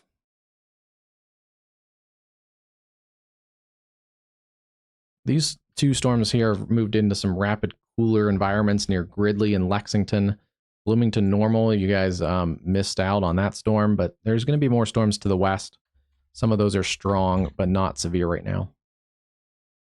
All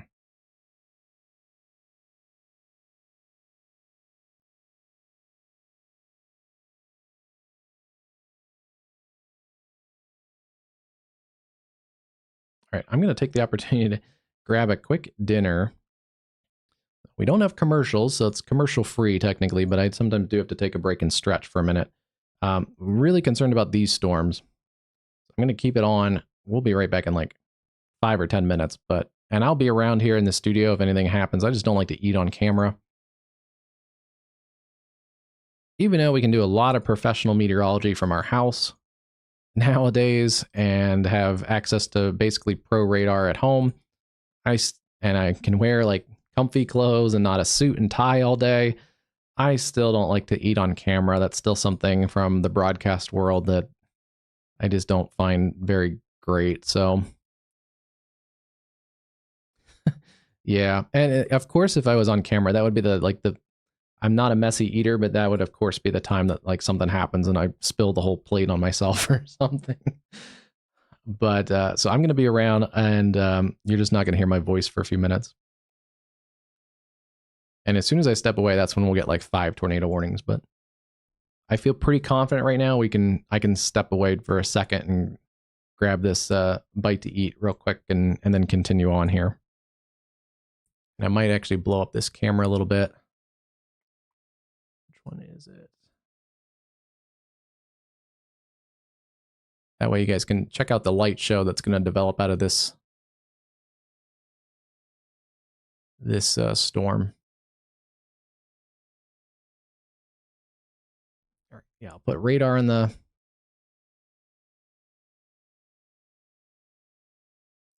right and the camera there on the left, and that should be a light show in the next couple minutes.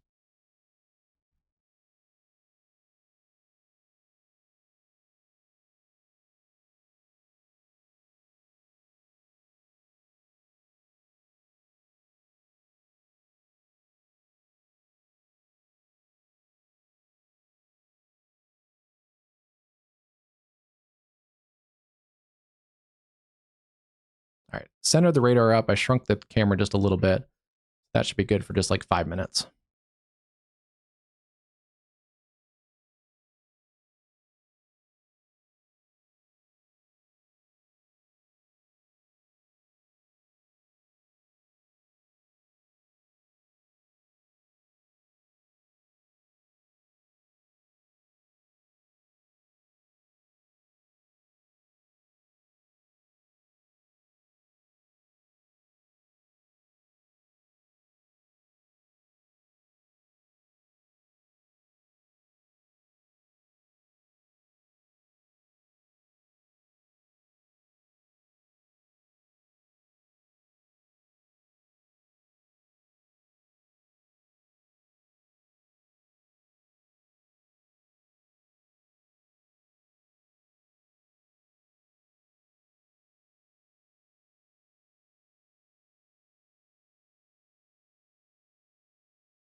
All right.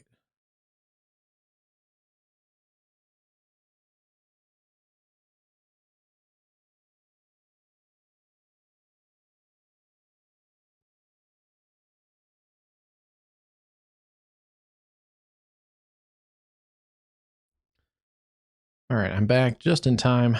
Not much has changed too much across our northern severe areas.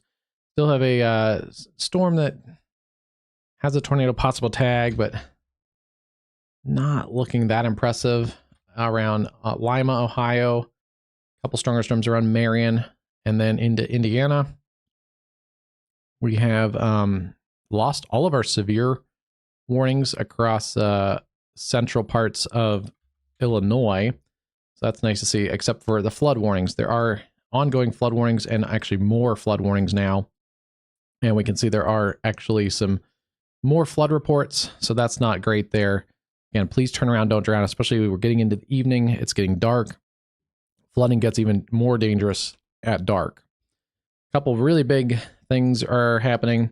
This tornado watch is basically a big chunk of it. Over half of it is being trimmed off. And areas that haven't seen severe weather yet today, looks like it's going to be minimal chances of severe weather. Some strong storms, but non-severe, basically along the I-35 corridor from south of Des Moines all the way to areas north and east of Kansas City around Chillicothe, Missouri. Yeah, they're trimming that tornado watch quite a bit. Still a severe thunderstorm watch. It covers kind of Kansas City east towards Boonville and then down across eastern parts of Kansas. That's where our strongest storm in Kansas has been for a while, around Independence and Parsons, Kansas. It's a little bit on the downtrend, so we'll continue to keep an eye on that one. And then watching some stronger storms north of Tulsa right now, near Veneta, Oklahoma. The biggest thing is this large, massive supercell in the last 5 minutes has made more of an eastward push. It looks like it also is trying to tighten up a little bit now east of Binger. Yeah, it did what I called it earlier before I grabbed a pizza there real quick. When it was back here, it had a little inflow region, but it wasn't really spinning in that inflow region. The circulation was back tucked up into the rain, and it has localized a new mesocyclone on the leading edge of that gust front / RFD surge. So you can kind of see that in here on the reflectivity as well. It's a big supercell. It wraps all the way around, and then we can see even in the reflectivity, there's a little weakness in here. That is the inflow that's surging into this storm. So if there's a tornado, it'd be tucked still kind of back in the rain, right in this area there. Yeah, and this is the RFD surge surging out like this. So it's still kind of organizing. It's still not fully focused yet, but it is more impressive than it looked earlier when it was tornado warned around Lakiba and Binger. This new warning extends out through portions of Canadian County, Canadian Caddo, and Grady counties until, when was that? Until 8:45. It's still moving east pretty slowly, around 20 miles an hour, but that includes Union City, Minco, Tuttle, areas south of El Reno.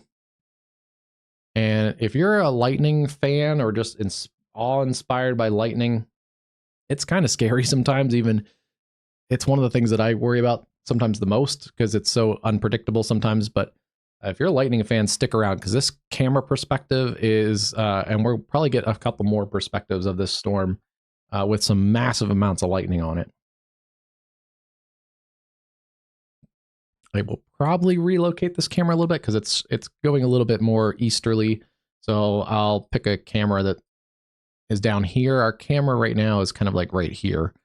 It is looking west, so we're kind of generally looking towards those storms, but I may have a better view of the tornadic portion of the storm on a different camera perspective. The other supercell near Carnegie is also tornado warned, but it's kind of had more of a broad rotation. Yeah, you can kind of see this whole cell is rotating, but it hasn't really localized much. In fact, if there's any localized area of rotation, it's actually right on the edge of the warning polygon south of Fort Cobb. So I wouldn't be surprised if they let that expire. Probably a tornado possible severe thunderstorm warning to cover that one right now. And that's out towards Apache, Cyril, Fletcher, and Elgin. And then we have dropped some of those severe warnings back towards Hobart, Mangum, and Altus, but still some stronger storms there. And still a cluster of strong storms well west of the Fort Worth area, but keeping an eye on those ones too.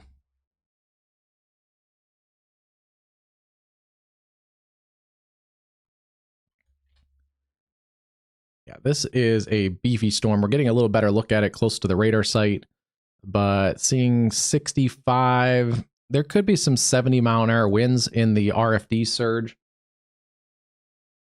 in addition to a tornado chance, which would be kind of tucked up still in here near Coger, Oklahoma. Yeah, still in here, tucked up in there. Minco, Union City, and Tuttle have to really pay attention to this storm. And let's get a track on that. I'm going to just track it all the way out. It's going to be a little while, but it is getting into a slightly more populated area. Minco, about 14 minutes. Maybe a little longer. It's at 20. About 15 to 20 minutes. Tuttle 40 and Mustang 47. And then let me track up a little bit.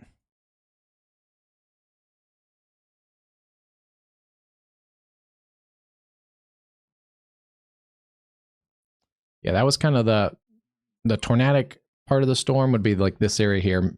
Union City 22, Mustang 56, Minco 40. There's your times of arrival up in the top box there. Other way, I guess, this way on your side. If it does hold together more Oklahoma, still like an hour and a half away because it's moving so slowly.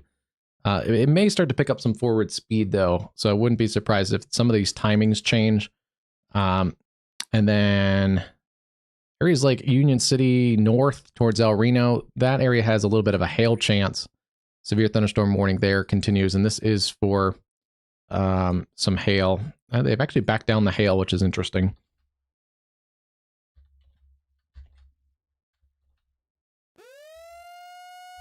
Yeah, they have backed off the hail, which actually is a good thing because this would have been a $1 billion disaster if there was large hail coming into the Oklahoma City metro like it looked like there could be. All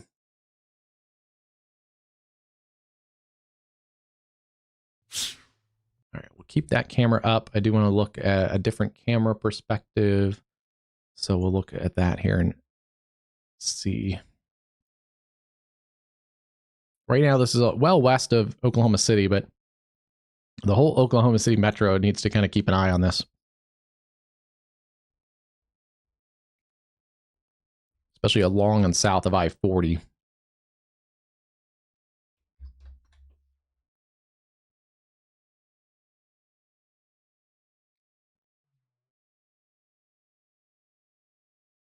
As this gets closer to Oklahoma City, it's probably also going to affect airport traffic.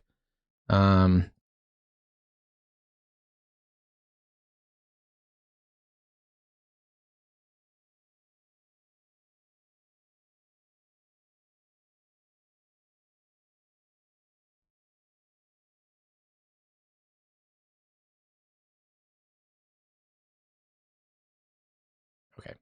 This is a little bit lower. It's actually, this is right near the airport. So this is looking kind of straight towards that storm through the haze a little bit, but that's a good camera perspective too. Yeah, we're going to see lots of lightning on this area. Generally looking towards the Mustang, Oklahoma area.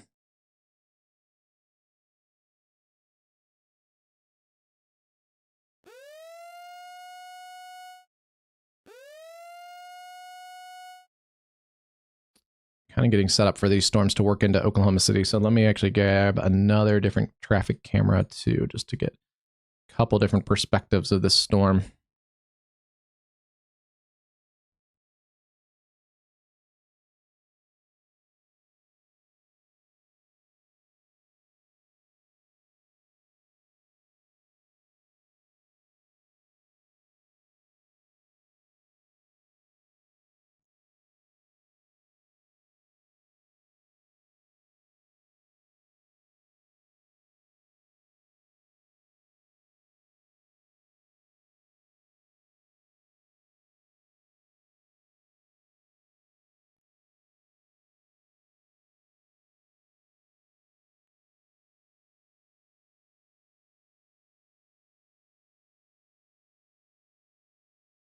Okay, that's probably good right now. I think that one's a good position there.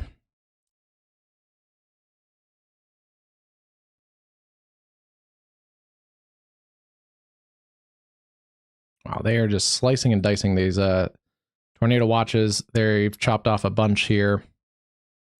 Hate to be too critical, but this looks like it was a bust for tornadoes across Iowa today. There's nothing going on up there for severe weather right now. Yeah, they've trimmed back the... still have a slight risk that goes out to central, but this was an enhanced risk in here.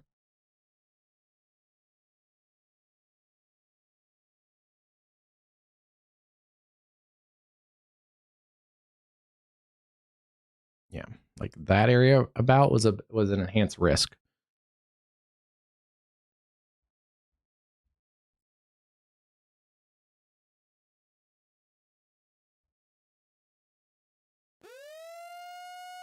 And our current tornado warnings are in a 2% unhatched, which is interesting. This area does have a hatched hail risk, though, that does extend down across that area.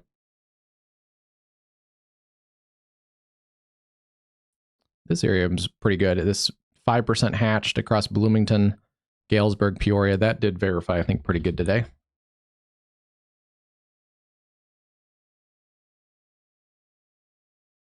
And so did this area, this 5% wind risk with a little bit of hail in there. That verified also pretty decently, but the enhanced risk, if I'm being too critical, did not verify really at all. For actually for wind, hail, or tornadoes. Maybe a little bit of hail. We got some like 1 3/4 hail, got some golf ball size hail, I think, across this area.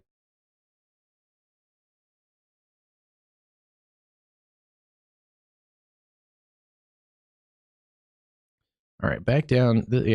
Our focus here looks like in the evening, for at least the short term, is going to be across central and west central Oklahoma, where we have two really strong high precipitation supercells.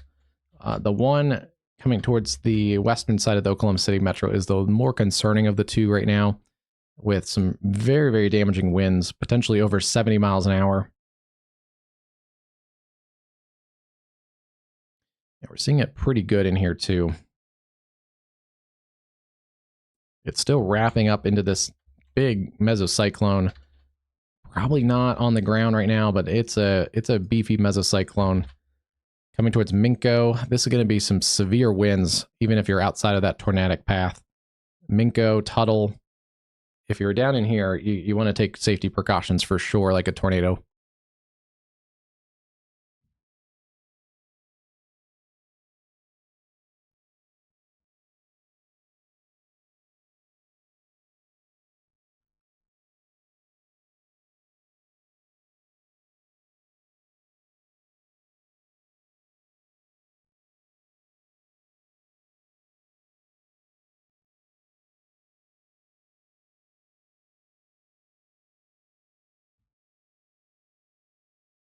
I also checking out some other products. This is just a beefy supercell in every way possible, but on the quad core setup, or on the quad radar setup that I have off to the side, look at this storm. This is just crazy impressive. The winds are also accurately displayed on both of these radar products. The hail has come down. That is one good thing. Yeah, hail has come down a bit.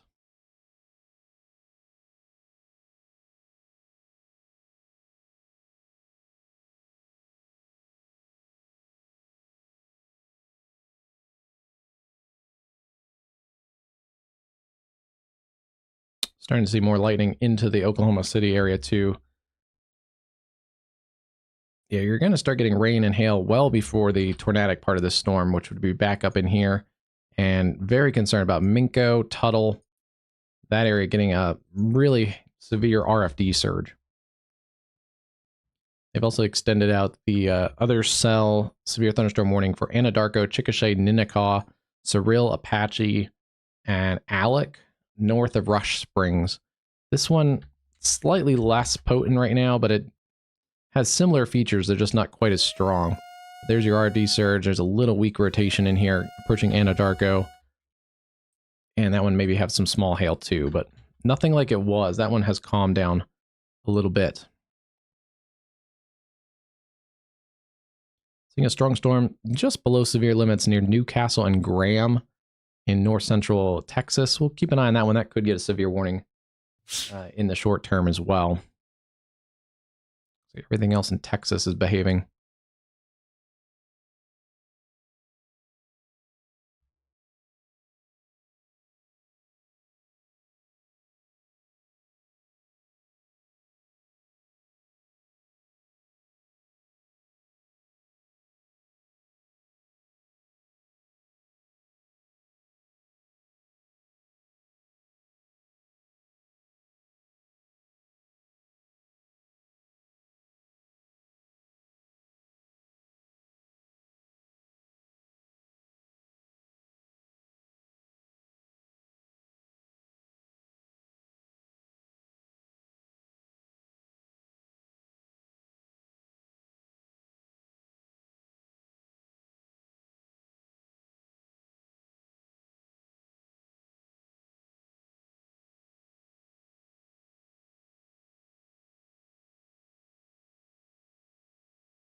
Looks like about 40 minutes ago, there was a funnel cloud reported in that area around Carnegie, Oklahoma. So that makes sense. That's why there's one of those tornado warnings a little bit ago. Still a nasty storm near Pontiac. Also, flash flooding is a growing threat across this cluster of storms. Peoria, Bloomington, and then up towards Pontiac continue to follow the flash flood warnings. Yeah, and you're going to get more storms. They may not be severe, but there are more storms. That whole area is going to get this big mess of rain and storms coming across central Iowa.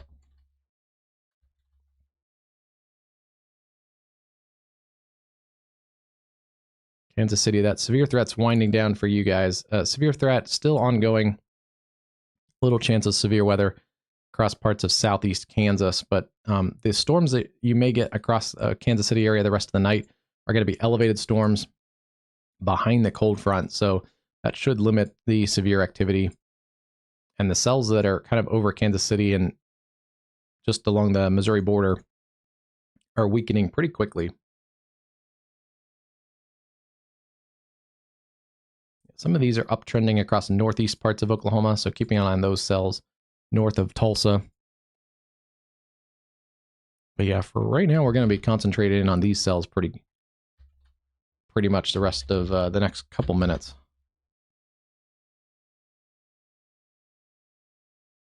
Just a big windy mess right now. Not super localized, but as dangerous winds are coming across the Minco area. Potentially some 70 to 75 mile an hour winds. So please treat this whole area as it's a tornado. And then, yeah, still seeing kind of a localized area of rotation, but it's not super pronounced right now. We can see also in the reflectivity, this bulging area, that's the damaging wind surging out towards Tuttle.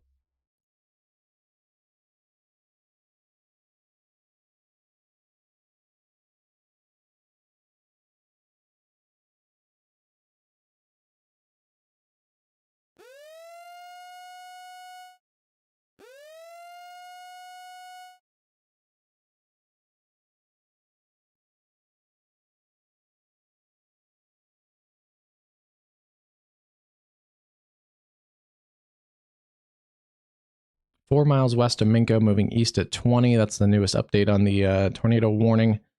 Southwest Oklahoma City, Tuttle, Union City, and Minco are in that warning polygon.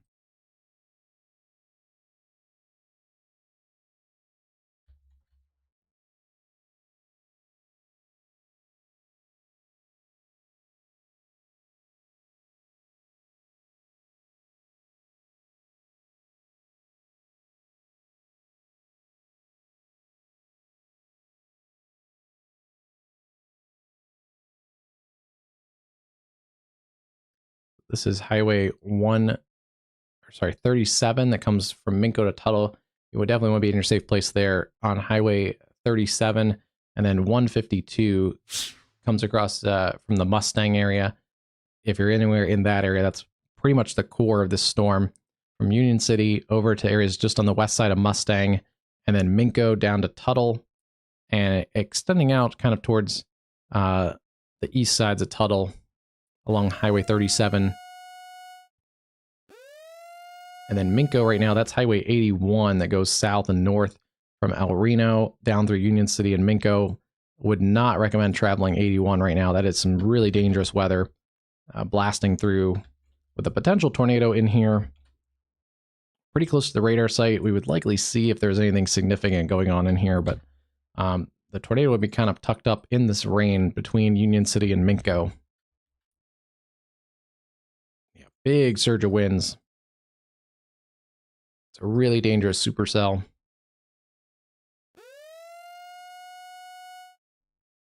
.152 is also 74th Street that heads over from Union City towards Mustang.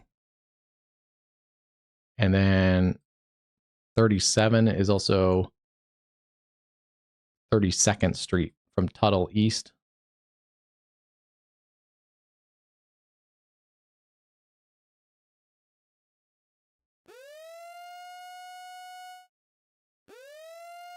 Staying kind of broad still, but this is definitely right now probably the most powerful storm in the country. Pretty sure. Yeah. We are getting a new warning, quarter size hail, 60-mile-an-hour winds for that cell that I mentioned a few minutes ago, Graham and Newcastle in Texas. That may lift up towards Henrietta, Wichita Falls, so keep an eye on that one from the south.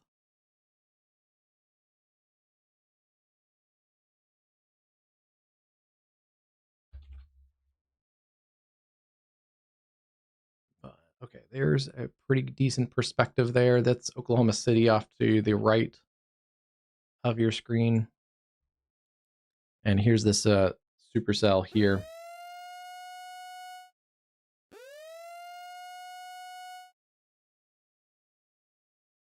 They're going to warn the whole thing too outside of that area of rotation. So everybody in the Oklahoma City area, severe thunderstorm warning for some small hail, mostly small hail and gusty winds. Severe thunderstorm warning for northern Grady, Oklahoma County, northern northwestern Cleveland County, south central Logan County, Canadian County, and northwestern McLean counties.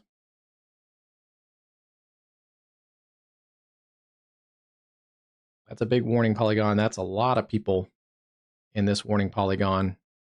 That includes Oklahoma City, Edmond, Piedmont, El Reno, Yukon, Bethany, Spencer, Midwest City, Moore, Norman, Goldsby, Blanchard, and down towards Slaughterville.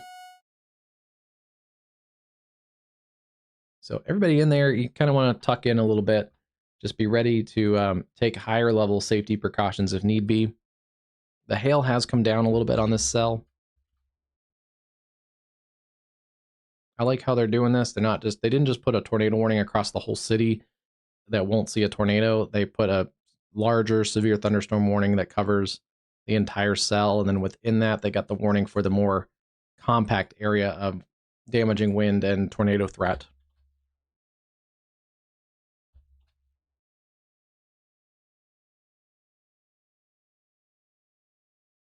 And there's the other cell surging out towards Chickasha, Ninnekah, Alec, Apache, and Cyril with a severe thunderstorm there.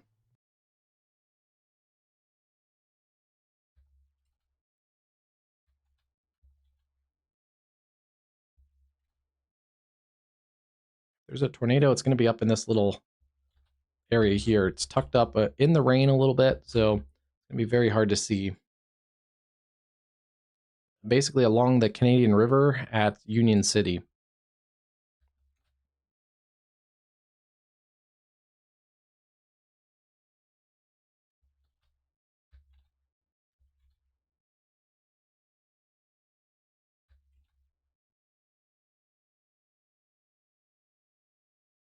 Basically, the airport in Oklahoma City is right there. So this is going to do some, this is going to impact some travel for sure across the Oklahoma City area. Even if the tornado threat is fairly limited and maybe on the low end right now, still kind of broad area of circulation. Yeah, the airport in here is probably going to get some flight delays in and out. They're not going to land planes in that supercell. So if you're picking anyone up from the airport, that's going to be some weather-related delays there. Yeah, hail, still a little bit of a threat there around Anadarko, Washita, over towards Verdon, and Chickasha. Keep an eye on that area there for a little bit of hail.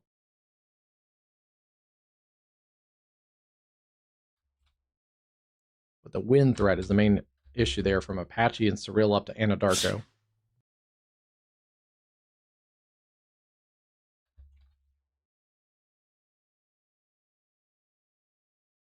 There's that wind threat around Minko and Tuttle. That's 65, 70 plus mile an hour winds. That's going to continue kind of riding down Highway 37. So keep an eye on this one if you're over towards Norman and areas west of Norman, especially.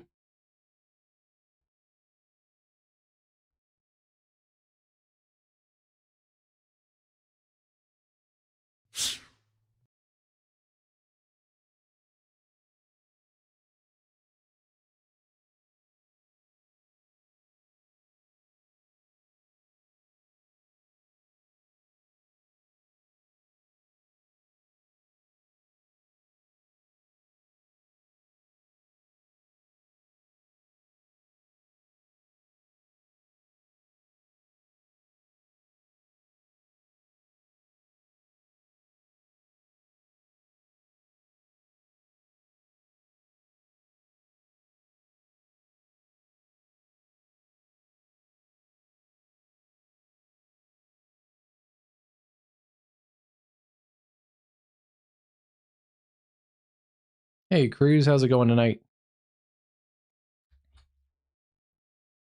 Today's been an interesting day. We're following a really beefy supercell coming into the west side of the Oklahoma City metro. I think I said it earlier. If you're a lightning fan, we got some cameras that are in really great positions to see some lightning out of this supercell. So I'm actually trying to find even a better shot as it's getting a little bit closer to the camera, but this is right at Will Rogers Airport, looking towards the southwest. So we're looking at basically kind of like right here, looking towards this supercell.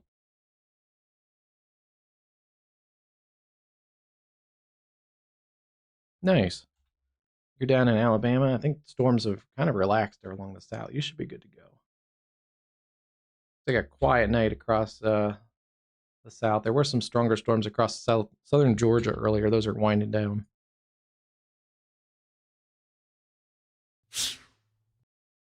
Yeah, you're in better shape now. This is mostly a planes issue here tonight. A couple new warnings. They are going to warn this area around Peoria. Peoria's missed, I think, most of the biggest storms, but Groveland, Morton, Germantown Hills, up towards Eureka, Illinois. Some small hail, 60 mile an hour wind. Little bit of rotation in there. But those are becoming less favorable across part. That's rain cooled and it's about to cross a boundary. So as soon as it crosses this boundary, that's basically along 74, this should diminish in intensity. The last couple storms that have crossed this boundary have really weakened significantly. And I would expect this one does the same. Yeah, tomorrow I think marginal risk in the south still. Yeah, marginal risk kind of across the Gulf Coast. So a little bit of a rainy day tomorrow with most of the severe weather concentrated up in the Ohio Valley.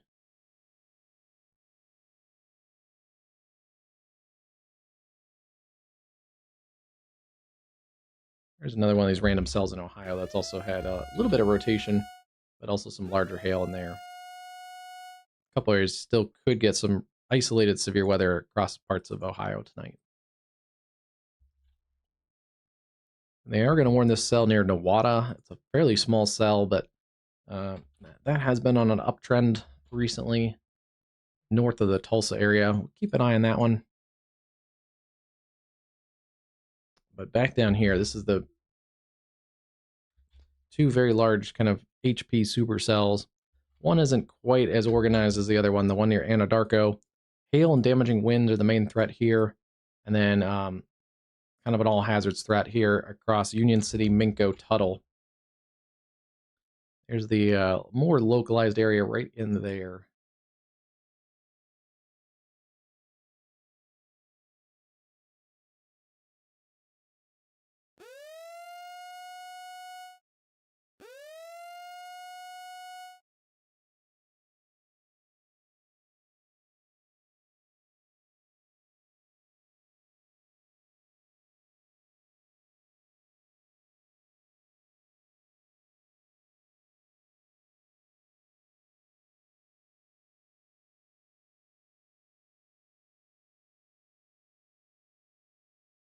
So this supercell is also producing a ton of rainfall, so they are going to issue a flash flood warning as well. Just got issued for most of these same areas: southeastern Grady County or northern Grady County, southeastern Canadian County, up to 1 inches of rain already, and another additional inch or two. Coming down that fast, close to an inch an hour rainfall rates, that's going to add up, especially we're getting into a little more populated area. There's just less drainage, there's more concrete, runoff is higher. So a big factor here with that supercell coming into this more populated areas.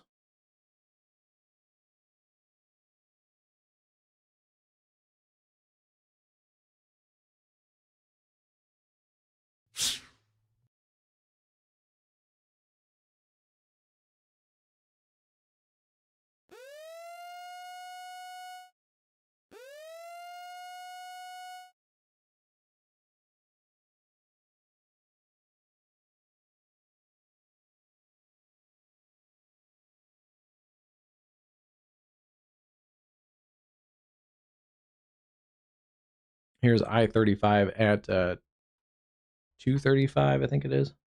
240. There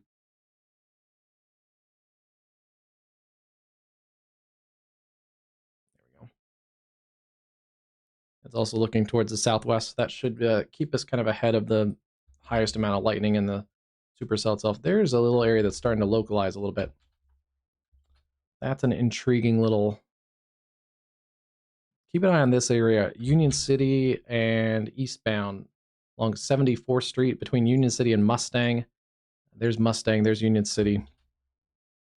This little area has maybe localized a little bit. There is a pixel that's showing a little bit of CC lowering. We'll have to see. That could be a coincidence. We need to see the next scan on this one.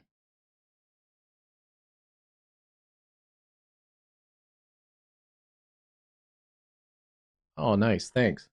Did you have a good stream tonight, Cruz? I gave you a subscribe. I subscribed yesterday, I think last night, right when we got done with our stream last night. I'll have to check it out. I actually just, like, after last night's stream, I just crashed, so I did not look at YouTube the rest of the night after I logged off. Yeah, this is a pretty electrical storm down here. A lot of lightning from Yukon, El Reno, all the way back through Minko, Tuttle, and we're seeing more lightning up in the clouds too. These are just the cloud to ground strikes. So even out here across Oklahoma City, already the lightning's picking up.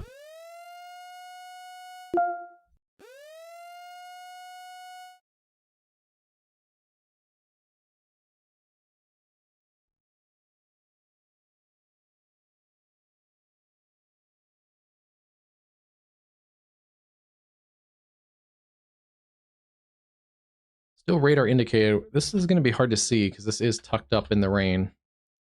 And yeah, that may have been a brief localization, but I don't see it on the... It did not continue, so if it briefly was there, it's not anymore.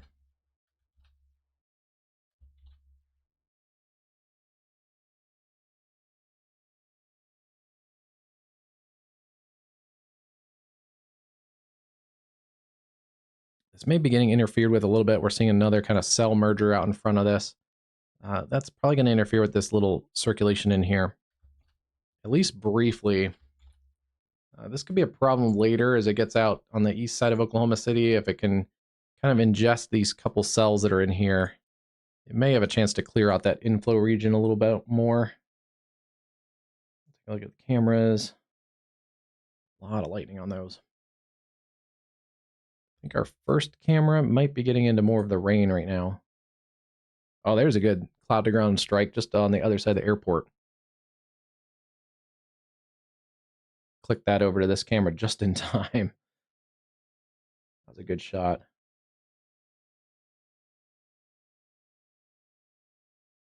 I think from this camera we would see a little more airport activity. I don't see a lot of stuff moving around.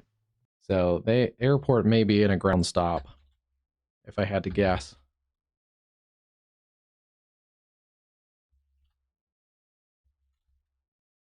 There is a tornado. It'd still be in this area. It's weakened some, but in this area, basically along 74th Street east of Union City. And still seeing the surge of winds surging across areas around Tuttle, Tyler Drive, 32nd Street. Those areas there have the higher wind. This is the Canadian River, kind of winds its way through the southwest sides of Oklahoma City. So there's a little bit of a gap in the population right along there. But this circulation is basically riding along and just north of the Canadian River at the moment.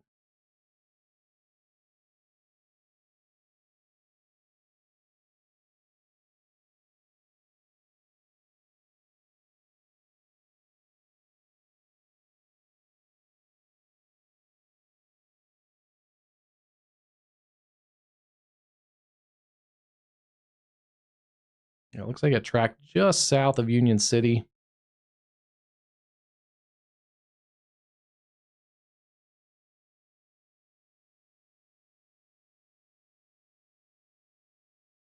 Sounds good. Have a good time at the restaurant.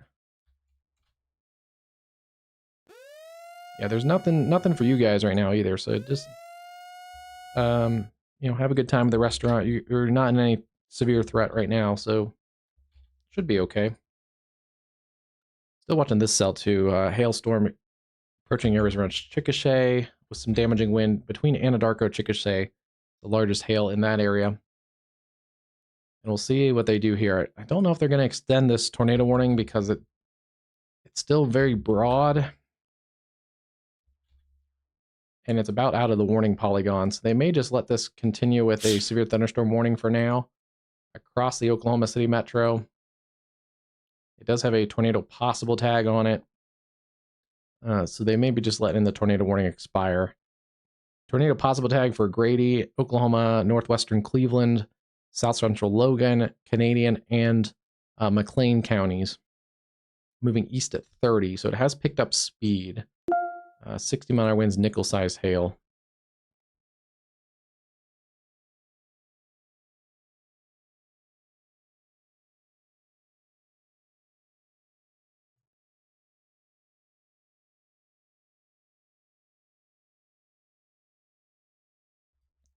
As I thought, once it was moving eastbound, it has steadily gained some speed. Certainly, there's more communities in the path of this than we just highlighted, but some of them show up here. Oklahoma City, about 28 minutes to downtown Oklahoma City from kind of the leading edge of the heavier wind and also the tornado threat. You're going to get lightning, thunder, maybe even some small hail out ahead of that, but just from the leading edge of the more pronounced severe weather threat, it's about 28 minutes to Oklahoma City. Same for Moore, and then about 40 minutes to Spencer and Midwest City, and then closer to an hour for those eastern suburbs, Choctaw, Hara, McLeod, and Newalla. And if it holds together, probably be more in the shape of a wind event out towards Shawnee, about an hour and a half towards Shawnee, Oklahoma. This is going to take a track that, this is I-40 that comes down in here. Really major interstate, I-40. And it's going to ride along and probably just, for right now, along and south of I-40 with the heaviest. But I-40 then kind of dips a little bit southward on the east side of Oklahoma City. And that's where some of this higher storm will come in towards, basically ride right along I-40.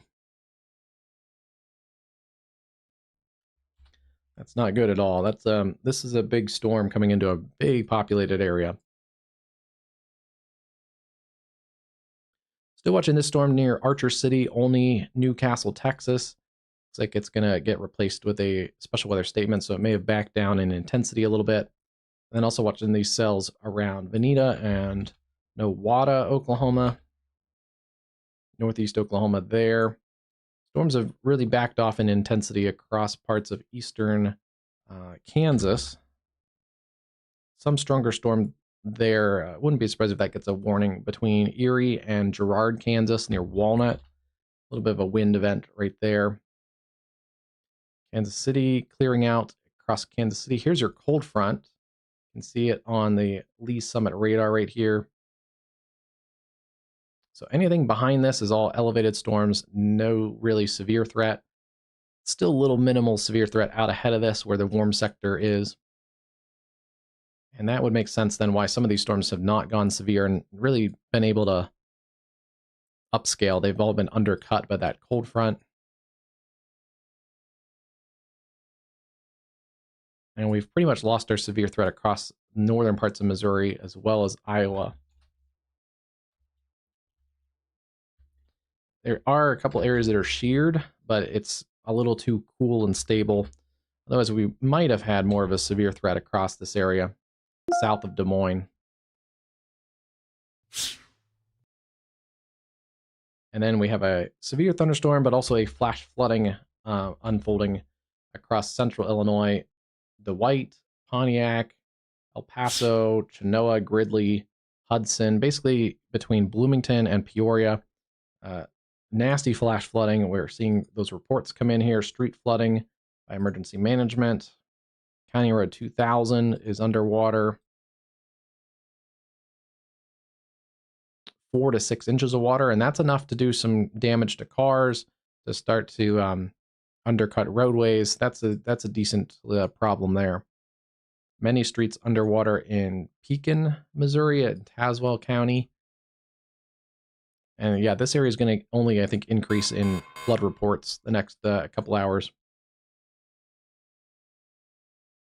Don't like to see all that flooding.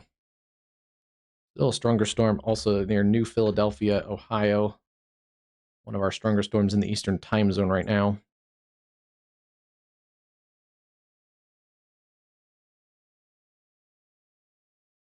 We've lost our severe warning for right now, but still a potent cell. There still is some rotation in here near Mustang. And checking out our camera positions. Kind of looking right at that storm, but there's so much humidity and rain out ahead of it. We're not going to really see much in the definition of those clouds.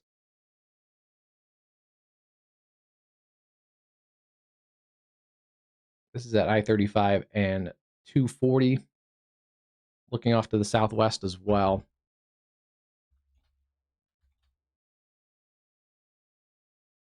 They have let that tornado warning expire, but yeah, still some circulation in there near Mustang. But yes, this is mostly a damaging wind threat at the moment.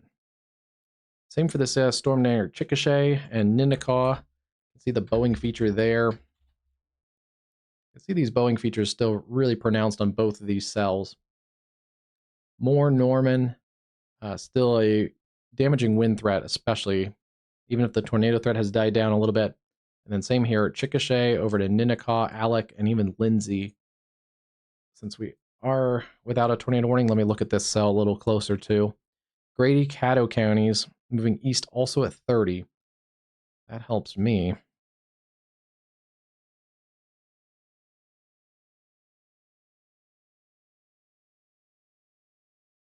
All right, there are your times up in the upper box.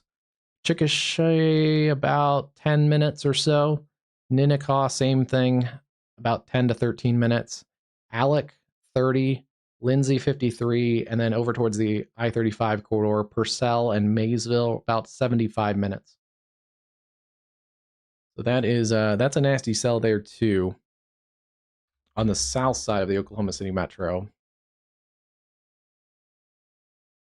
And let's get an updated time for kind of this area of the storm. Has the most pronounced damaging wind threat at the moment. Okay, there's your updated times there. About 27 minutes to more. So that checks out. About a half hour then to the Oklahoma City, downtown Oklahoma City. Basically the I-35 corridor.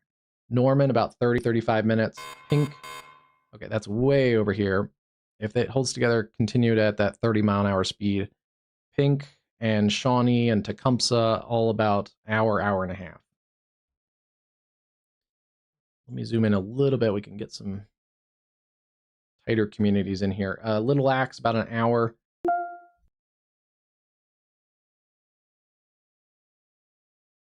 And Newcastle, about 16 minutes.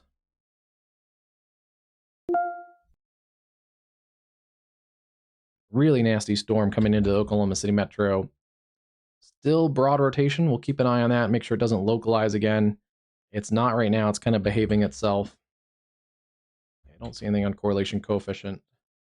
Look at differential. I'm just curious. There are some pockets of hail, like especially up here near Bethany.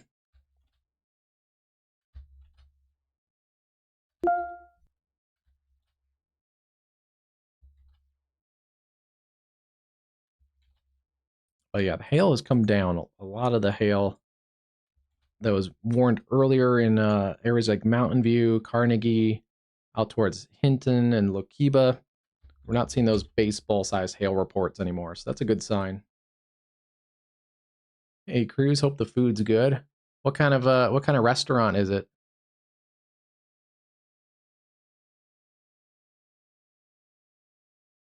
I had a break, about an hour ago now. I took a pizza break. Got some pizza, some really good salad. Ordered in. Had a really good balsamic dressing on the salad. Yeah, that hit the spot. This storm could have some severe potential too. Girard, Kansas, Fort Scott, Kansas. That would move towards eventually Nevada, Lamar, and Stockton, Missouri. So keep an eye on that one. That's always good. Yeah, especially going to a different place. That's sometimes the way to go. Just get the burger, see how good it is. Hey, Michigan. How's it going? Michigan's been kind of quiet tonight. I don't think we've had any storms up that way. You guys might get some storms in southern Michigan as this kind of batch of storms slowly drifts kind of up along the cold front or the warm front.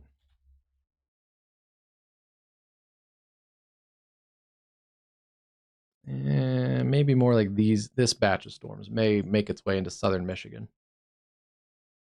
But no real severe threat up that way. And then we got their ice storm warnings. The entire basically UP of Michigan is covered with ice storm warnings, as well as northern Wisconsin.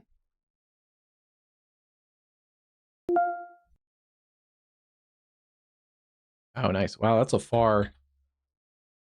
You didn't pick you didn't pick any school between there and Alaska. There's a lot to choose from.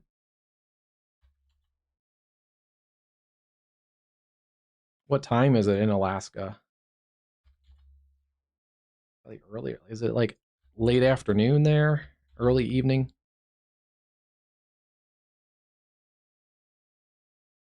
Okay, yeah, that's about right. It's kind of what I would expect. Oh, I just missed some big lightning there. You guys might have seen it better than I did above me.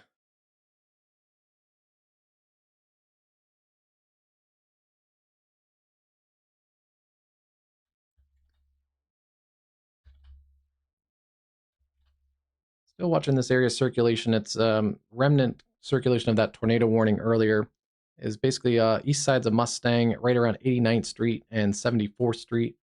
It still does show on radar pretty decently. There's on the reflectivity, it's still getting some inflow in here. A little bit of a notching feature. And then if I pull it into the velocity scan and actually tilt up in the radar, yeah, it's still in there at a couple different altitudes in the radar. So it's not just inflow winds. It's actually a remnant mesocyclone in there along 89th Street. Okay, that makes sense then.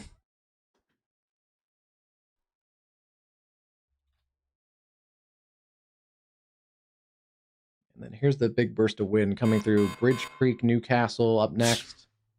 More, probably North Norman at least.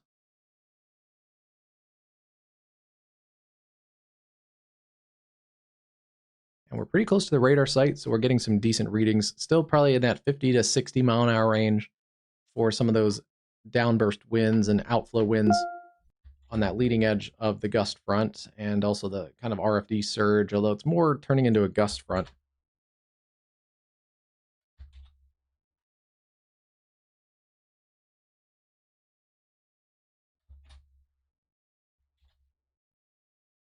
I've been so busy with severe weather and stuff, I have not paid attention to the basketball tournament. Is Michigan still in the tournament, or did they get bounced?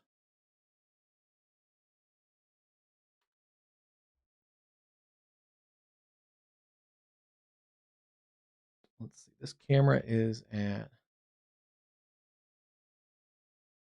Okay, so the rain and wind that's happening right now on this camera is actually the little cell that's out in front of the big supercell. It's kind of getting incorporated into the forward flank of this cell. But yeah, the main part of this supercell is kind of back in the here. So this is just like the appetizer out in front, this little storm that's popped up out in front that's actually causing, it looks like, a lot of heavy rain and lightning of its own.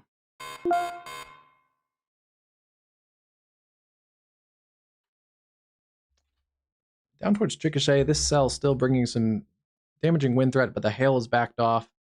That cell may be going slowly below severe limits.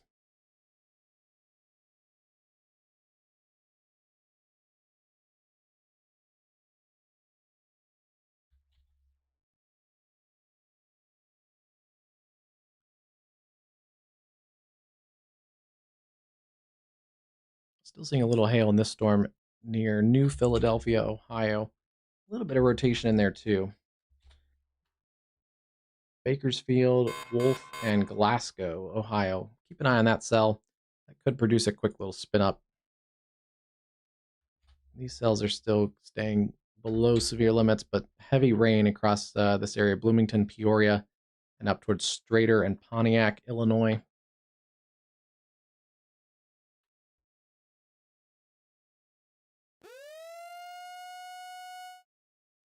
And just as I moved away from it, they're going to re-warn the tornado warning there for the Oklahoma City Metro. I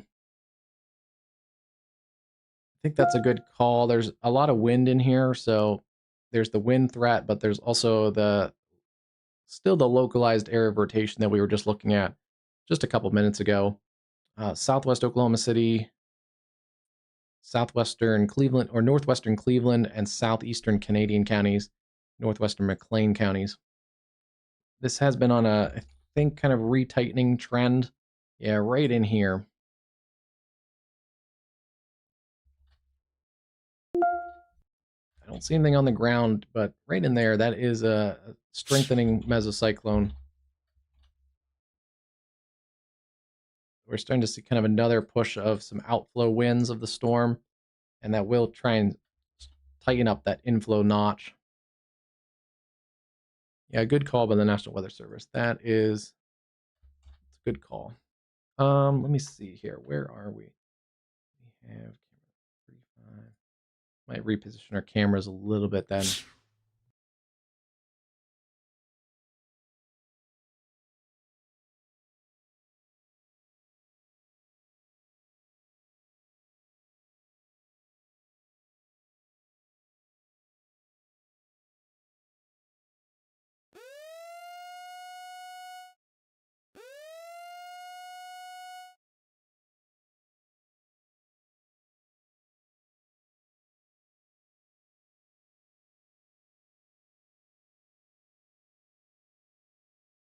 Okay, this is really close to that circulation that would be basically coming across Will Rogers Airport. So this camera is at 44 and 96, which is somewhere, I think, like right here. Or no, sorry, it's down here. It's right about there. Because here's Southwest 104, here's 89th. So circulation is basically just over Will Rogers. That's way too many cars to be in a tornado warning like this. But dangerous circulation. The damaging wind threat is also very high in this storm.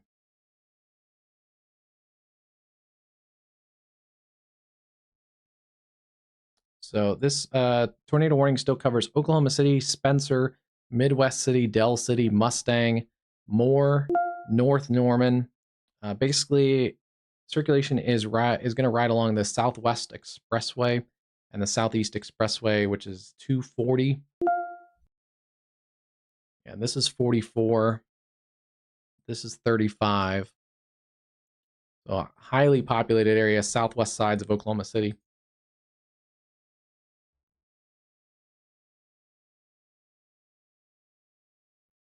This is our other camera just north of there at 152nd and 44, which is State Highway 152.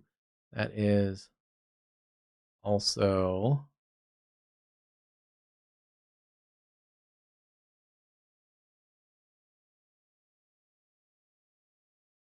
'59th, I think. So this camera is right here, also looking at that circulation. So if there's a circulation, it's in this camera perspective. It's just kind of still wrapped in the rain. Yeah, it's right here on the other side of the airport.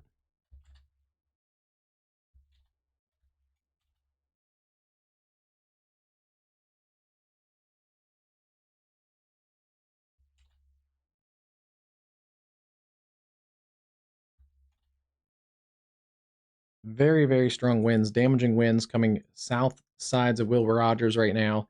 67 to 70 mile an hour winds on the this leading edge, and just behind this leading edge here. It's going to continue surging out across more.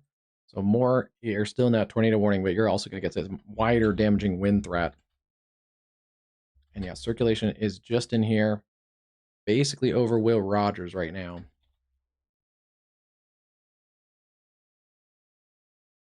A lot of lightning. I don't see any power flashes.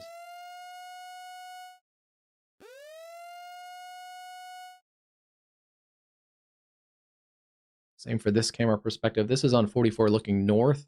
So the storm is off to the left. This area here, that's the airport. Those lights off to the left of your screen. Near constant lightning.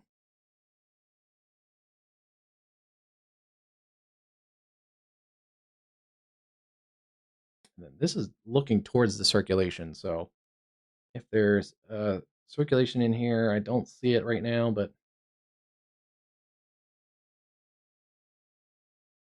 kind of keeping an eye on power flashes.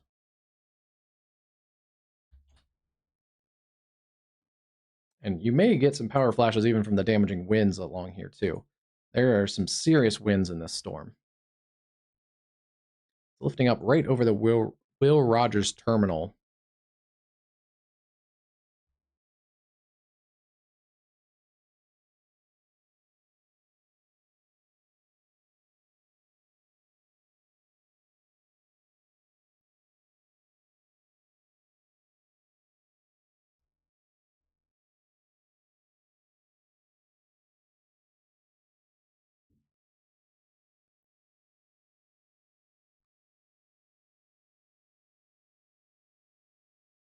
Yeah, there's way too many people out and about.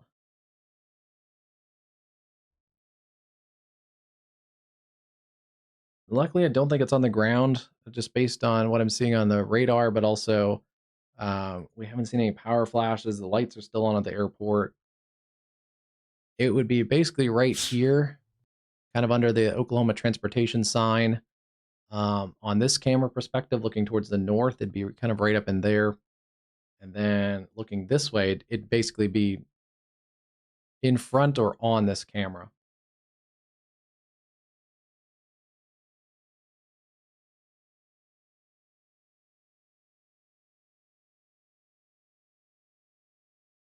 We may be able to confirm if there's a circulation still, because we may be able to see a wind direction change on a couple of these cameras. Right now, looks like the winds. It's hard to tell which way the winds are blowing.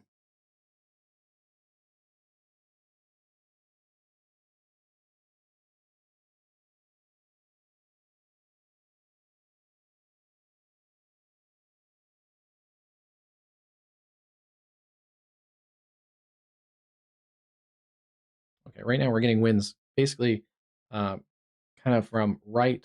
Yeah, there we go. Okay, I can see it in the car lights. Generally, the winds are coming towards the camera from the right side of the camera to the left.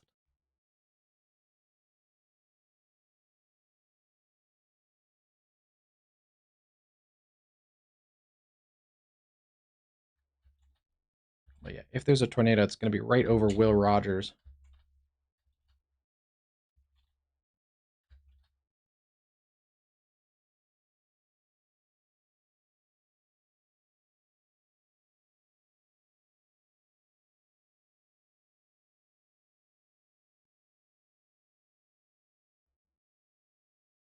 Potentially some 70-mile-an-hour plus winds also in there.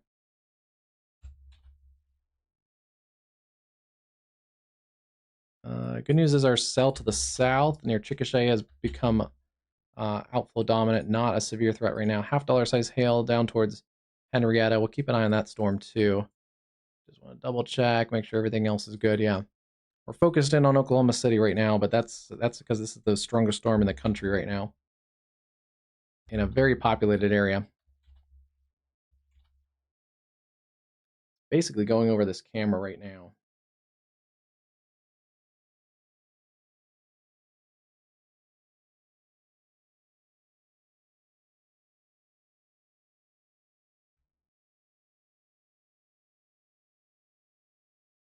These Oklahoma cameras are super steady because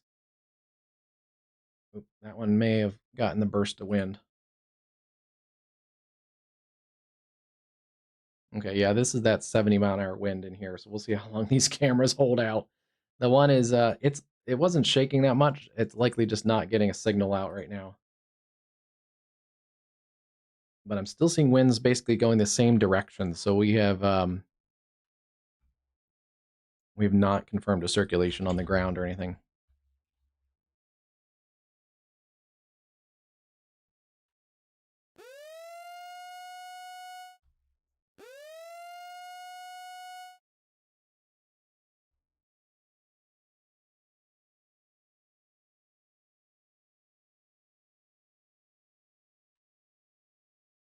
Yeah, those cameras are not broadcasting, but that is the those cameras may have gotten smacked by some 70+ mile-an-hour winds.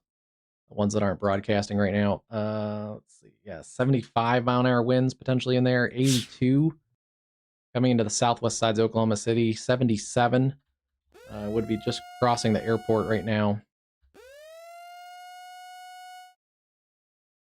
And yeah, if there's a tornado, it's going to be on the basically following Southwest Expressway.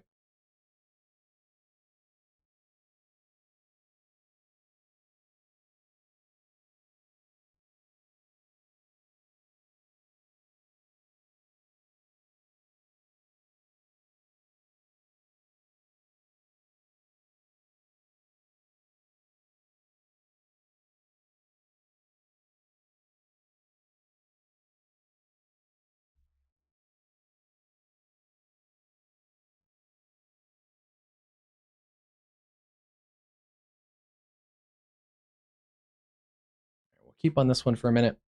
I set up a new camera. This is at 89th and 35, so right there.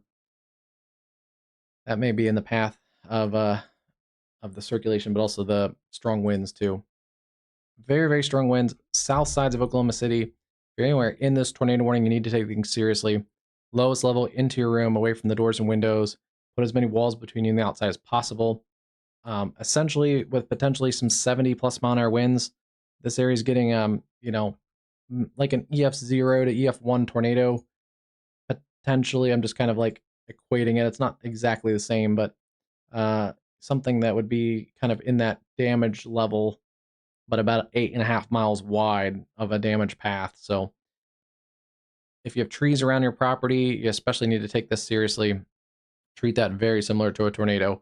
Anywhere south side of Oklahoma City, and especially Southeast Expressway, Dell City, Midwest City, Valley Brook, out towards areas, especially North Moore, 104th Street. That is an area there that's seeing maybe some 80-mile-an-hour winds. You can see the heavy wind still surging across the airport here.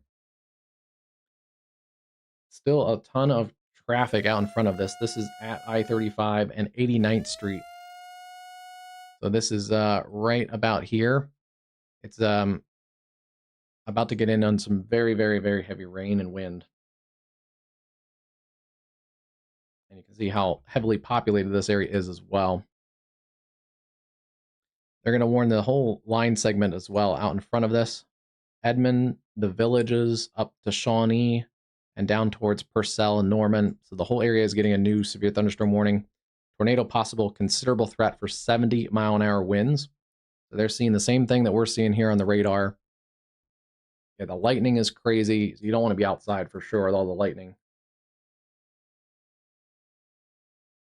But this is going to continue essentially down and along 240, the Southwest and Southeast Expressway. May have a tightening area of circulation also at 89th. Boy, this is like right at our camera here too.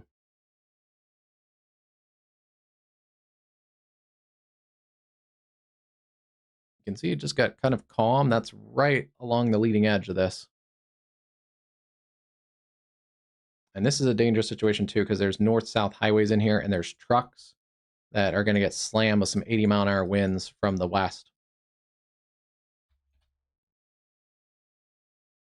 I'm going to take this camera just a little bit bigger here. That way you can kind of see both. I'll block out my own logo and stuff.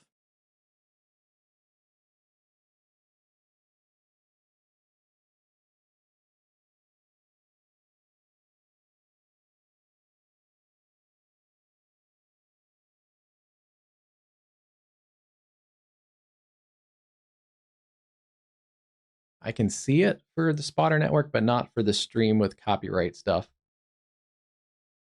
Let's see. I'm working on a fix for that from a not necessarily through spotter network, but working on a little bit of a fix for that. We're also looking at boosting some cameras from some different camera providers too. But a state like Oklahoma, and especially Oklahoma City, the camera network is pretty extensive.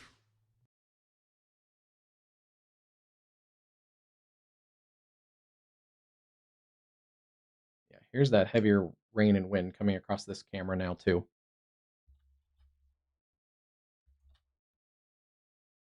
The heaviest wind is right about at I-35. There it comes. This camera looks north, so the wind and the water are going to be coming from the left side of the camera.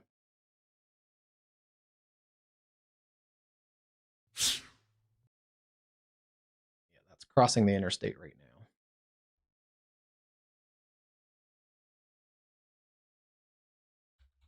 Very close to the radar site, so we're getting a really good presentation of this as well. Considerable threat, tornado possible. Radar indicated rotation still. See the cars are slowing way down on this.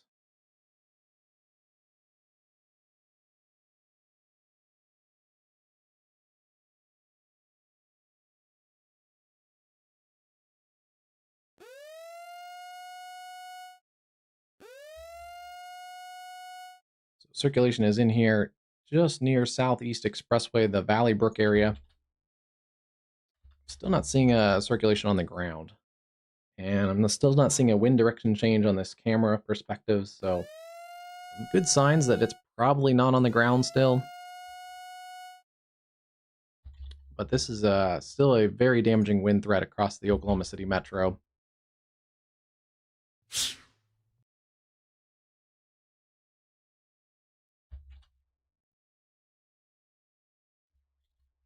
Yeah, I always worry about that, especially when we were dealing with the rain wrap tornadoes, because people can drive right into them. I think we had that not recently, but yeah, that can be a dangerous situation. I don't think it's on the ground though, but this could still mess up your car too if you get hit and broadsided by this heavy wind and rain.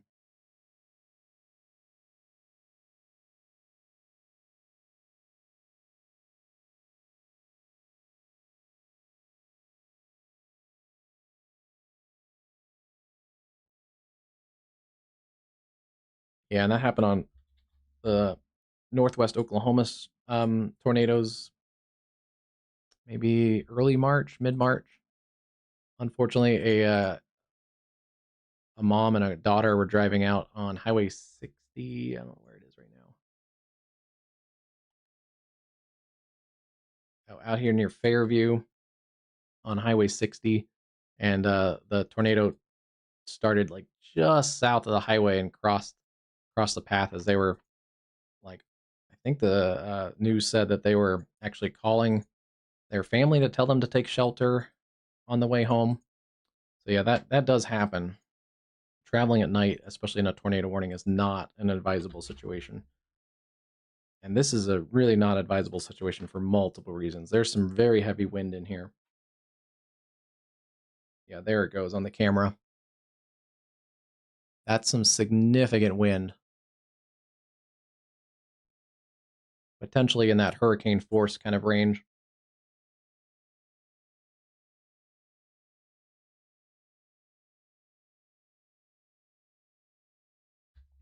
We've lost some of the circulation in this. It's a little more outflow dominant right now, but that is still a nasty, nasty surge of wind coming through Moore, Norman, especially North Norman, and then southwest sides and southeast sides of Oklahoma City.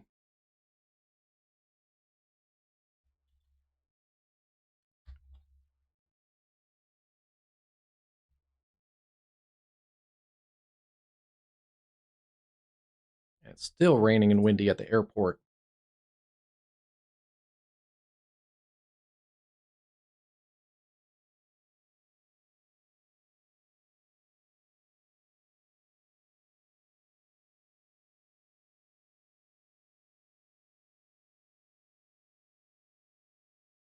So this camera is facing north.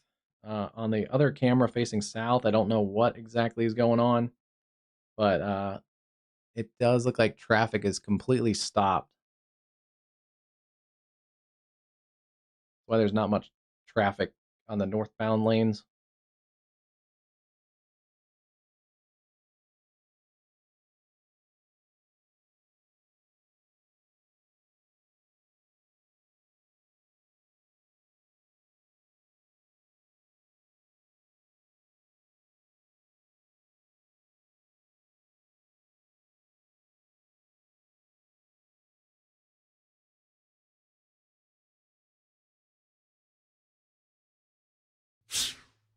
Those are hurricane force winds sweeping across the southwest sides and now south sides of the Oklahoma City metro.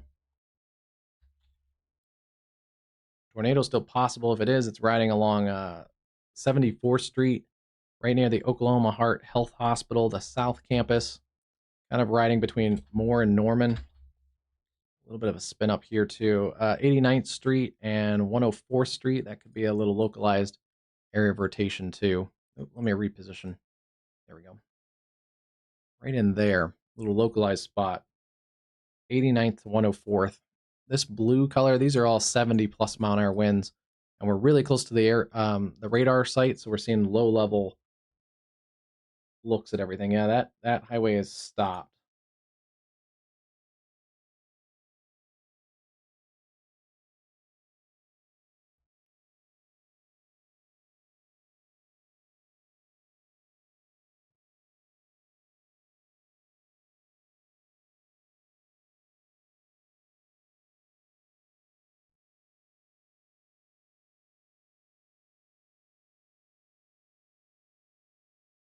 It's becoming more of an outflow dominant storm right now, but there is a couple areas that we still have to watch for rotation in there. Unfortunately, we may get too close to the radar site that we can see some of those low level looks at everything.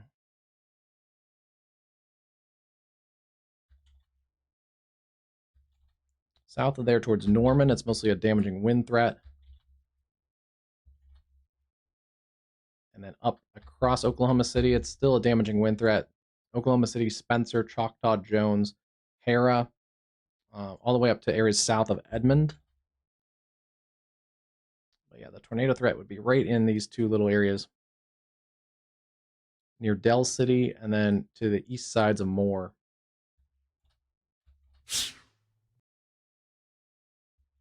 Maybe, but there's no hail in this. They may be just hunkering from the wind. could also, I don't know, it could be like I was saying earlier, it could be a truck. There's two trucks here. They look like they're okay, but it could be a truck that got knocked over or something like that that's blocking the roadway. It could be power lines that got down. Yeah, there's a little circulation in here. We're so close to the radar site. These are small little eddies, little mini vortices in here. Each of those could produce little weak spins. So there's a potential for a couple tornadoes, but we're just seeing them because we're so close to the radar site right now. There's probably those features in a lot of surging gust fronts like this, but we're so close to the radar site.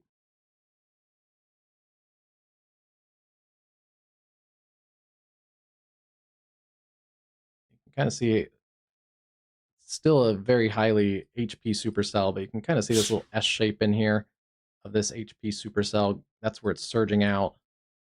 Ugh, right over the Oklahoma City area.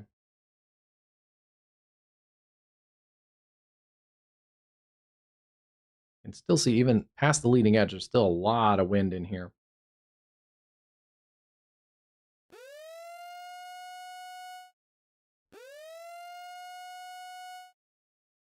Okay, they're going to rewarn it since some of that is headed a little more northerly. Lincoln, Oklahoma, Cleveland, and Pottawatomie counties now. Severe thunderstorm capable of producing a tornado located over southeast Oklahoma City or the Tinker Air Force Base, moving northeast at 30. So they're warning for that. Yeah, Tinker Air Force Base is right here. Oh, and that just wrapped up even a little tighter too. Yeah, there's a kind of a leading edge line of a couple circulations potentially there.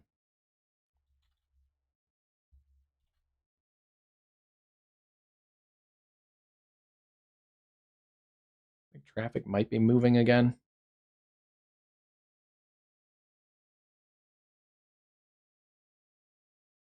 Yeah, that's the better option is finding a exit and getting off the highway.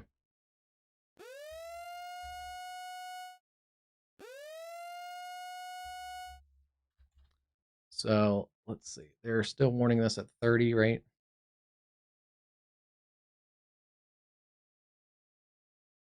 For any folks watching here, this is going to be just for kind of those two areas of circulation: Midwest City, Choctaw, Hara, Newalla, McLeod, and Kickapoo Nation. It's about now for Midwest City, but Woods about 14 minutes, Newalla 25, Hara 28, Midway and McLeod about 35 minutes.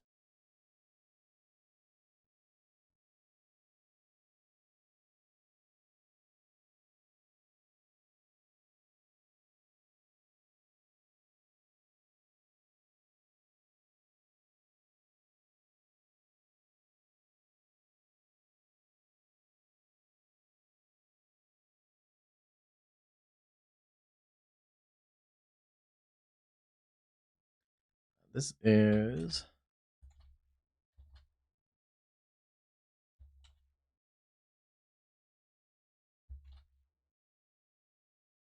still seeing two areas of circulation in here. One is over Lake Stanley Draper, the other one's over Tinker.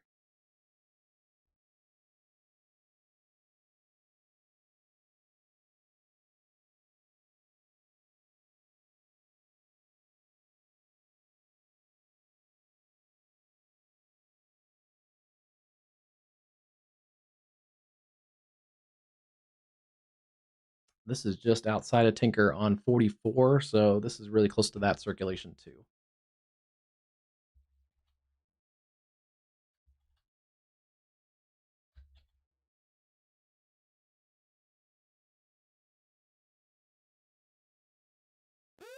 Still a severe thunderstorm warning covering everything from Edmond, the Village, Oklahoma City, Moore, Norman, down to about Purcell, and then out towards Shawnee, Oklahoma, also up towards Chandler. So continue to take your tornado safety precautions in that tornado polygon, but also the broader safety precautions across the whole Oklahoma City metro.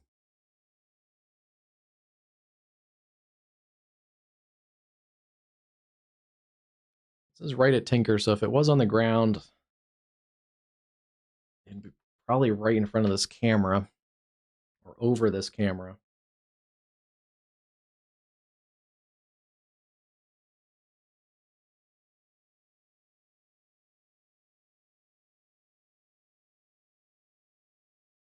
It's definitely increased speed since we've been covering this. Coming up a little bit here, they rewarned that storm coming out of the Fort Scott area. So yeah, that one also has kind of a Boeing segment of damaging winds. Crossing the state line between Kansas and Missouri, Nevada, Moundville, Sheldon, Liberal, and near Lamar in western Missouri. That is for Bourbon, Crawford, Barton, and Vernon counties. No other severe warnings. Oh, there is a severe warning up into Wisconsin right now. That's weird. Yeah, a little cell there. Burlington, Wisconsin. Some gusty winds. Look at this thing. This whole supercell basically kind of fills up the Oklahoma City metro area. And then there's the other cell to the south that isn't quite as severe.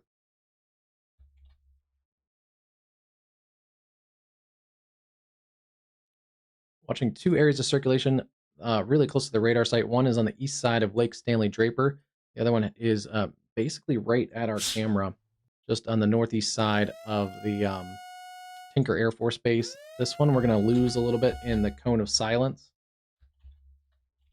Yeah, not going to be able to tell if there's anything on the ground there.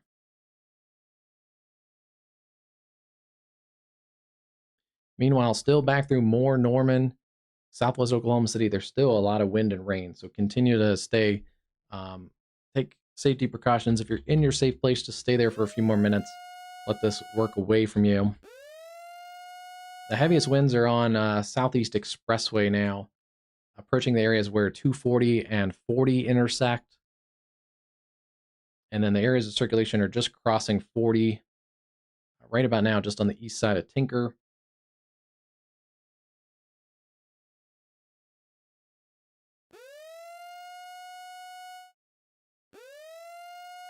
Yeah, would have just crossed this camera position. This camera is looking southeast, and we're getting wind from behind the camera.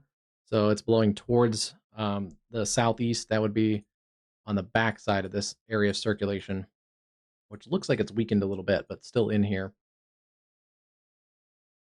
The other one, I can't really tell. It's basically at 104th east sides of Lake Stanley Draper. It's right over the radar site, so it's going to be hard to see.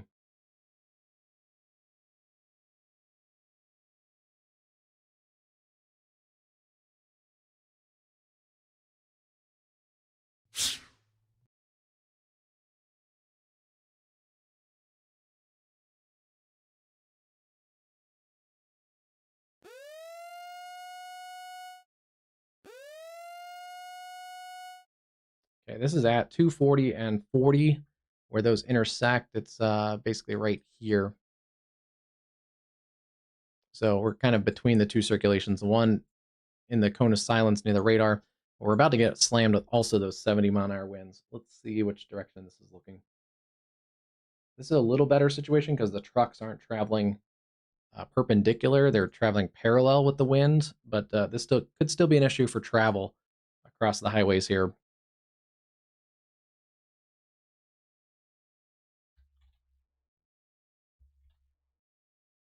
Yeah, the one circulation's in here. It's at 104th and about Choctaw Road. Somewhere right down in there south of I-40. Other circulation is past Tinker. Tinker's right here. So it's up in this area, right close to our camera position at about 44th Street.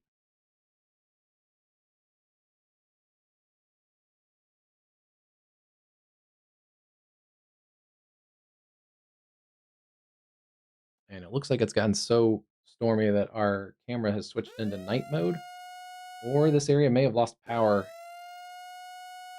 because it was picking up a lot of light from some of the ambient lights that I don't know if I see anymore. That's interesting. I would guess whether there's a tornado or not, there's probably going to be some power outages across this area.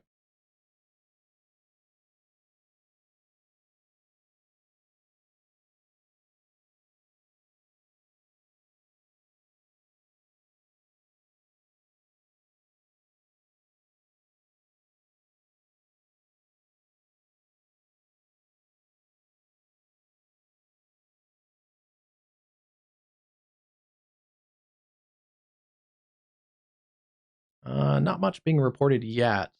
Out towards Anadarko, about 700 without power. Not yet then.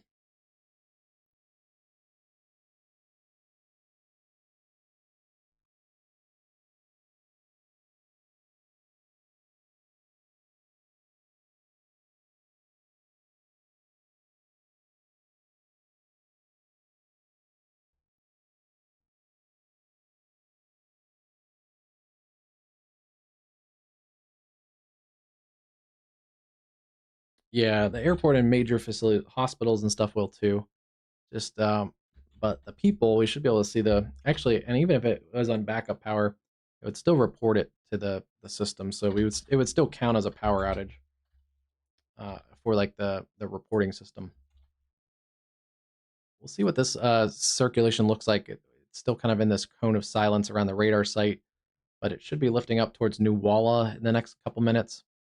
Other circulation has diminished some as it's lifting up across 44th Street towards Woods.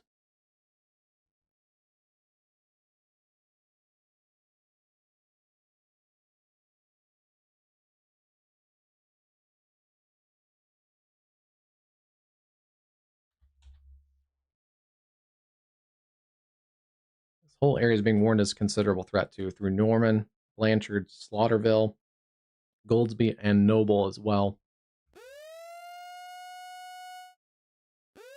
They're going to looks like warn both circulations separately here. The one that's lifting off towards Choctaw and Hara, and then the circulation that's coming out of the radar site towards Bethel Acres, Shawnee. This is for Seminole, Lincoln, Oklahoma, Cleveland, and Pottawatomie counties in central Oklahoma. It's over southeast Oklahoma City or near Stella, moving east at 35.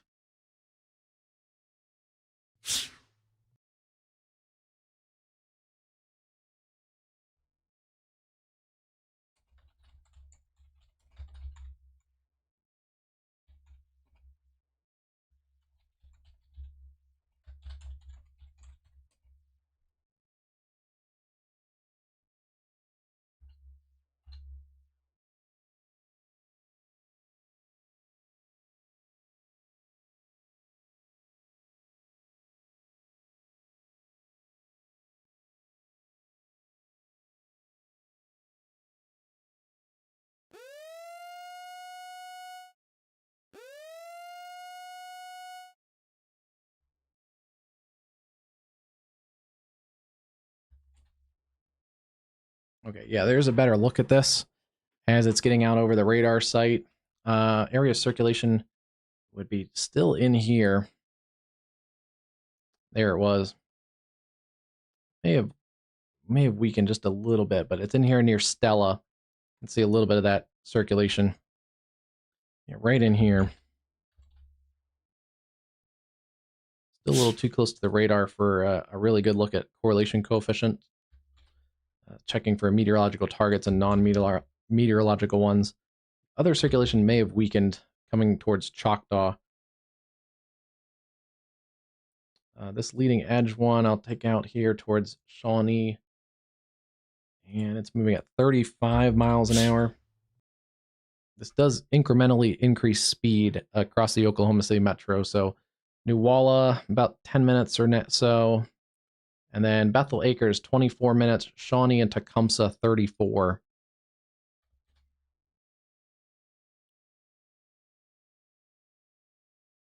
This may also be lifting a little bit more north of east. So yeah, about 26 to 30 minutes to Shawnee, 35 to Johnson. And if it continues towards Prague at about 53 minutes from now. And yeah, there's this little thumb feature. It's turning into a little more of a QLCS situation here across the Oklahoma City. Not just one mesocyclone that is, kind of fueling the whole supercell. It's this whole big gusty thing with little circulations on it.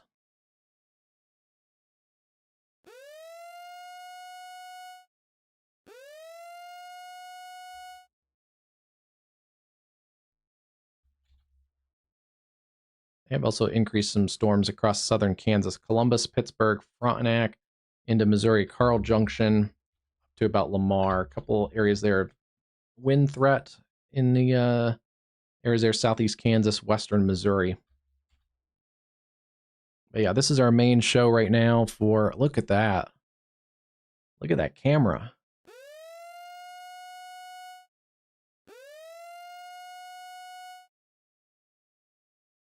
This is facing away from the wind too. If it's that strong, that is a crazy amount of wind. They're still all radar indicated tornado warnings, but that is an insane amount of wind.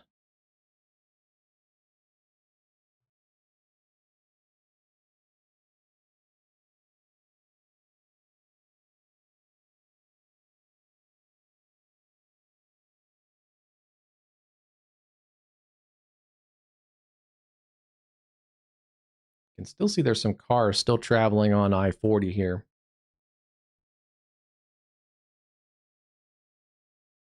And yeah, even behind the leading edge of this storm, still a decent amount of wind and rain too.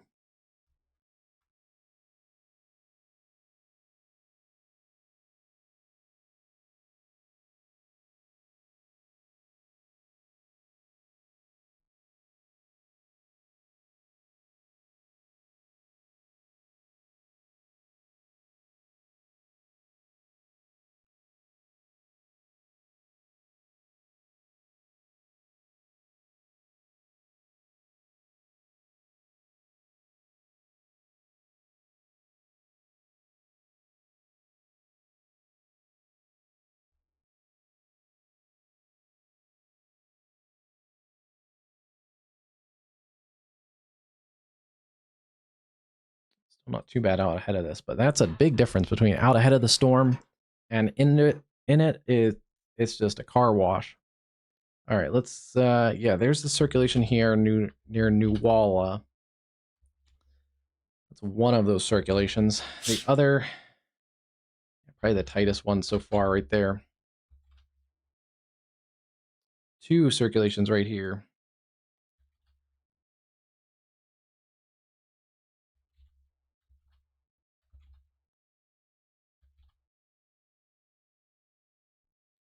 A little weird CC drop. That's interesting.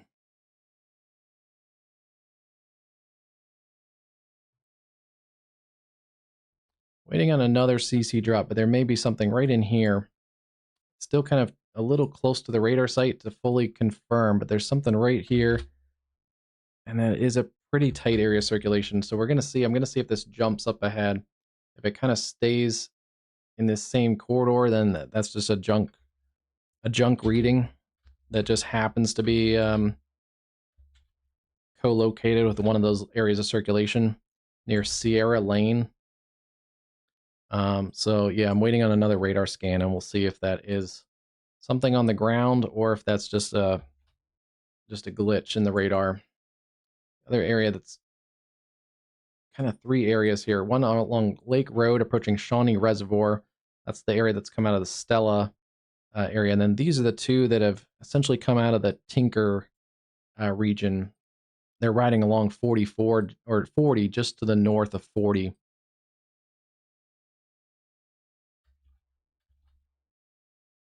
The other two I'm not seeing a correlation coefficient drop with, but that one might be too.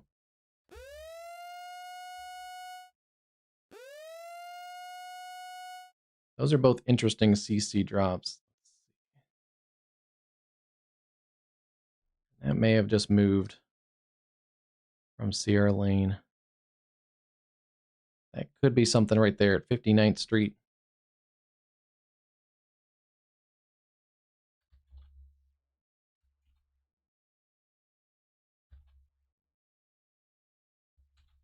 Can't fully confirm it. We're still a little close to that radar,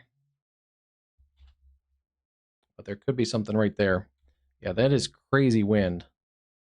And the difference between out ahead of it versus in it is like a lot. And luckily, I don't see as many people traveling on the highways anymore, but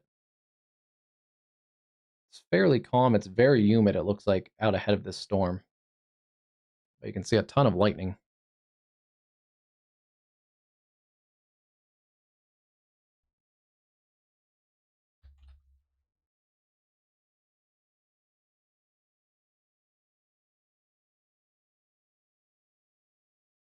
Still seeing on the other side of the radar site now, we're seeing those reds and oranges. That's just the winds going away from the radar. But still seeing some 70 plus mile an hour winds in this considerable threat severe thunderstorm warning, with also the tornado warnings. Again, Shawnee, Bethel Acres, Tecumseh, Earlsboro. You guys all need to be in your tornado safe space, as well as areas like New Walla, McLeod, Hara, Choctaw, and Kickapoo Nation up towards just southwest of Rossville. And then stay in your safe place a few more minutes. Even though most of the circulations seem to be on the leading edge right now, um, there's still some pretty serious wind in here. So if you're on the southeast sides of the Oklahoma City metro and still under a tornado warning, I would encourage you to stay in your tornado safe space. And even back towards Moore and Norman, there's pretty strong storms. If you're in your sturdy structure, if you're away from windows, it's a good idea just to stay there. Don't venture out on the roads right now, even if it's getting late at night and you have to head back home. The other thing I think we're going to also start to see is there's flash flood warnings all across the Oklahoma City metro. So as you head out after the storm dies down, please turn around, don't drown. Moore and Norman have areas around Moore and Norman that flood very consistently with heavy rain. So if you're from Norman and Moore, you're going to know some of those normal locations are going to be flooded out. Please don't drive through those.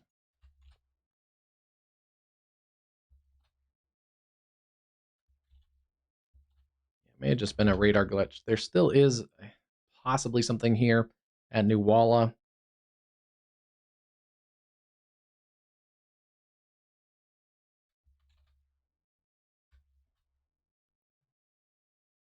There is a tornado. It'd be right there at 59th Street and Hara Road, which is actually an area that's had tornadoes before. Like literally that same intersection has had tornadoes. So that's lifting off to the north and northeast. It'll head up towards 44th Street. Yeah, that area is kind of a tornado magnet right there. That may be on the ground. It's now like the second time I've had a weird CC that's been right kind of co-located with it. If it is, it's a small circulation if it is on the ground.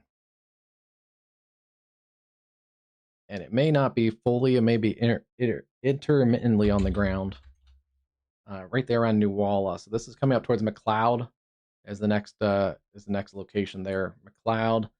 And this one is at 45th Street Memorial. Take a look at that one. I don't see a correlation coefficient drop with that one. Pecan Grove Road coming towards Clark's Heights and eventually over towards the Shawnee area.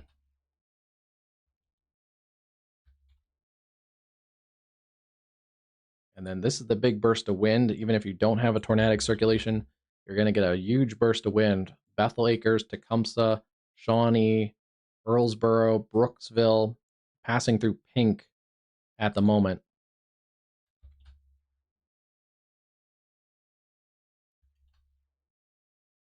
Watch on the next sweep if we see this move again. And there it disappeared on the next sweep.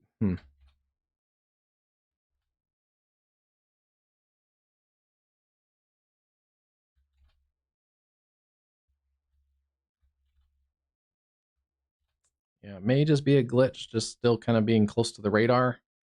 Oh, no, no. We have not had any radar confirmed tornadoes today. They've all been spotter reported tornadoes. And these are still also radar indicated. Looks like the rain is backing off just a little bit. Starting to get a better sense of the surrounding there. Yeah, rain is lightening up just a little bit. I'm starting to see a little bit of the car lights a little easier. Still a super dangerous storm, though.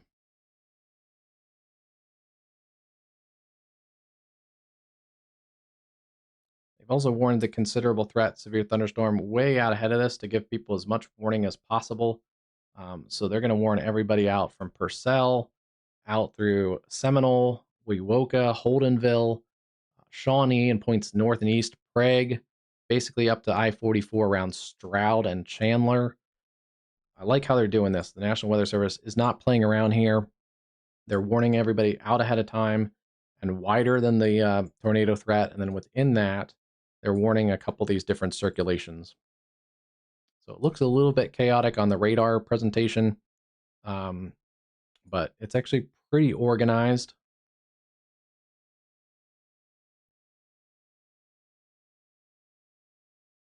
If I move radars for a second, you can see a little bit of what they're doing here. But yeah, severe thunderstorm warning basically extends all the way out around the perimeter of this really powerful storm.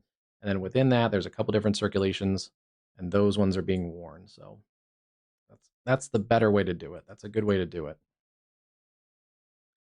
We also are getting, it looks like, an extension of the severe thunderstorm warning, or sorry, the severe thunderstorm watch is looks like going to fill in a new watch across parts of the Ozarks here. Let me see if there's more information on this.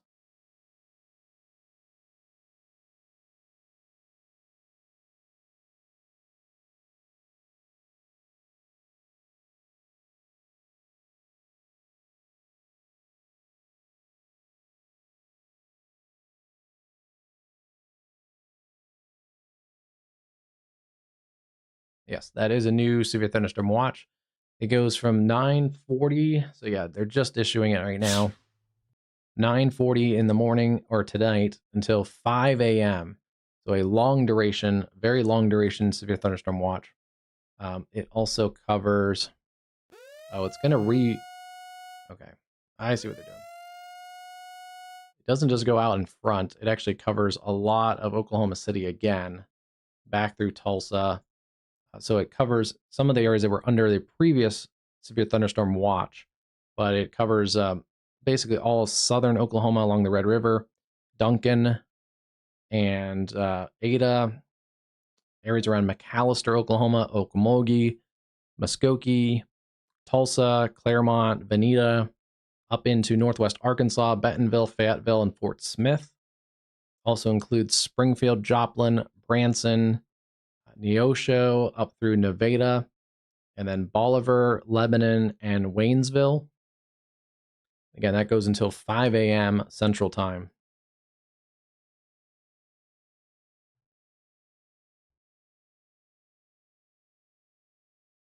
So make sure you have multiple ways to get warnings overnight, especially with severe weather overnight.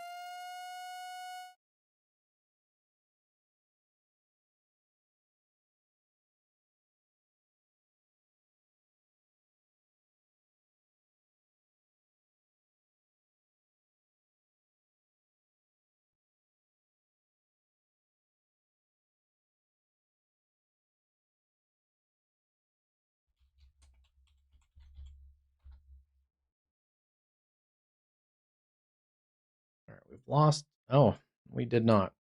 Just get a new tornado warning.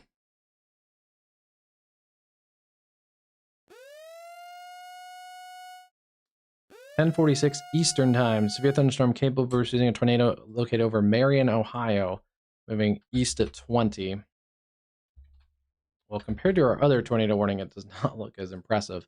But there's a small little kind of or not low percent, but low top cell just over this area around Marion, Ohio, with a tornado warning there. So please take cover. This is for Morrow and Crawford counties in central Ohio.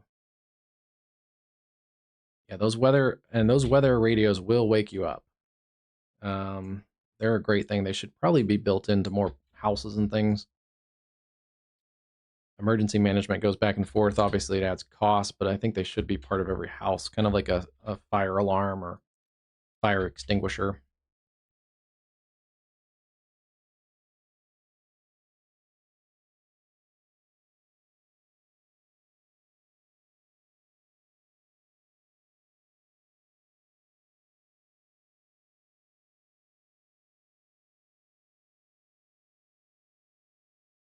This new severe thunderstorm watch we're getting the info on it also includes a couple of tornadoes are possible, isolated hail up to ping pong ball size, and scattered gusts up to 80 miles an hour.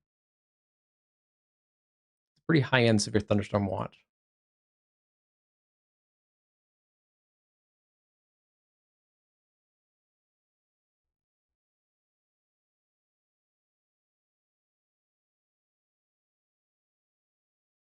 Right now, there kind of seems to be two clusters of storms. There's the ones here crossing into Missouri, and then there's kind of a cluster of storms basically across central Oklahoma.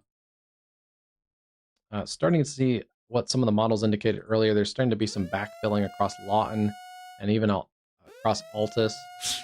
And this is also going to continue a severe threat through the evening, but also I think a continued flash flooding threat across southern Oklahoma, basically along the Red River.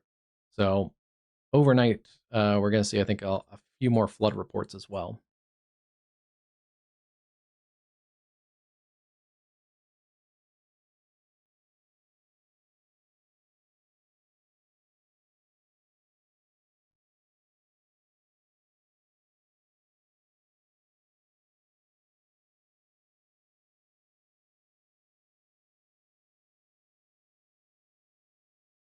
That's not great.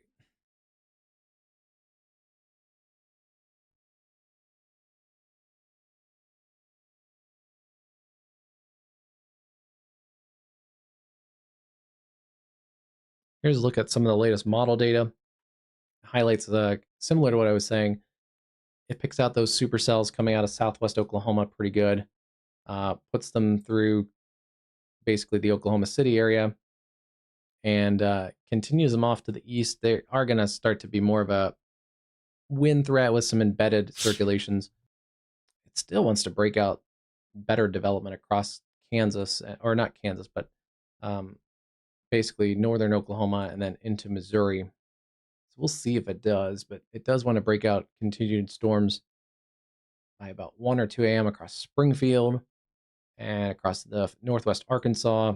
But then you can see how the whole cluster kind of arcs back across south and south central Oklahoma.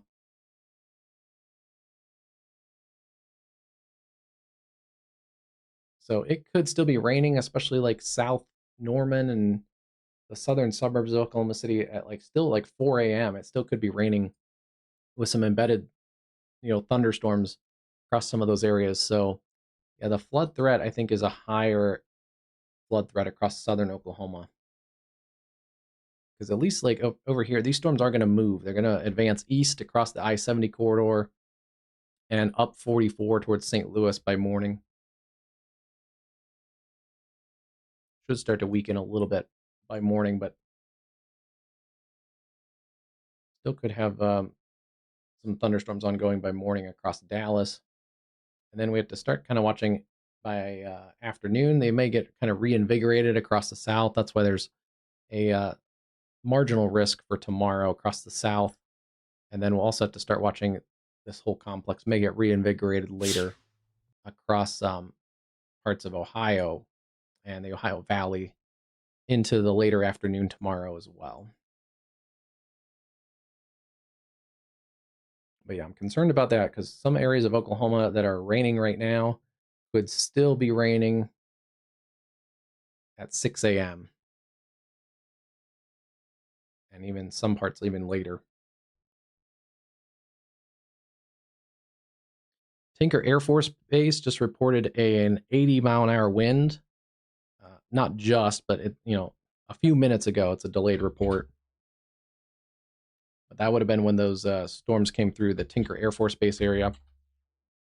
And that was likely a non-tornadic 80-mile-an-hour winds.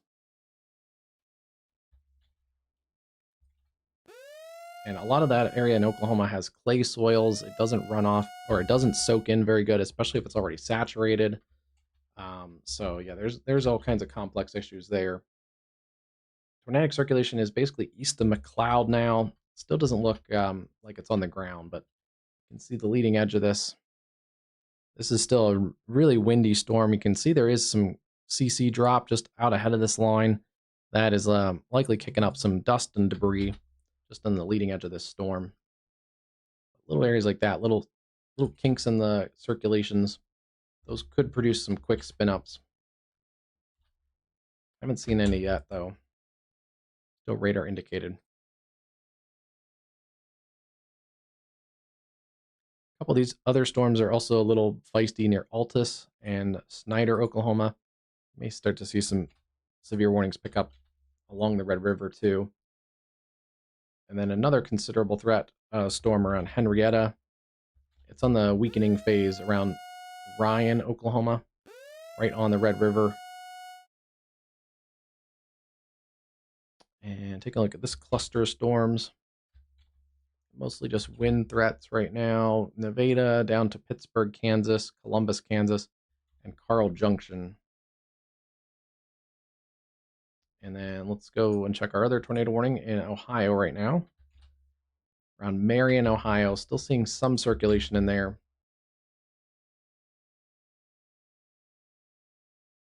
It's very broad and weak.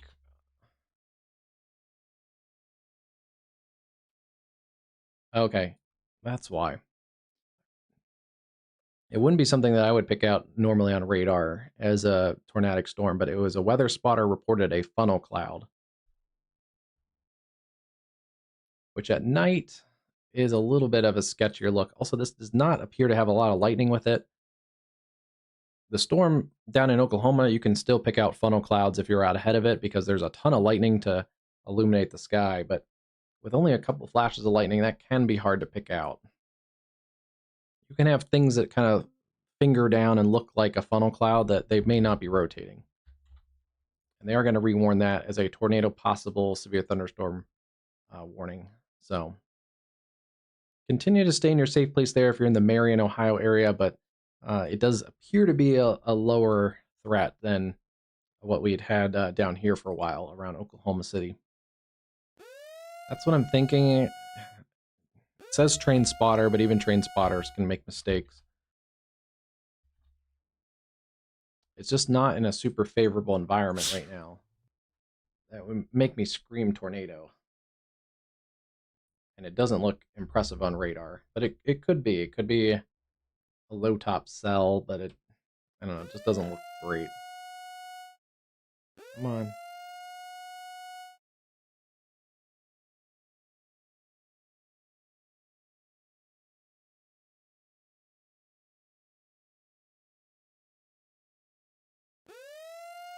Although, just looking at it, it is south of the warm front still. So it still could be a tornadic cell. It's still 66 degrees in Marion, Ohio right now.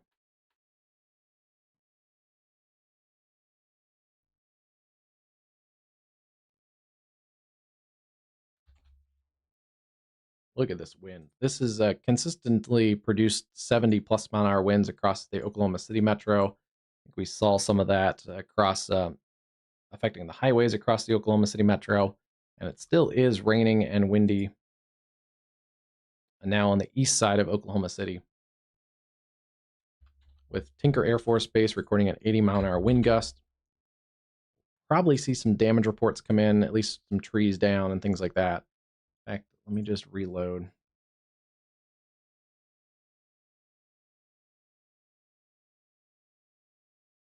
going to reload and see if that sometimes can pull some new damage reports in. Yeah, already coming in. Damage to the power lines at Tinker Air Force Base. That's right near that 80 mile an hour wind gust, so that kind of checks out.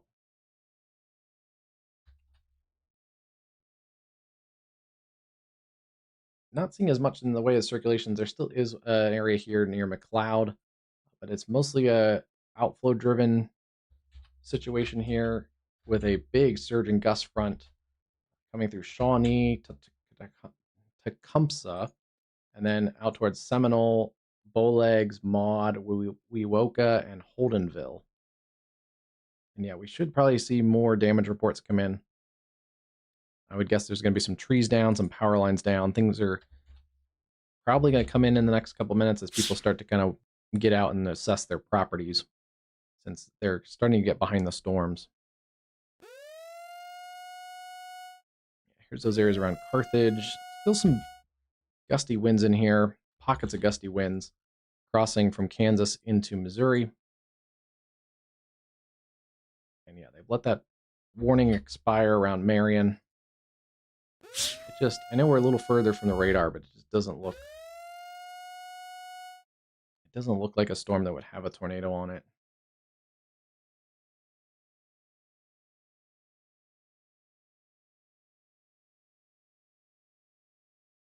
But you never know. We are a little further from the radar sites too there.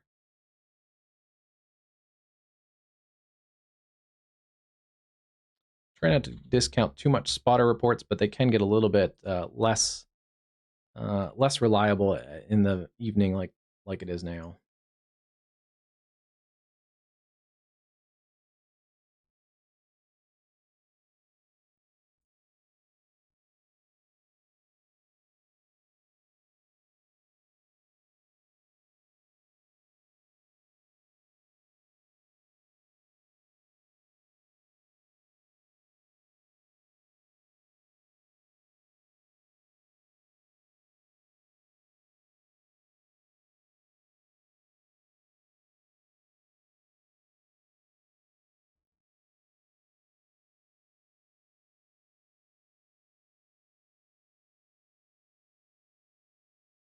Here's a look out of that area around Pittsburgh, Kansas. I'm not sure why things are so blue on this camera, but this is the severe thunderstorm warning there around Pittsburgh, Kansas, especially just south and east of there.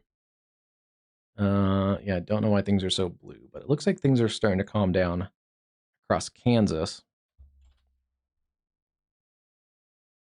Yeah, other than that county here where Columbus, Baxter Springs, that's pretty much the only county in Kansas that still is under a severe threat. And they're trimming off Fort Scott and Girard from the severe thunderstorm watch, so already a little bit of a trimming. And even though this does go out till 5 a.m., at least across parts of Missouri, once this back edge kind of gets through your area, they should continue to trim off stuff with the severe thunderstorm watch. This area, as we kind of saw in the models, because it's going to kind of sag down and a little bit train across these areas, this area in southern parts of Oklahoma and even south and eastern parts of Oklahoma still could have multiple rounds of some stronger storms. So it's not quite a one and done across the southern part of the state there.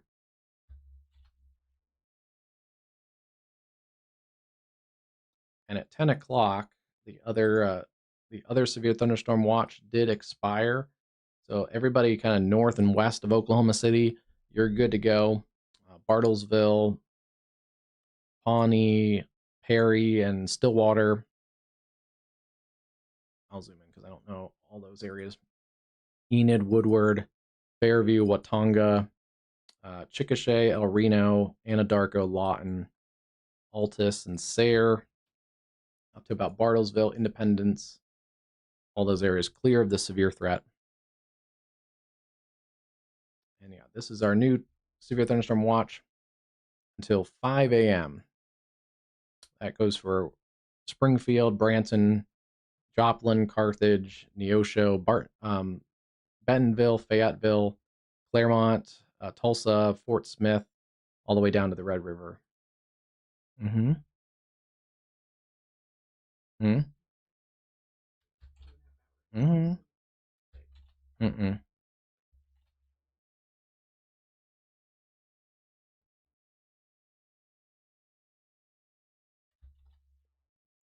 Let's see. This is still a wind threat there. Still a little circulation in here too.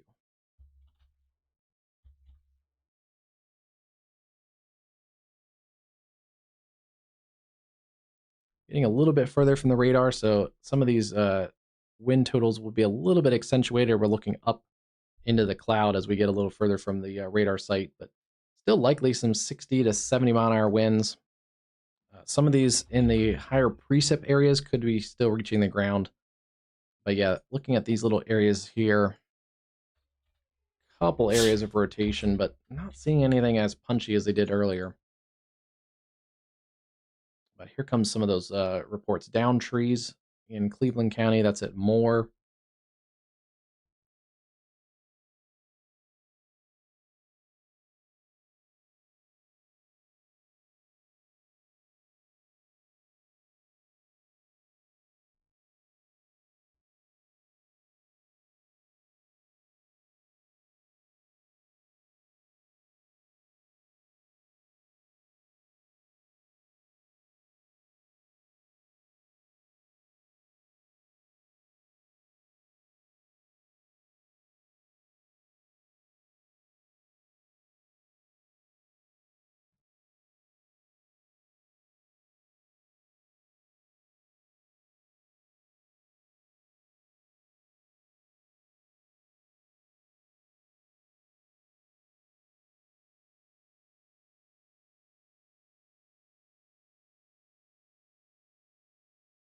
This camera looks like it's performing a little better now. This is the one that was completely looked like it was underwater for a while.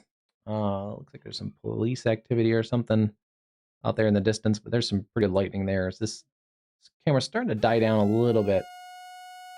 It's definitely less windy. This is basically at that Tinker Air Force Base, just east of Tinker. Yeah, that looks much better than it did earlier. We're going to start seeing more of that lightning from the backside of this storm on that camera. It's really surged ahead. It probably picked up speed too. Considerable threat. Still says 35 miles an hour, but this may be surging a little faster than that because it's already surged through Shawnee and Tecumseh, approaching Seminole, Prague, Cromwell, and Wetumpka are up next in this area. Still seeing a couple circulations. One near Johnson is interesting. Right along the Memorial Highway there. That's along I-40. So that's an interesting area there. And then still severe all the way up to about I-44, Chandler and Stroud. Not as much wind there. The main area of wind is going to be this Boeing segment now east of Shawnee, approaching Seminole. Still a ton of lightning in this.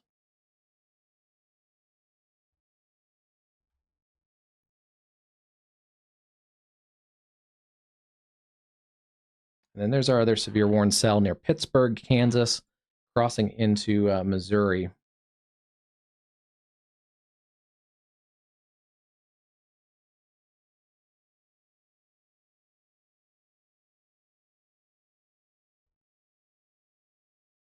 And then here's a look at Norman. This is I-35 and Highway 9, just south of the OU campus. Things do look like they're improving there as well. Same location looking south. That's a cool shot with that lightning right there. Kind of the back end of that storm. It's not as severe down here near Purcell. Yeah, it's kind of weakened across that area. But some stronger storms back towards Altus and Snyder. Those will continue moving towards Lawton overnight.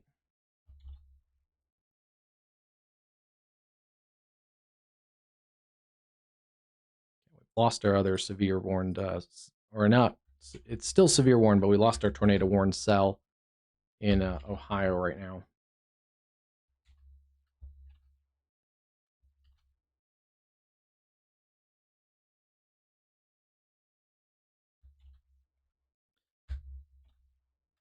That looks like a correlation coefficient drop of tornadic circulation, but it's actually the clear air just on the very leading edge of this.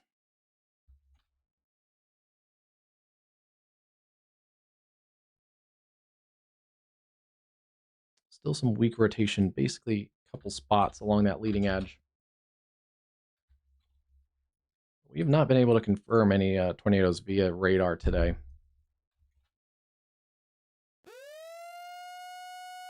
They're going to trim a lot of that tornado warning up to just kind of be those two areas of circulation. It'll be interesting to see if they extend it out after the next couple minutes. They may just leave this as a severe thunderstorm tornado possible tag if those don't wrap back up.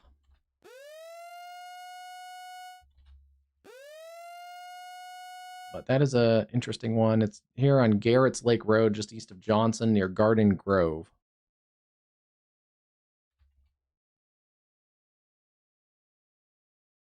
And the other one kind of just along and riding along the edge of I-40 there towards Little and Keokuk Falls, Little, and Centerview. Keep an eye on that cell there.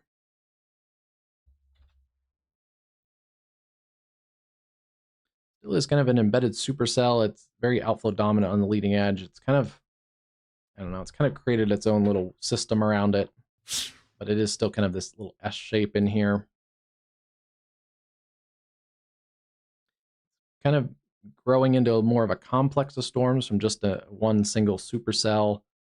There was kind of two, and that one weakened and is lined out. So it's more of a messy cluster of cells right now.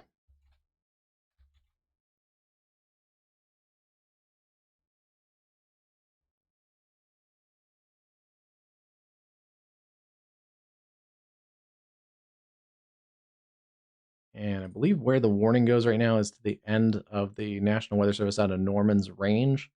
So after that, Tulsa will take over. I would guess that Tulsa will issue their own warnings here in the next few minutes. At least kind of filling in a severe thunderstorm warning for those areas around Okmulgee, Okemah, and Henrietta. And then they are going to rewarn those two areas of circulation. Yeah, kind of right in here, east of Johnson. Ooh, that may be on the ground there. That's an interesting little circulation. Now we're also ahead of the radar. We're farther out from the radar, so that one is not just a radar issue there. That one could be a tornadic debris signature. Let's take a look here. Yeah, I would think that is a tornadic debris signature. It wasn't here a few minutes ago. On the last scan, there's this little bit of a fade in the correlation coefficient, and now it's a little bit brighter, and it's crossing the highway. It's a very weak and quick circulation, but there it is, crossing the highway I-40. It's tucked back up in the rain, so yes, it's little weak tornadic circulation right there at East 112 Road, approaching East 11 Road, and crossing I-40 right now. Approaching areas around Centerview. I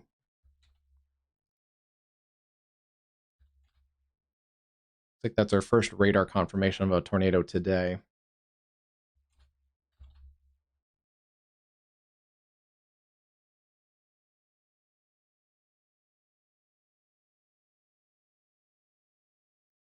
So nothing there at the 10:06 scan. There it is a little bit at 10:08, 10:09, and 10:11. So it's about 6 minutes, a couple miles.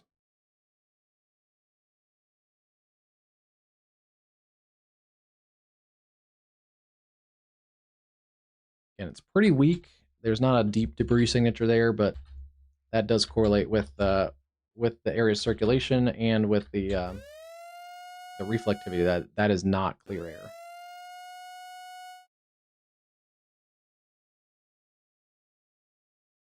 Behind this, things are calming down pretty quickly across more Norman, Oklahoma City. Still have the flash flood warning, goes another hour and 45 minutes.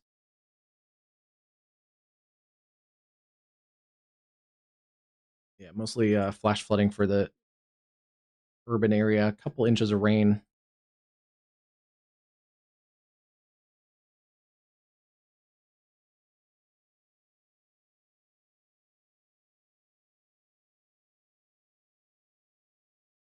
Not crazy high amounts of rain, but still an inch and a half. Close to 2 inches in some spots, especially southwest parts of Oklahoma City towards Tuttle. Radar's estimating about 2¼ inches of rain. Same for areas around Mustang, about 2 inches there.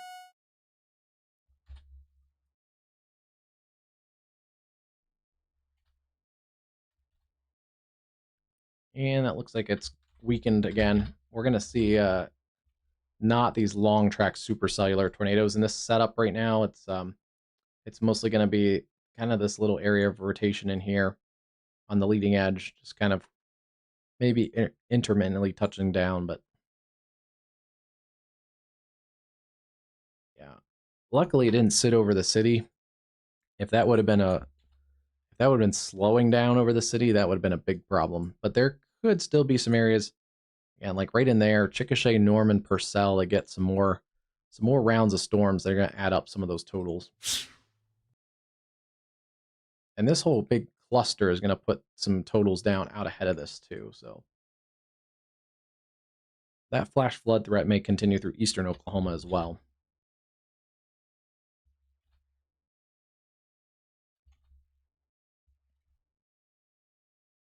This is broadening back out again. It's definitely not as tight as it was just a couple scans ago, but it likely did touch down just down north of Neal, basically like right in here, and then it crossed I-40 and it's completely broadened back out again around 1000 road.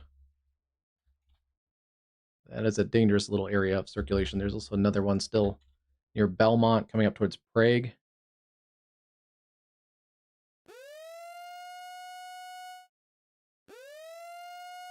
All right, and Tulsa is going to issue their own warnings out ahead of this for McIntosh, Pittsburgh, Okmulgee, and Okfuskee counties in eastern Oklahoma. That includes areas around Henrietta and Okemah, Boley, Paden, Castle, all the way down towards Hannah.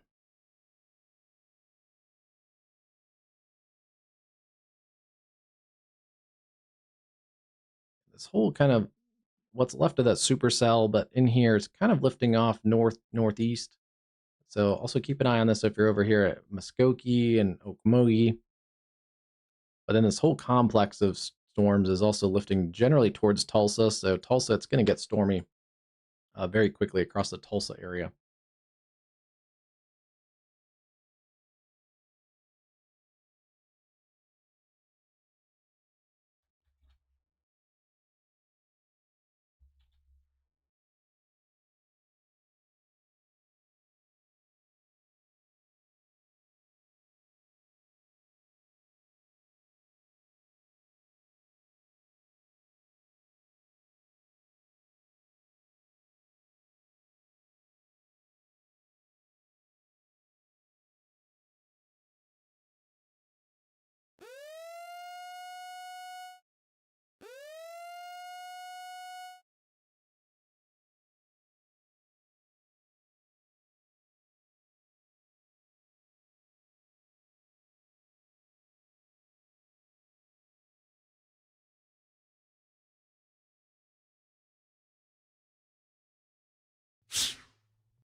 Okay, we'll jump ahead to this. This is out of the southwest of Tulsa on the Turner Turnpike as this kind of heads up towards Bristow, Stroud, Sapulpa, and eventually towards Jenks and Tulsa.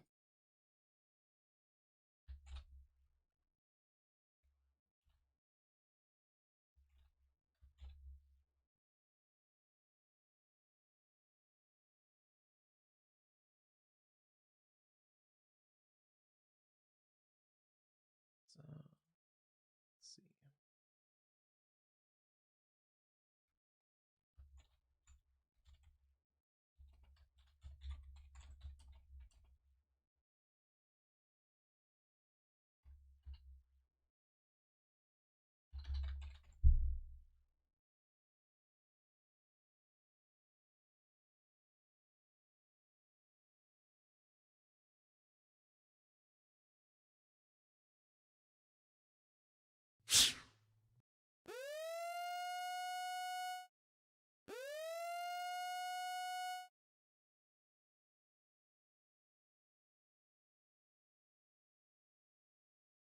There's also, speaking of flash flood warnings, a ton of flash flood warnings in eastern Ohio, so continue to turn around. Don't drown there either.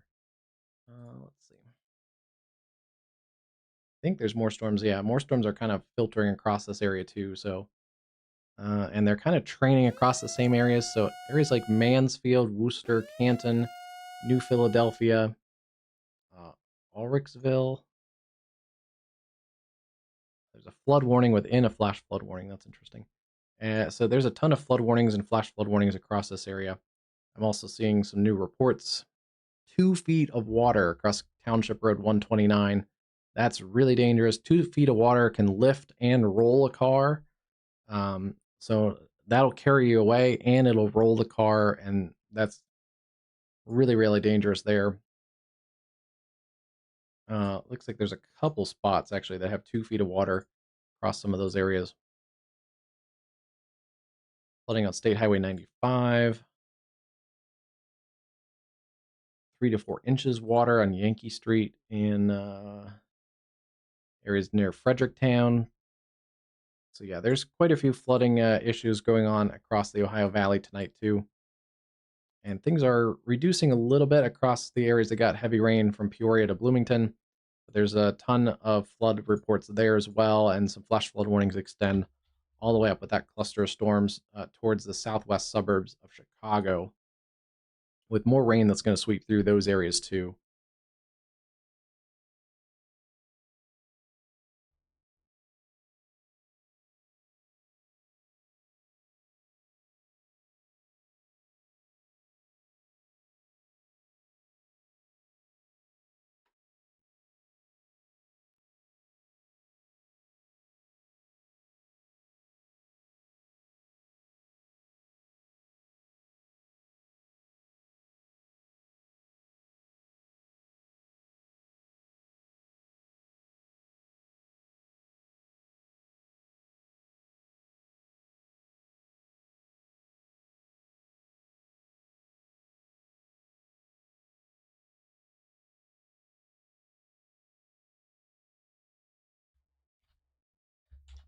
These storms are starting to weaken a little bit across as they cross into Missouri from Kansas. Still a little bit of wind there near El Dorado Springs, Osceola, and Humansville. And some stronger storms also approaching Veneta, Oklahoma, east and northeast of Tulsa. Kind of being finicky there.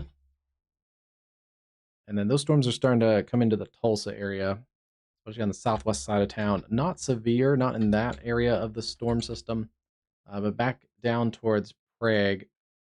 This is now an observed tornado. That's interesting. Radar confirmed tornado near Little, moving east at 35.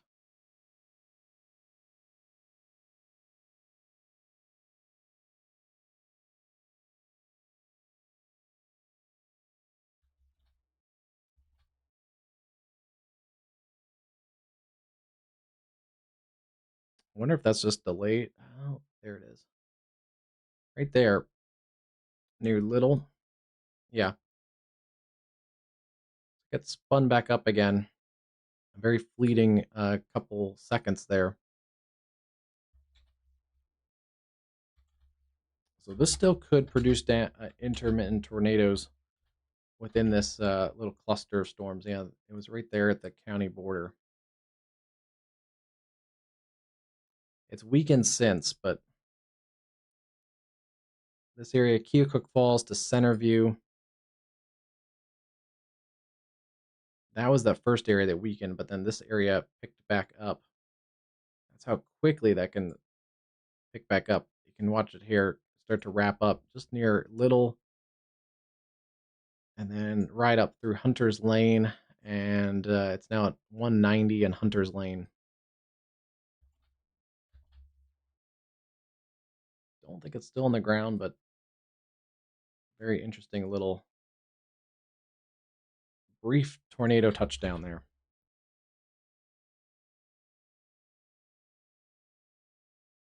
So just in the last couple of minutes, this storm has had at least two brief touchdowns. We saw the one, and then National Weather Service out of Norman also just spotted this one. So this little area here has a potential, this little kink in the line, to spin up some successive quick tornadoes. And that'll keep moving north and east, basically towards Baggs.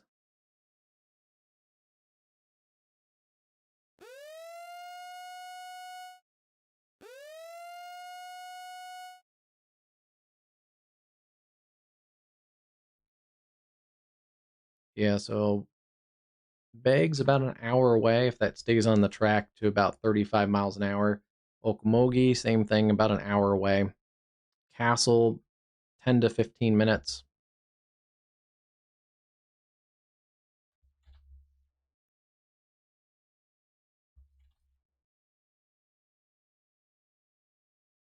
There's a little bit of a warning. It looks kind of weird because the National Weather Service office is cut off, but then this border here, the county border, is also a river. So that's why these warnings don't look like super square. It kind of follows the river system in that little area. But that's interesting. They are issuing a new considerable threat severe thunderstorm warning to continue out for areas around Wewoka, Holdenville, Cromwell, Bearden. This still area is producing 70-mile-an-hour winds along the leading edge of this, now east of Seminole.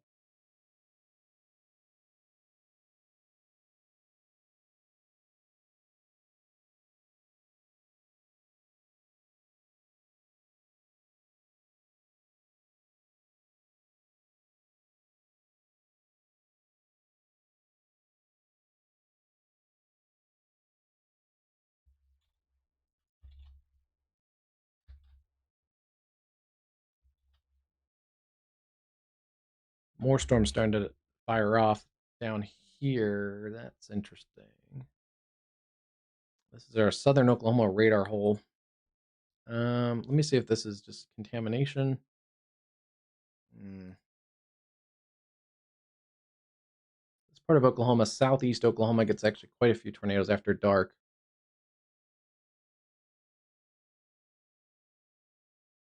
Let's see if it's there. Oh boy. That's probably going to get a tornado warning in the next couple minutes. Near Fitzhugh. Yeah, that's come up quite a bit in the last couple minutes. One of the ways I can tell that it's not just a radar glitch is I looked at a couple different tilts in the radar. So that's the lowest level tilt. It looks a little weird because it's at the low level and it's a little far from the radar site. It looks like the National Weather Service was probably doing the same thing. They looked at it on the second tilt like I did, and it's also lined up with each other. If the one was a glitch, the one would show a couplet there, and then maybe the different tilt would show a different circulation. But they're lined up over each other. That is a developing tornado there near Dolberg Road, just north of Dolberg, and coming up towards Fitzhugh and Ada, Oklahoma. New tornado warning there for Garvin, Pontotoc, and Murray counties in southern Oklahoma. This is where things get dangerous here at night. 30 miles an hour. It's a storm near Roth. Yeah, it's going to ride up the highway there.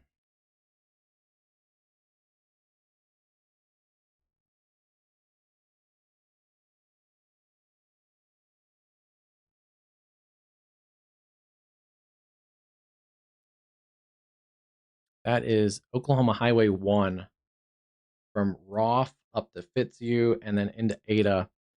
Tornado safety precautions now. That is a dangerous storm.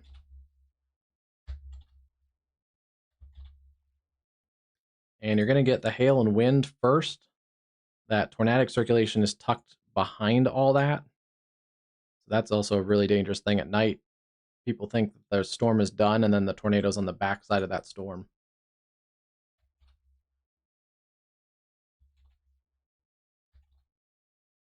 The other storm that's gone severe now is the one near Snyder and Mountain Park with some hail and gusty winds. Mostly being warned for hail right now.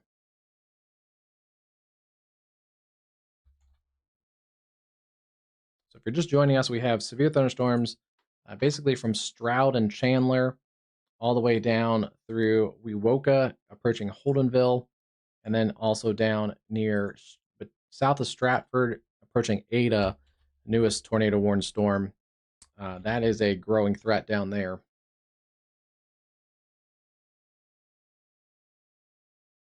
That's showing up a little better now too. If the tornado's in here, it's along 1610 road and also 1630 road. Just north of County Line Road, and then that is North Hickory Street out of Roth. So North Hickory Street right here, Dolberg Road, north of Dolberg and northwest of Roth.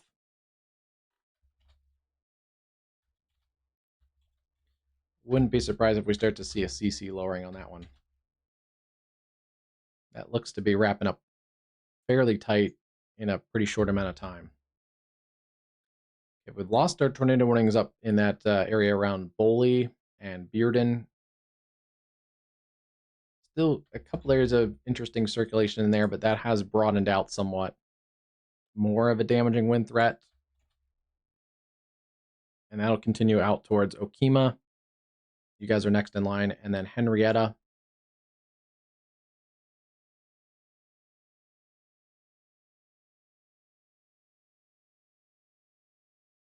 About 17 minutes to Okima and about 46 minutes to Henrietta. Some big winds in there, some 70-mile-an-hour winds. Wawika, those winds are about into you guys.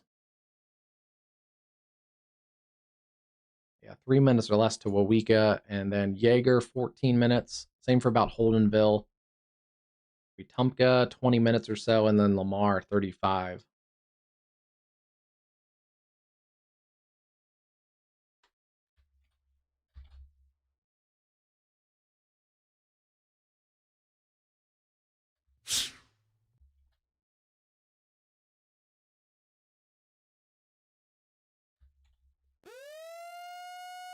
A little bit of weird CC in here. We're far from the radar site, so there's definitely some hail in this part of the storm.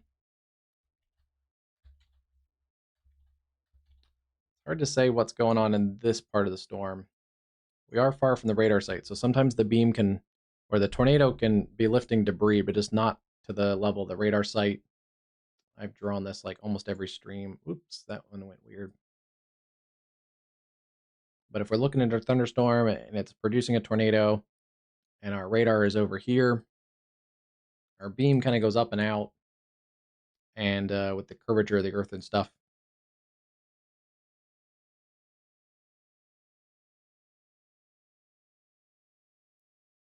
When we're far from the radar, our beam goes out, but it ends up going kind of up because of the curvature of the earth. So we can have a tornado lofting debris, but not to the level of the radar site, where if it's close to the radar, then we have our tornado here lofting debris, obviously through the radar beam. So then we can see the correlation coefficient. Out here, it's a little harder. You'd have to get a pretty strong tornado to lift the debris. And this one could get there. Still radar indicated. How far are we looking up from this radar site? I believe we're getting radar still out of the Oklahoma City radar. Yes, we are.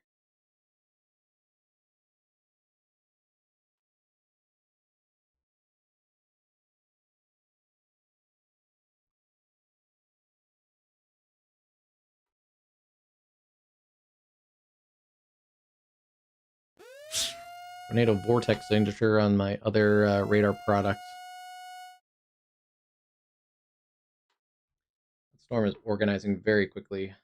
Let's see, beam height.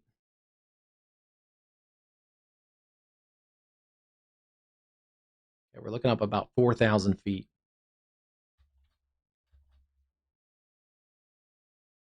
This may be the start of a correlation coefficient drop. And that could still be clear air too. Can't confirm that yet via radar, but that one is close.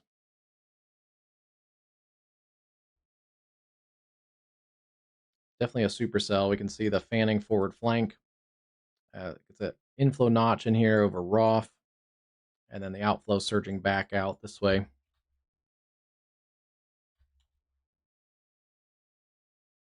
If anyone knows anyone at Ada, Oklahoma, give them a call, text, wake them up. It's 10:34 in the Central Time Zone. Let them know a tornado warning is in progress. A tornado could be developing there southwest of Ada, about 14 to 15 miles.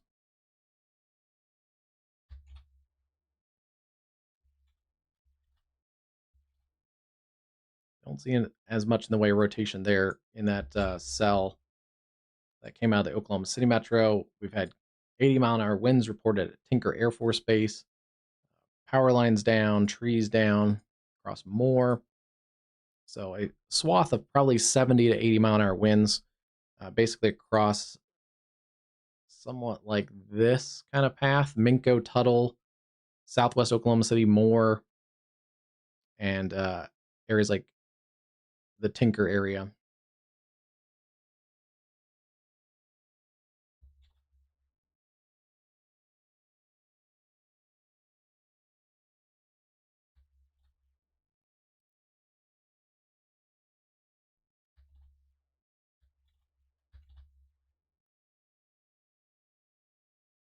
Interestingly, on the last scan, this is broadened a little bit. So we'll see. It may be cycling. And a lot of times the supercell will cycle the first time, not organize a tornado, and then kind of reorganize the mesocyclone, reorganize the updraft. And the second and third times, if it's a cyclic supercell, are often a little more successful at developing a tornado than the very first one.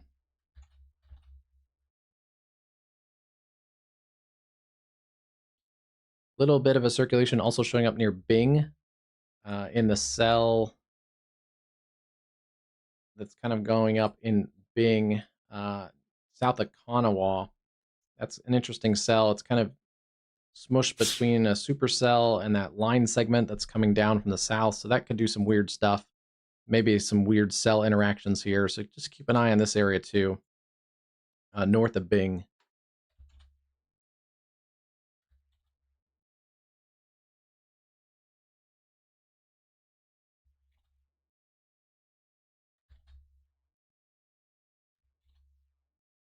I think that was close to producing if it didn't at one point. North of Dolberg.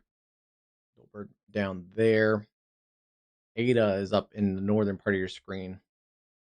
Chickasha Nation Medical Center. Ada, all downtown out there. This is Highway 1 down towards Fitzhugh and Roth. Everywhere in there, Fitzhugh, Roth, Vanoss, Pickett, Ada, and Union Valley all need to be in your tornado safe space.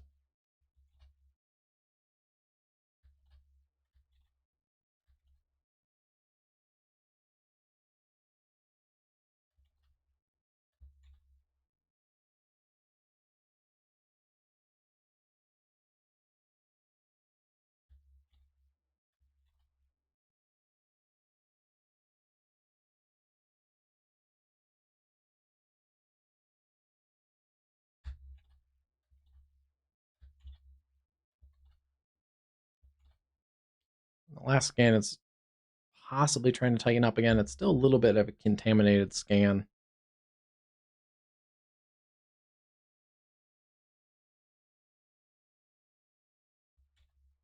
And then Tulsa, we have a big batch of storms coming into Tulsa. None of those are severe at the moment. It's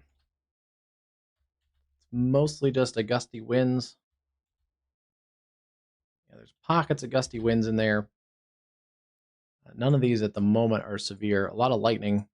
So it's going to get loud across the Tulsa area. Same for areas around Joplin. Stronger storms west or north of Joplin, but also south and west towards Baxter Springs. Keeping an eye on that area too. This is basically at the state line there near Baxter Springs, where Oklahoma, Missouri, and Kansas all kind of come together. Seen lightning picking up on this camera just in the last couple of minutes.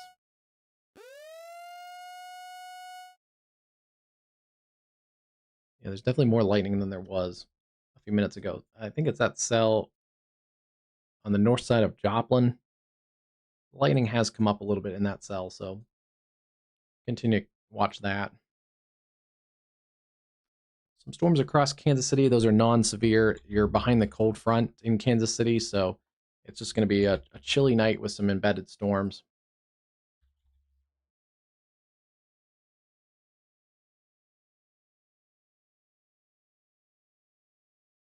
And then a new severe warning in Ohio near Ada, Ohio, around Kenton and Blanchard.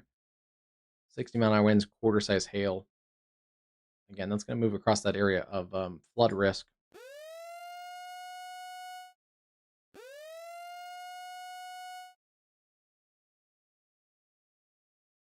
And storms all the way back into West Texas now. $half-size hail around Littlefield, Texas. Storms going up there pretty quickly in western Texas as well. Wow, look at that. Some of these are elevated. Here comes the cold front crashing south. So if they're elevated, not much of a tornado risk, but some hail in these cells near Silverton, Childress, and then extending out here towards. We're lucky this cell is probably behind the cold front because it has some rotation in it too around Wichita Mountains. So gonna get to areas just north of Lawton around Fort Sill. Your thunderstorm warning there.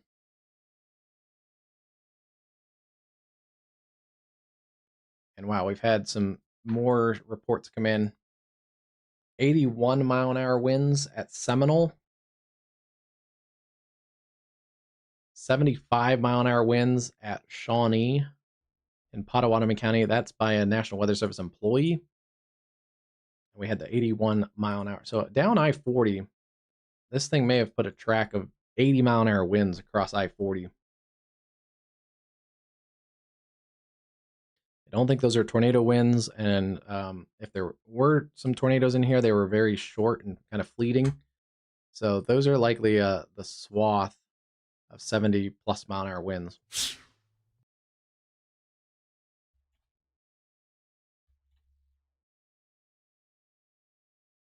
And if you're new here, I know we've gotten a lot of new followers the last few days and stuff. Some streamers I do see hyping up quite a bit, and every storm is a 70-mile-an-hour storm. If I'm saying it's 70, 80 miles an hour hurricane force, it's generally going to be hurricane force winds. So I don't exaggerate the winds. Just kind of call it like I see it.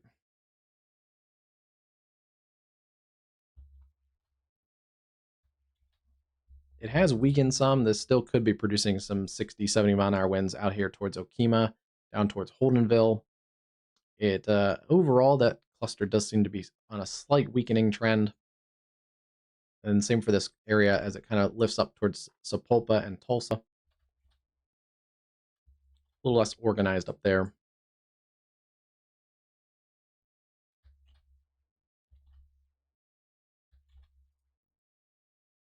This is still a super organized supercell just south of Ada, Oklahoma.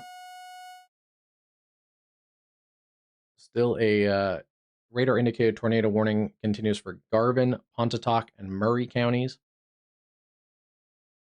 That storm is still moving at about 30 miles an hour, and it's just north of Roth. So I want to take it out. I'll slice it kind of from here because there's a little bit of a hail core in here. Actually, I don't like that.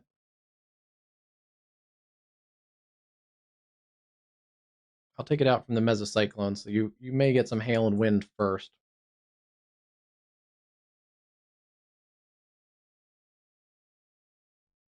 But that puts it into about Fitzhugh in about 5 minutes. Lawrence and Latta, about 10 to 15 minutes. Ada downtown, Ada, Oklahoma, 18 minutes. And then if it holds together, Homer, 23, Happy Land, 30. The Chickasha Nation Medical Center in the town of Ada, about 18 minutes as well. Happy Land is out here on the east side of Ada. That's a dangerous storm. Still about 15 to 20 minutes, essentially, to the Ada area. Still seeing on some of my other radar products a tornado vortex measure. Hail has gone up in this cell. Could be 1.5 inches in diameter. Wouldn't be surprised if we start to see a few hail reports coming out of that. That would be north of Fitzhugh. But yeah, this little area here has a little bit of a hail core that's come up.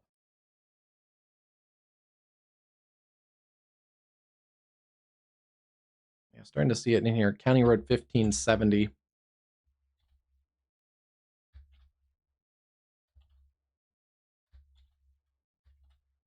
Still a bit disorganized, this area of circulation, but it is it's trying to kind of recycle and re-centralize an area of rotation. Right now, we're also seeing non-severe storms south of Oklahoma City, kind of getting into that area around South Norman, Purcell, Lindsay, Alec, Rush Springs, and Ninnekah again. Those will work across the southern portions of Oklahoma City and Norman, kind of lifting across there. Not a lot of wind with those. It's mostly just more rain and more storms and lightning. But this is a little bit of a punchy cell back here to cross the Wichita Mountains with some hail. And then also we have a new warning for ping pong ball size hail, Plainview, Texas. And there's the cold front. So these are all kind of elevated right along the cold front and behind it.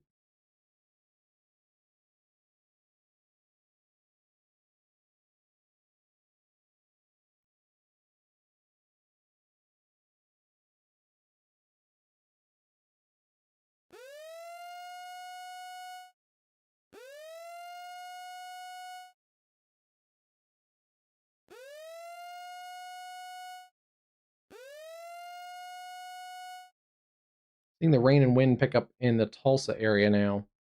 This is our camera southwest of Tulsa on I-44, the Turner Turnpike. Going to see more lightning there too.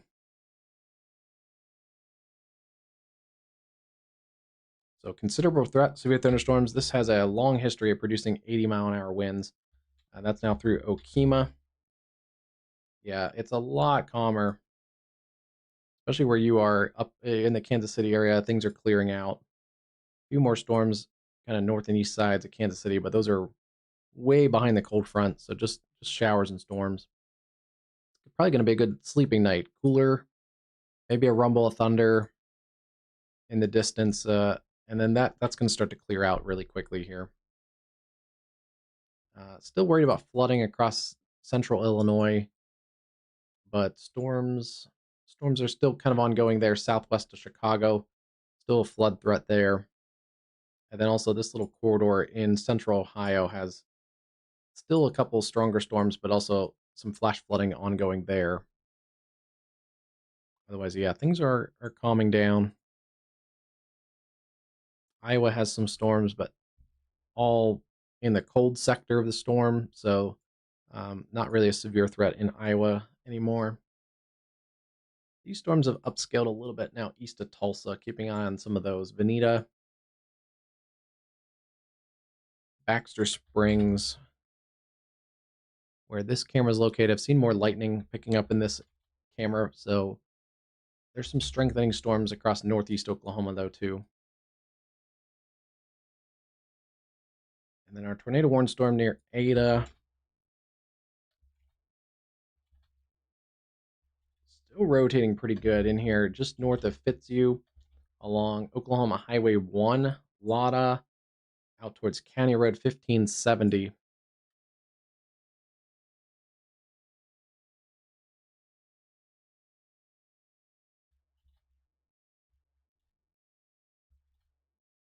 The hail core is coming up on that cell too, so that's not a great situation. It's probably a strengthening cell. We're a little further from the radar, so it's hard to see exactly at the ground level. But I do think this is a strengthening supercell that's still capable of putting down a tornado here pretty much any minute.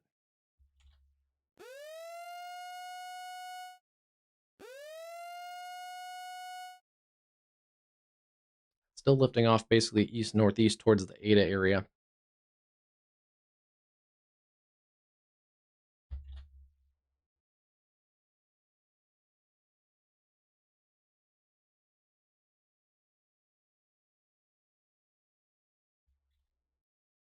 As we get a little bit further from the radar, it's going to be a little harder to see any of these little micro vortices and mini vortices kind of on the leading edge of this storm, especially since we're shooting through the back edge of all this storm. But yeah, we're kind of between both radar sites too, so it likely has weakened a little bit, but it is also a little bit far from both radar sites. There's this cell near Ada. All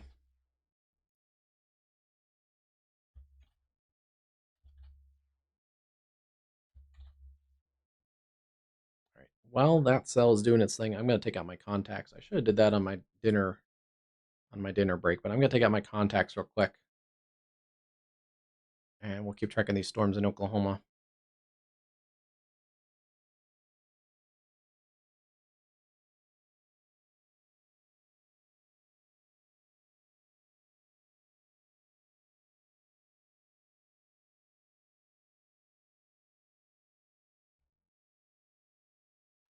Okay, let's go take out these contacts.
Okay, got a drink refill, change contacts, or change to glasses, and we're back. We'll check. Nothing else is weird. Still that storm in Ohio, but other than that, everything else is behaving. We have storms pushing through western Missouri, Sedalia, Warrensburg, down through Osceola, down to the areas around Baxter Springs. Yeah, still keeping an eye on those storms in northeast Oklahoma. They're kind of right along the boundary. It looks like the front is kind of right in here. So that's going to keep those storms probably on the less severe level. Still some stronger storms coming up into the areas around Jenks and Tulsa. You're seeing that on the cameras here around Tulsa.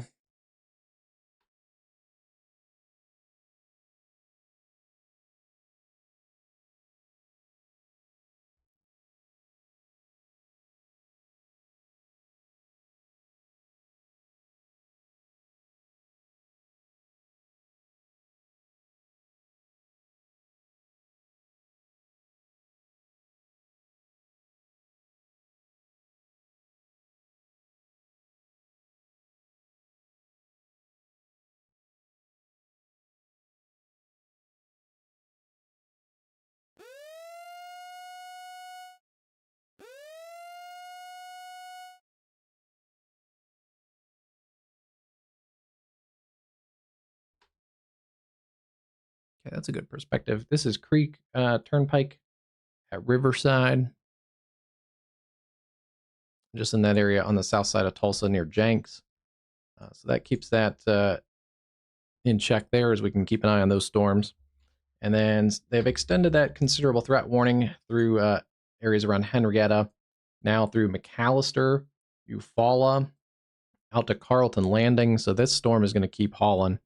Again, we had some 81-mile-an-hour wind gusts in this storm, 62 in Shawnee, 75 in other parts of Shawnee. Wouldn't be surprised if we get some more damage reports out of this area for trees and wind damage and stuff like that, some power outages.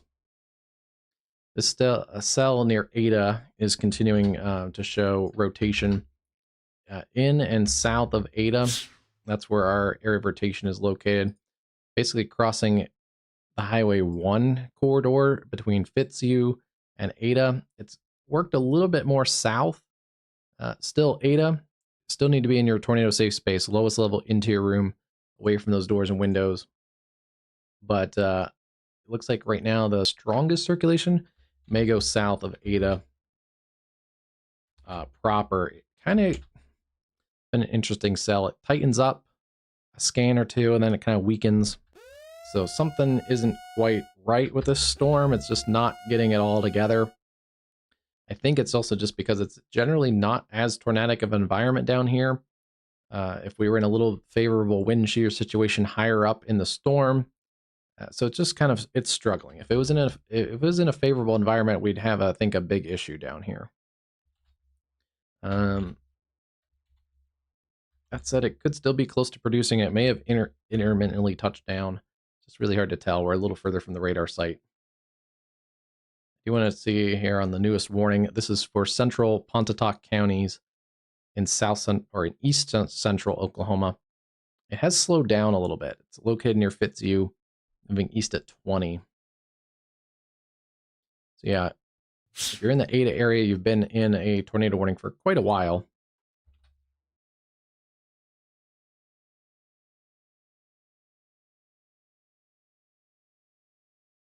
Ada about 5 to 8 minutes. And let me pull up there's the warning labeled there. 6 minutes to about that Choctaw Nation Medical Center. And then Ada, same thing, about 5 to 6 minutes. Homer, 12 minutes or so. Union Valley, also about 12 minutes. And then Happy Land, 18. Leader, 22. And JD, about 26 minutes. If it goes a little more easterly, which it could,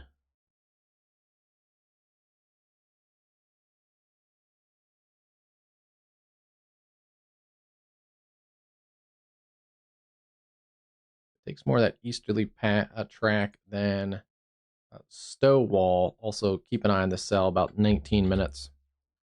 But it, on the last scan, does look like it's lifted a little more towards Ada. So keep an eye on this one. It's kind of on the southwest side of town. 1570 road near Lotta and Lawrence, down towards 159th, and then approaching that Choctaw Medical Center. So yeah, this is kind of broad circulation. It's roughly about 3 to 5 minutes from the Ada area. That is our only tornado warning right now. Oh, nope, we got a new one. Back in Ohio.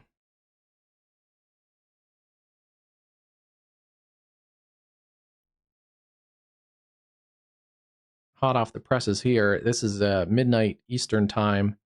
Southeast Wyandotte County and western Crawford County. Severe thunderstorm capable of producing a tornado near Upper Sandusky, moving east at 20. Radar indicated rotation. There is some radar indicated rotation in here.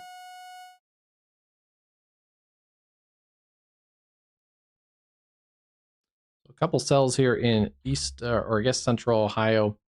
Still pretty feisty. This is kind of right along that warm front. There is a little bit of added spin in the atmosphere.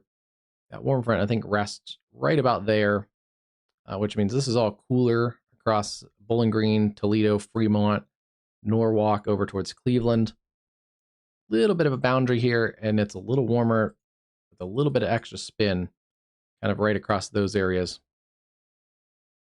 So Bucyrus over towards Upper Sandusky and Osceola.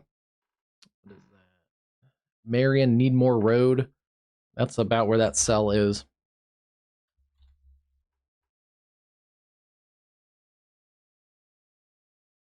So if you're in those areas in Ohio, please take your tornado safety precautions as well.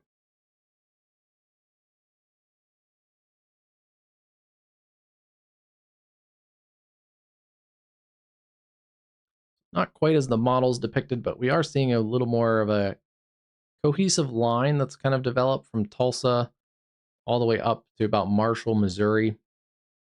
Not as much severe weather right now, but just the models did, I think, have that accurately kind of pegged at around this time frame too, about 11 o'clock in the central time zone. We'd have storms kind of in this area. So good job on the models. A couple stronger storms in western Missouri, Hermitage, Humansville, up to about Windsor and Cole Camp. I feel like we've always talked about these couple towns in western Missouri. They always seem to be getting some severe weather. Sedalia, Warrensburg, Cole Camp, that kind of area.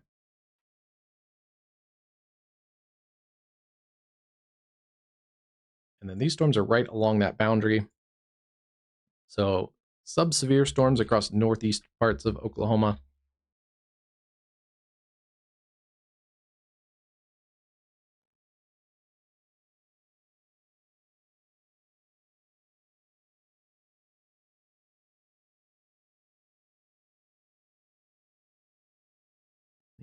Since it is midnight Eastern, let me check and see what the National Weather Service is thinking.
Okay, so the Storm Prediction Center did put out a little small mesoscale discussion basically for that storm near Ada. Supercell tornado risk will continue until outflow from the severe cluster to the north undercuts it. So we're kind of still still think this is a tornado threat for at least a little longer, which it may be starting to do. It looks like it's kind of broadening and weakening, and it looks a little weirder than it did earlier. Maybe a brief spin up near Lada. It's hard to tell on the correlation coefficient. We're a little bit further from the radar site. But yeah, so we have our supercell. Still has a tornadic circulation in here, but it's a lot less organized than it was. It's starting to get undercut by the severe line that's coming in from the north-northwest. And you can see those winds kind of right in there. They're kind of compressing the supercell. It's going to eventually undercut that whole area of rotation.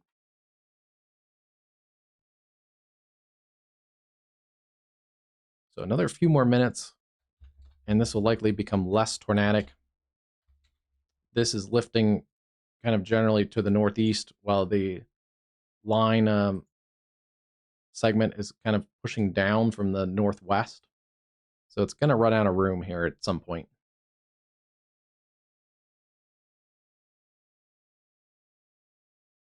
If that line wasn't working down and that was a little more favorable of a tornadic environment, that would have been a messy situation there.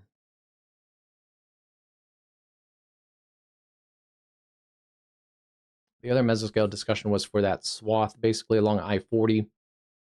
Severe wind swath may persist for a few more hours.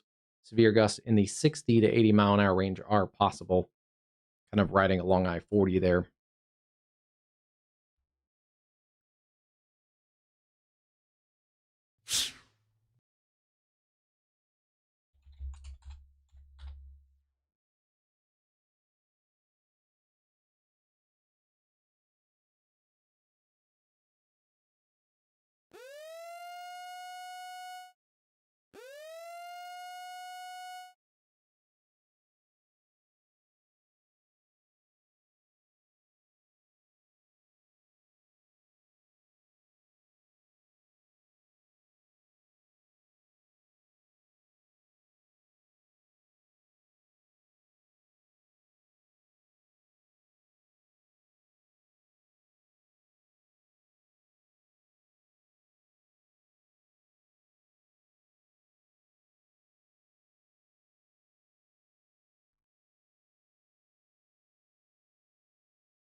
The hail size is starting to come down on that cell. Checking a couple of my other products too.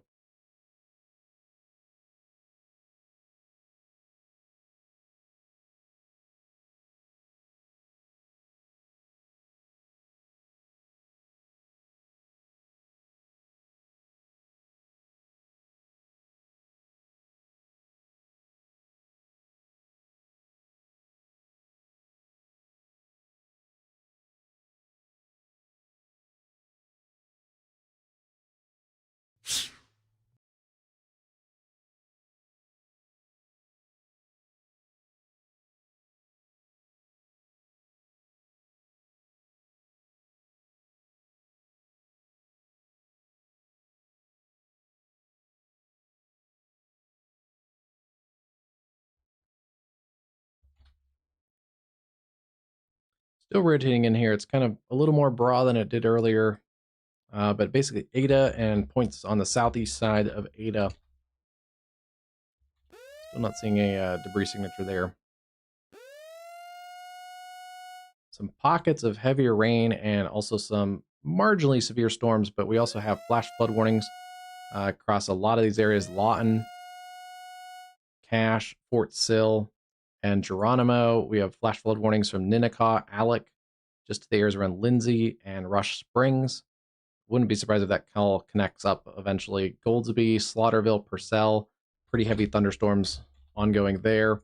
And then flash flood warnings across the Oklahoma City metro. Especially, there's still going to be some more rain across the southern side of Oklahoma City and that Norman area, Norman, Purcell, Chickasha. So it wouldn't be surprised if we see more flash flooding filter in there. And then still seeing some severe warning storms back, elevated storms north of the cold front near Plainview.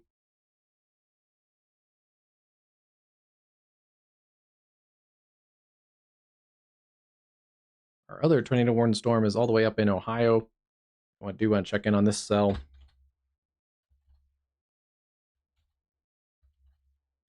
It's a weird small little cell, still rotating in here though between Bucyrus and Upper Sandusky.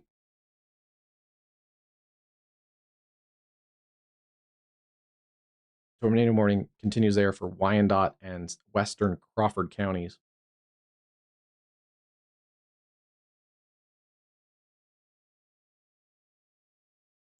Still seeing mostly radar indicator rotation for that cell.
All right.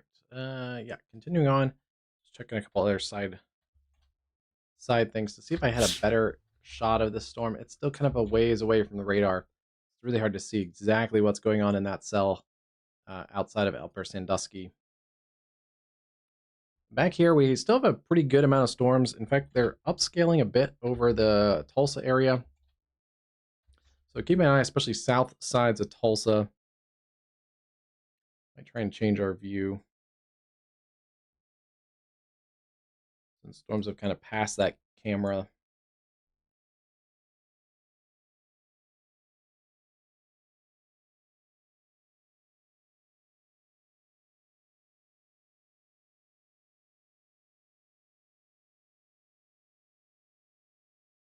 This is another camera that's one of my favorites. It's a Creek Turnpike and Muskogee Turnpike. One thing I noticed there about the Tulsa area, not seeing a lot of cars like we saw around the Oklahoma City area. There goes a truck there, but this area is kind of on the leading edge. There is some pockets of heavier wind in here. Broken Arrow, east sides of Tulsa around Catoosa. The lightning has come up on those cells. So I wouldn't be surprised if we get a severe warning out of some of these. Coweta, Wagner, that area could get a severe warning in time. It looks like that area has organized quite a bit in the last couple minutes.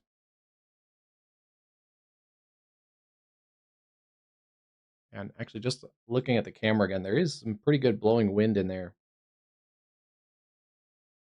That's interesting.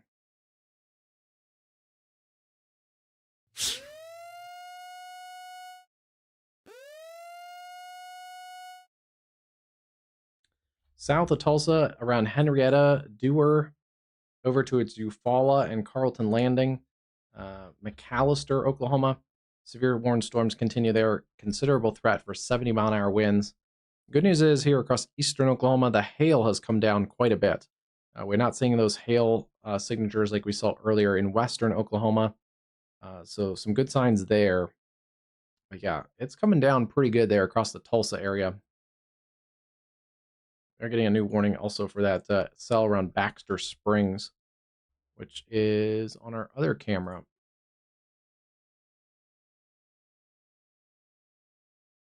Lightning has definitely continued to intensify on this cell near Baxter Springs.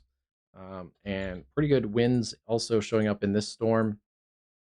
Coming through Baxter Springs right now, approaching Loma Linda, Missouri, Galena, Kansas, Joplin, Shoal Creek Estates, Fridley, and Carthage. Let's get a timing on this one for you. Cherokee County in southeast Kansas. It's extreme southeast Kansas. And then Newton County and Jasper counties in southwest Missouri. It's moving east at 40, so it's going to cross the Joplin Metro in the next couple minutes here.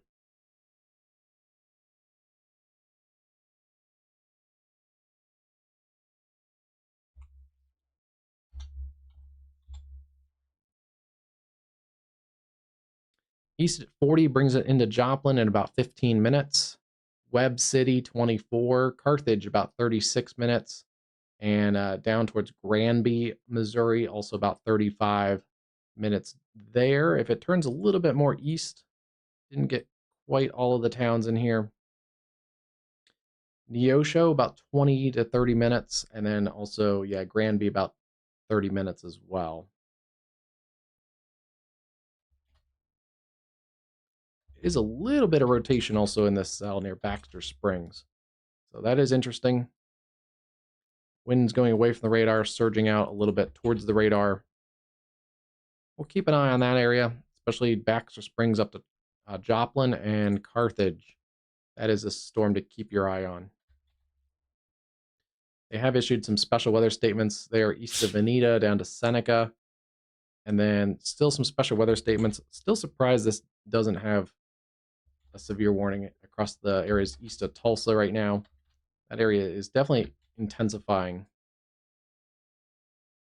And then considerable threat continues there. Henrietta over towards McAllister. Go take a look at our tornado warned cell. It's still rotating, actually, impressively. It's still rotating. It's starting to get undercut by that line of storms. You can see it's not really its own supercell anymore. There's also some other storms that have formed out in front of it, so it's kind of just going to eventually get incorporated into this line segment.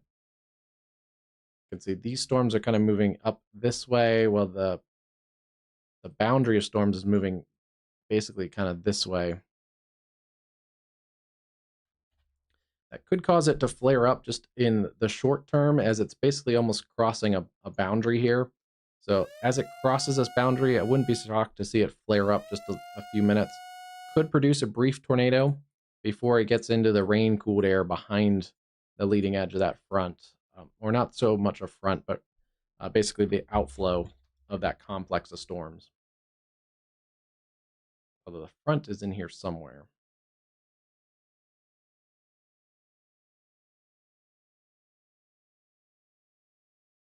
I think for the most part, this complex of storms here from Tulsa down to Ada is out in front of the front. The front, I think, lags back.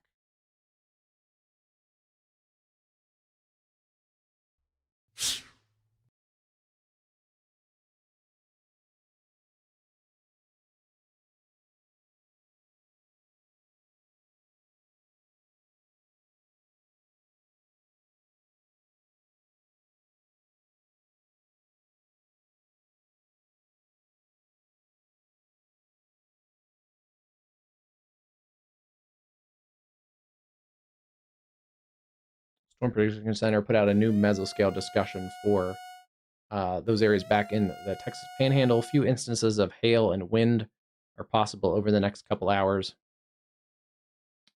So, yeah, low-level jet kind of kicking in there.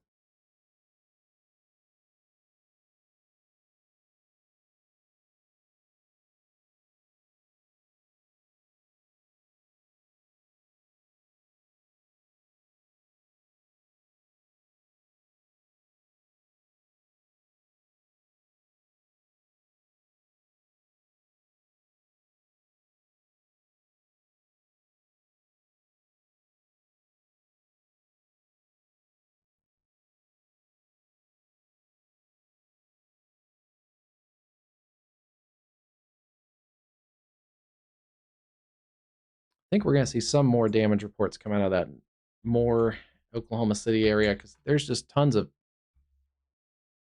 there's videos of transformers blowing. I don't think from a tornado, just from the 70 to 80-mile-an-hour winds.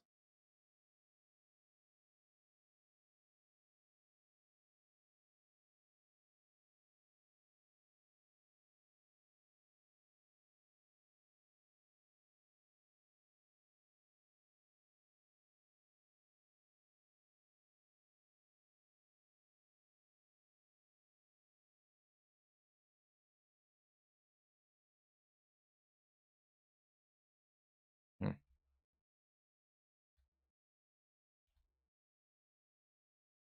All right, back in here, let's take a look at our storm near Ada. Still rotating. Definitely still a rotating thunderstorm.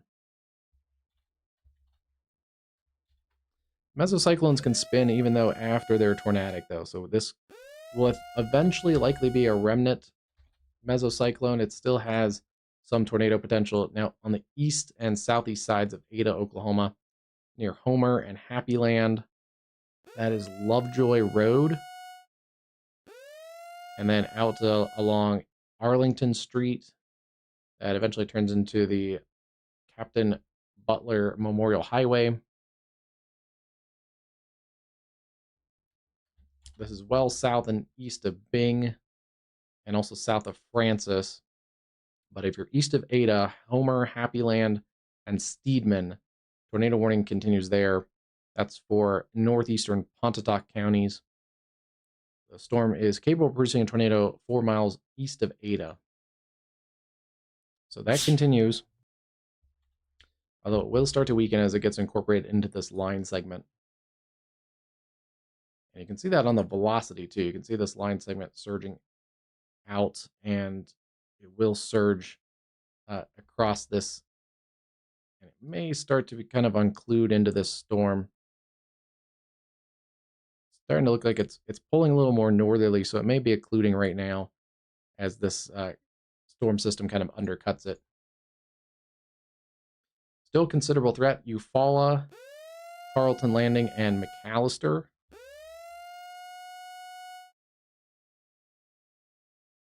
And then strong storms still now pushing east of Tulsa towards Wagner, Muskogee. I think the wind has died down a little bit. Oh, there's the wind in Kansas. It's picked up quite a bit. But on the Tulsa cameras, it's backed off a little bit. But here's that severe warning storm near Baxter Springs. That's another one that has now a tornado possible and ping pong ball size hail with this storm. We saw that a few minutes ago. It does have a area of circulation in here, right basically at our camera position. Wind's going away from the radar and then towards the radar. And we're getting radar coverage out of Springfield, which is to the east. There's our radar in Springfield.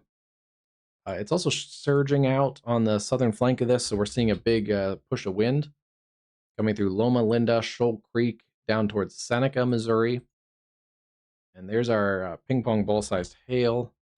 Yeah, that's showing up on correlation coefficient. Also should show up on the differential. Yes, it is. Right where it should be. Everything's lining up. That's our hail core.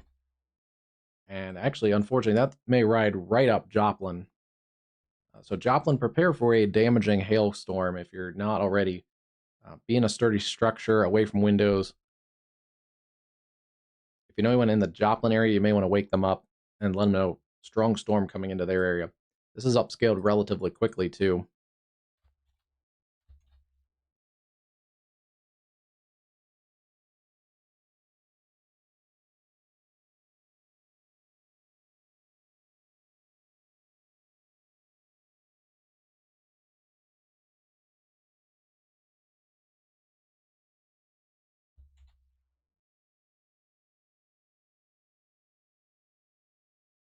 Still have a tornado warning for a couple more minutes around Bucyrus, east of Upper Sandusky. Still some broad rotation. It's kind of weak right now. That expires in 3 minutes. See if they reissue anything. There still is, and they're not going to. So it was a decent cell there, though, with some lightning and heavy rain. It may be lifting across the boundary because it looks a little bit weaker than it did earlier.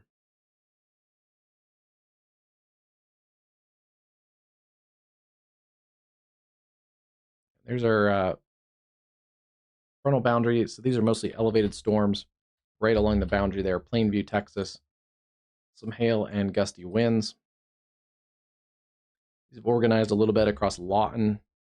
Definitely a flash flood watch or warning across the Lawton. That's well deserved. And here comes that cold front, kind of right in there.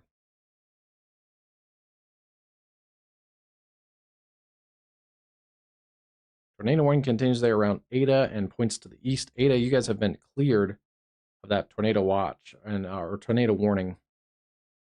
And this may be doing what I thought it might do. As it's crossing this boundary, it is kind of a little bit tighter and brighter than it was just a few minutes ago. So this may have one last gasp before it kind of cools up and goes up into the cooler air.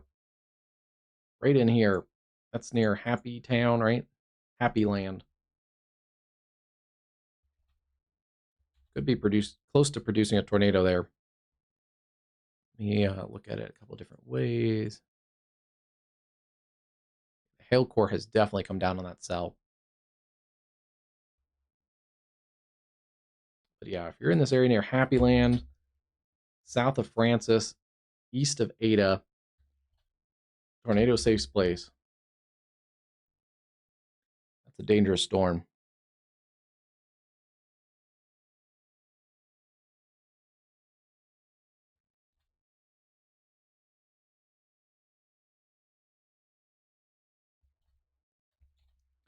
If this holds together, I want to track it out a little bit.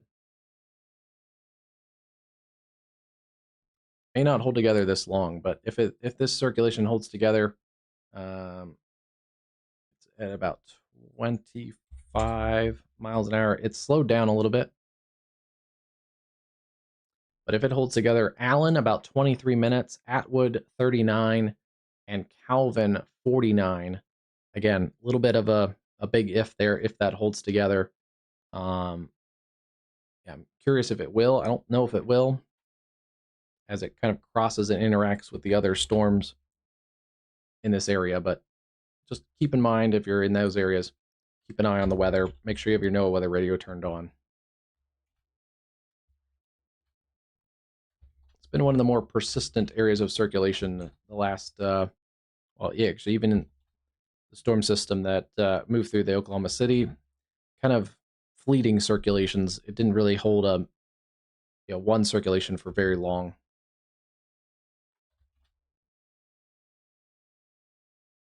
Still seeing some pretty good winds in that system. It is slowly on the weakening trend as it closes in on Eufaula and McAllister, Oklahoma.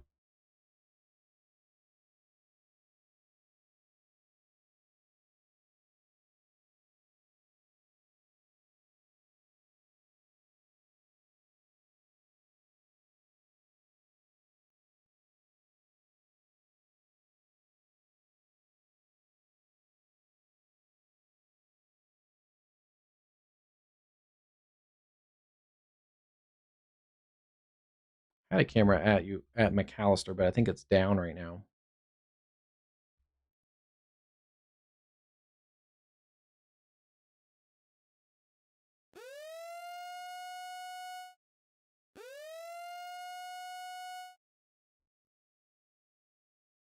Back up to our storm near Joplin. I'll also have tornado possible and ping pong ball size hail are potential issues there. This is about out of Baxter Springs. And where'd it go? There's our camera there at Galena. Basically, like right there at the state line. Oklahoma, Kansas, and Missouri all come together. It's still kind of broad, but there is a little bit of rotation in there between Galena and Joplin. And there's your hail core tucked back in there. Pretty nasty winds coming through Neosho, Diamond, Granby, and then up towards Carthage and Joplin and Webb City.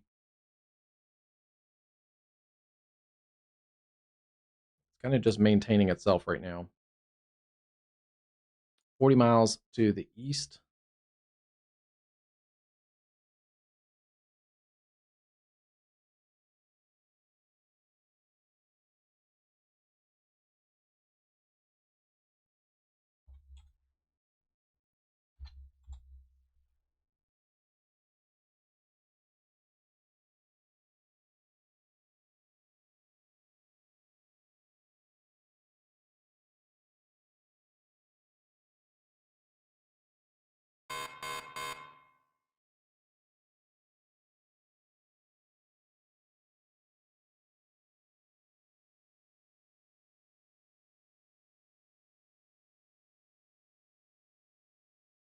Okay, that's a better track position there.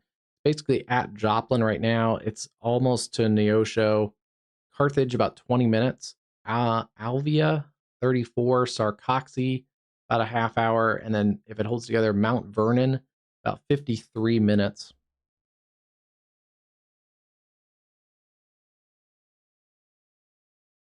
And on that southern flank, Neosho, yeah, about 5 to 7 minutes. Granby, 12.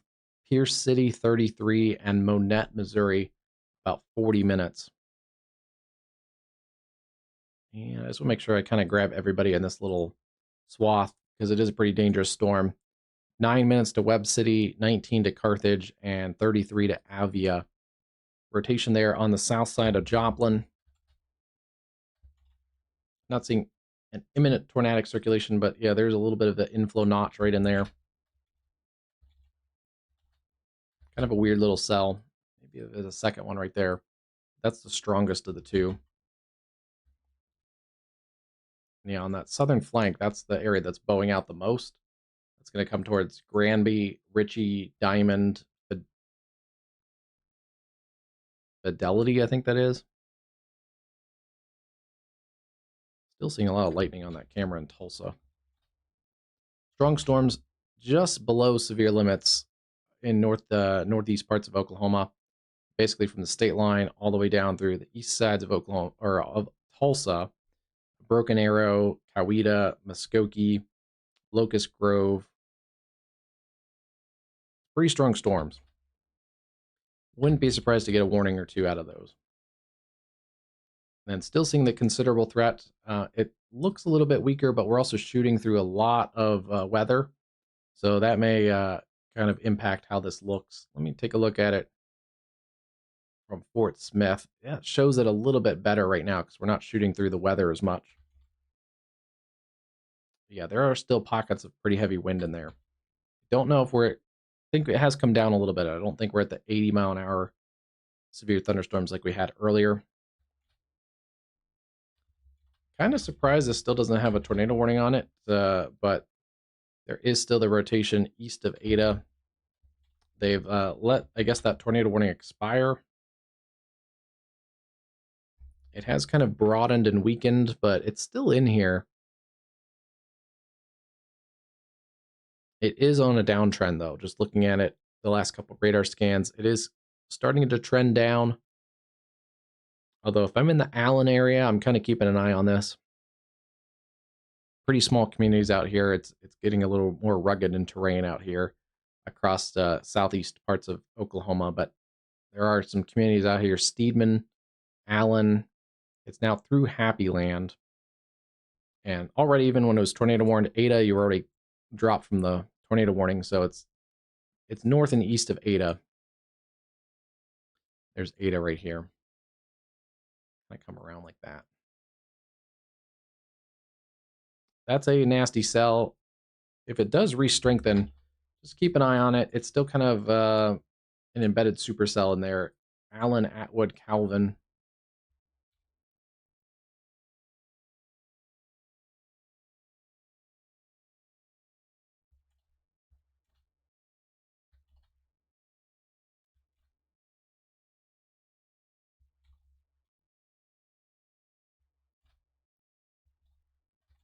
Rotation seems to have backed off a little bit in this cell near Joplin. Let me look at how it looks on the quad core. Let me look at it on quad radar.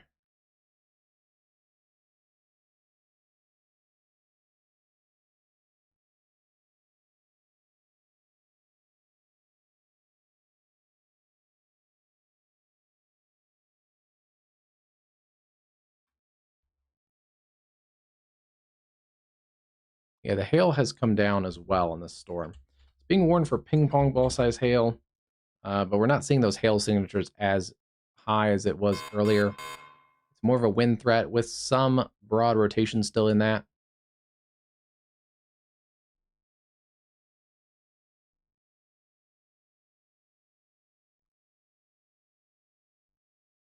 And that Eta storm just on the last radar scan is starting to lose its punch. It's about out of where the original warning was for, even though that had been dropped. New warning there for Eufaula, Carlton Landing, areas around Warner, Forum, and Quinton. And they have dropped that considerable threat tag. So Carlton Landing has a bit of a population Eufaula. This is around the Eufaula Reservoir. So there's some communities out there.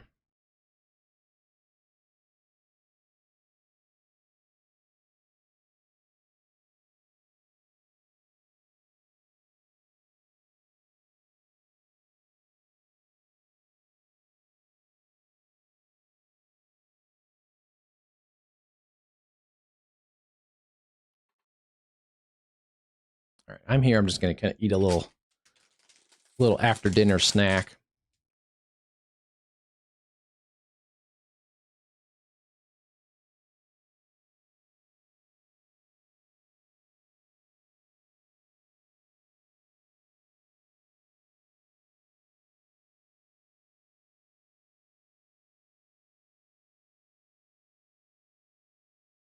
Take those snack breaks while we don't have a tornado warning in effect.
Okay.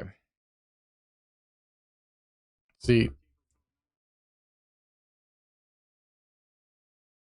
good. That was good. I did not eat that on camera because that turned into cookie dust real quick. So that's not good. Cookie got kind of pulverized, I guess. Taking a look at Tulsa, starting to wind down a little bit. Look at this camera again. And things are definitely calming down. I can see the horizon. I can see the lights on the horizon. The wind and rain is definitely settling down there.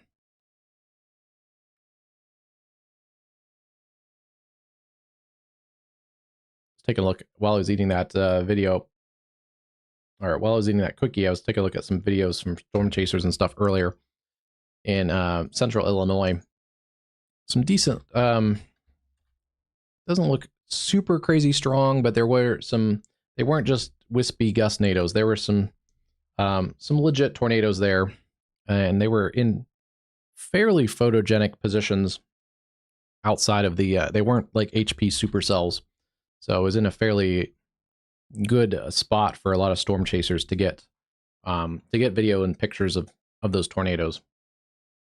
So we'll recap that on WXCast Live with any damage surveys and stuff. Oh, now I got that cookie dust in my throat. Hold on.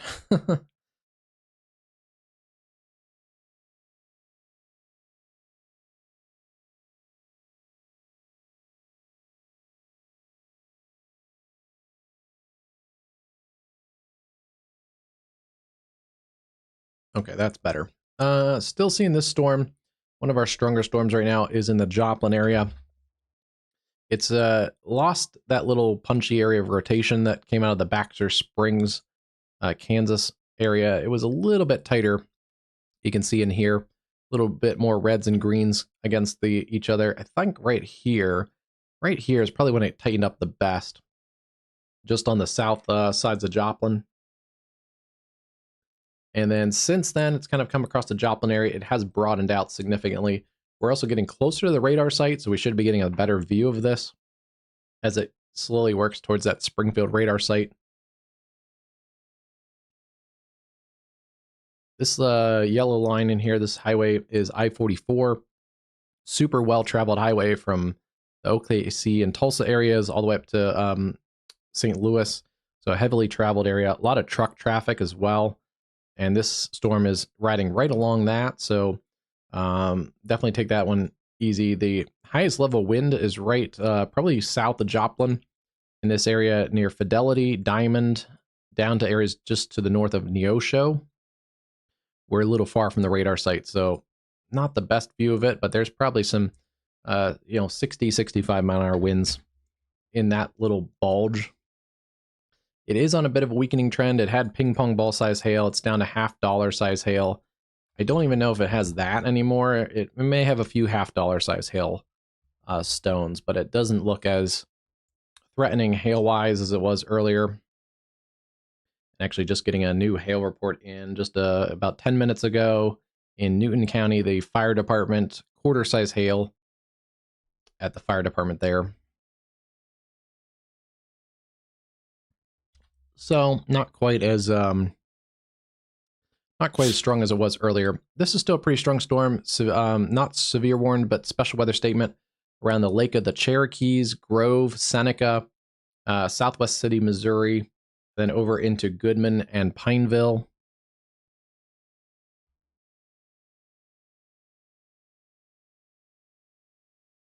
I've had it up for like the entire stream, like 10 hours ago. This is one of my favorite views in Arkansas, looking northbound at the state line. So this is a classic kind of Ozark view in the daytime. And this is I-49 at the Arkansas-Missouri border. I'm guessing we're maybe a little too far away, but the lightning should increase here. We should be seeing those storms push into southwest Missouri and northwest Arkansas in the next little bit. There's a little bit I just saw on below the RDOT logo right there. That generally looks towards the storm that's in the Joplin area. You're not going to see it that far away. There's too many hills, but generally it's looking towards those storms. Also, those storms that are crossing from Oklahoma into Missouri. That camera's like right here, basically looking towards the north. So as those get a little closer, that'll be a better camera perspective. I'll keep an eye on that one.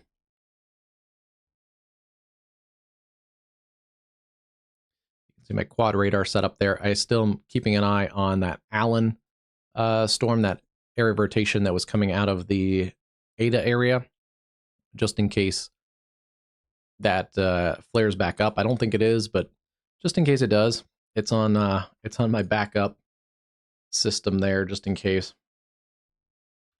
And then, yeah, still seeing those strong winds coming through Eufaula, Carlton Landing, down towards McAllister. Let's take a look at that storm around Ada. Yeah, it's on the weakening trend near Allen. Still broad rotation, but again, as I said earlier, mesocyclones can spin for quite a while. And then we have some significant flash flooding. Take a look at those storm totals here. Considerable flash flooding. This warning goes until 2 a.m. on Saturday for parts of Grady, McLean, and Comanche counties. 2 to 3 inches of rain and an additional 1 or 2 inches of already are expected more. Sometimes the radar overestimates a little bit, so it's showing kind of like 3 to 5 inches. So drop that down, cut it maybe an inch or so, and that'd be about right. 2 to 4 inches of rain have already fallen. Also, some pretty good totals out there. Some of this could also be some hail contaminated totals there. That was the really big hail, the baseball size hail out towards Mountain View. But yeah, flash flooding is serious. Actually, that's a better. That's weird. Some radars, I guess, overestimate it. That's a better perspective there, showing about 3.5 inches of rain around Rush Springs and Alec. Maybe a better, more accurate presentation of that rainfall. So yeah, if definitely turn around, don't drown if you're in that area from north of Frederick through the Wichita Mountains, Cache, Lawton, between Marlow and Chickasha, and out towards Alec and Lindsay, and also into the Oklahoma City suburbs. We are starting to get some more warning, or some more lightning on that camera.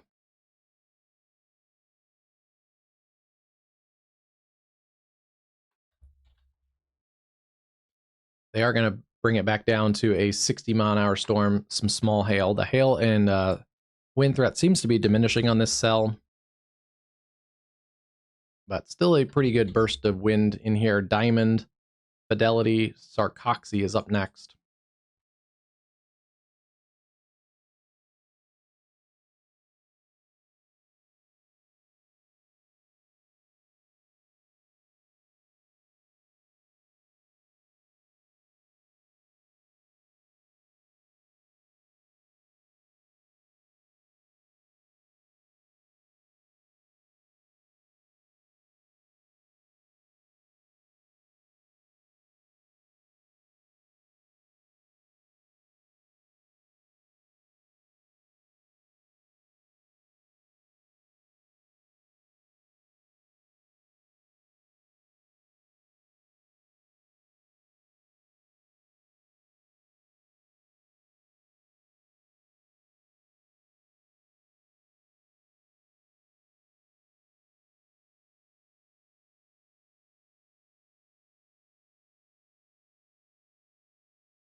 Okay, just changed our title back. I had tornado warnings in Oklahoma City, but since that storm has moved off from Oklahoma City, I just want to have a more accurate title. So back to our original one of winds, tornadoes, and kind of all kinds of stuff. Still watching that cell around Joplin. Hey, Cammy, how's it going? You follow storm? Yeah, let's check in on that one. going to get windy if you're not.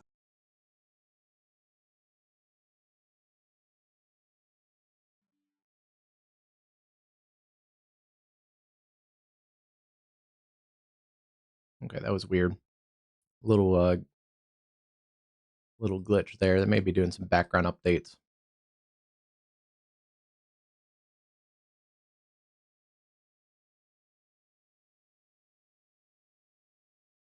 Okay. Anyway, as I was saying, Eufaula, you're good. Especially Eufaula, you're kind of on the in the in the precip right now. The heaviest chance of wind looks like it's going to be just north of Eufaula, probably over the reservoir right now.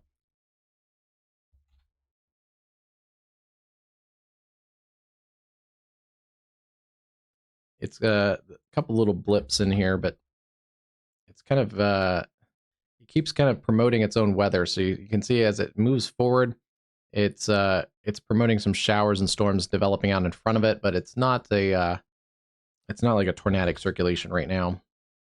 Maybe a little bit right in here, a little notch kind of right in here near Canadian Carleton Landing. There may be a little notch in here. We're a little far from the radar to see exactly what's going on. Actually, we're kind of pushing right on the edge of that radar limit. You're probably going to get that in Fort Smith. It's not going to be as severe it is now. It's not as severe now that it was in Okemah or Seminole, but I mean, it's not going to just probably die out between now and Fort Smith. So, yeah, likely some strong storms coming in. Let me get some timing for you. Take a look at our latest model. Yeah, no problem. Okay, here is the latest model, and let me run it again, because it'll catch up. Okay, how's it pretty good in here. It's running right now, so we may not get.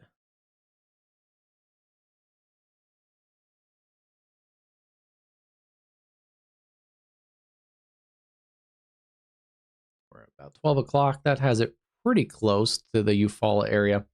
That model starts out pretty good.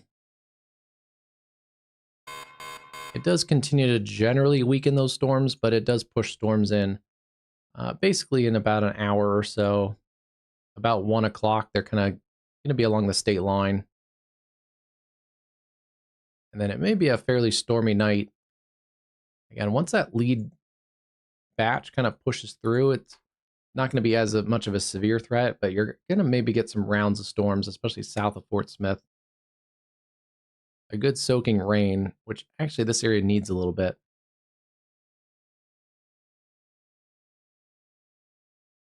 Yeah, there is a bit of a severe threat still in the northwest parts of Arkansas. Same for northwest Arkansas. The next hour or two, those storms should be pushing in from Oklahoma through Springfield. Those areas kind of the same time frame. But then south of Fort Smith, that storm may lag back a little bit. Still possibly some storms kind of overnights, especially south of Fort Smith into southeast Oklahoma.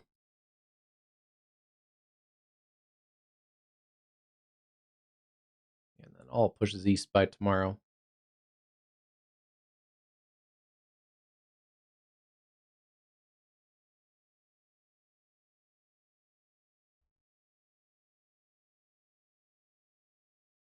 Yeah, if you're planning on going to bed, just make sure that your NOAA weather radio, if you have a NOAA weather radio, is charged and working.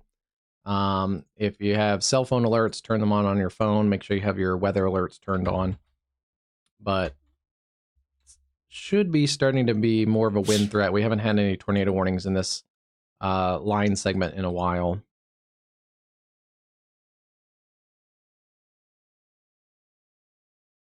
Let me see. Yeah, this area is an area that I've been tracking for a little while. I'm surprised it doesn't have a severe thunderstorm warning. This area has upscaled quite a bit in the last hour or so. Yeah, there's some pockets of some heavier wind in here. Wagner, Fort Gibson Lake, up to about Locust Grove. There's probably some severe wind gusts in this part of the storm.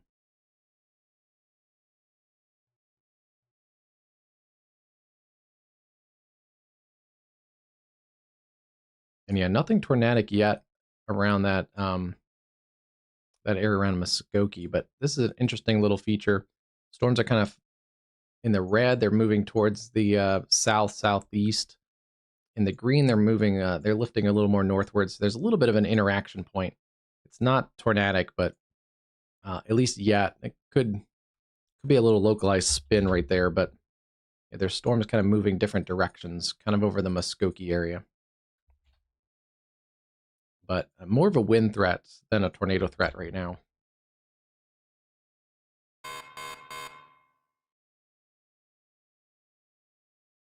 Potentially some flash flooding also in this area. Those storms aren't moving quite as quickly across east of Tulsa, between Tulsa and the Arkansas border.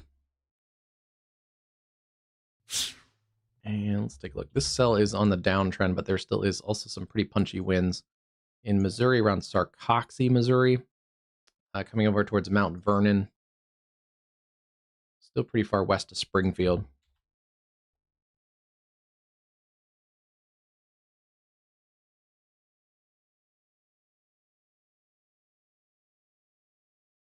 Wow. This area is filled in quite a bit with strong but not severe storms, but this flood threat across the areas south of Oklahoma City, I think, is also going to continue quite an extended period around through the night. Mostly just some wind in here. Some of these are kind of along the boundary / cold front, so likely keeping some of those below severe limits. We do have a stronger storm in southwest Oklahoma, west of Frederick, near Quanah, Texas. So just a little bit ago, an 86-mile-an-hour wind report in Hardeman County, Texas, at Goodlet.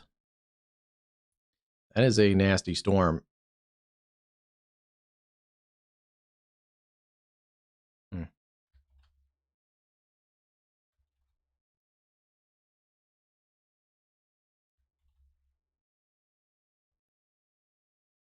86 seems a little high, but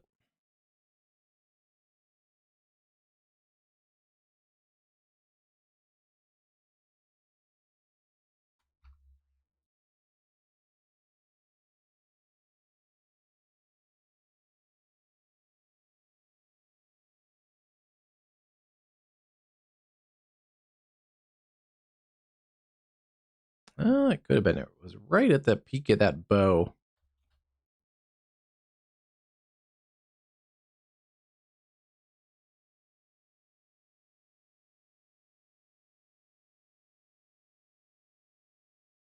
Pretty far from the radar, too. Interesting. Could have been. It was, even if it's a miscalibrated sensor or something, generally a miscalibrated sensor isn't going to say and take a 15-mile-an-hour wind and make it 86. So yeah, could it be 70, 75, and it's calibrated a little off, so it's added 15 miles an hour? Could be, but that's still a pretty powerful storm in here. So considerable threat along the Red River, El Dorado, and Quanah, out towards about Elmer, Oklahoma, and Hess, Oklahoma, west of Frederick. A really intense storm there. A lot of the rest of these are outflow dominant storms, so not as big of a severe threat, at least right now. They may be a little bit more in a healthier environment across South Oklahoma, Ardmore, Sulphur, back towards Ada, and then down towards the Red River.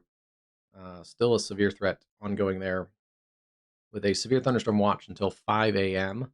across southern parts of Oklahoma. And that includes this area too. Northwest Arkansas, Fort Smith, Fayetteville, Springdale, Bentonville. That severe thunderstorm watch goes until 5 a.m. Although for this area, these storms are probably going to work through before 5 a.m.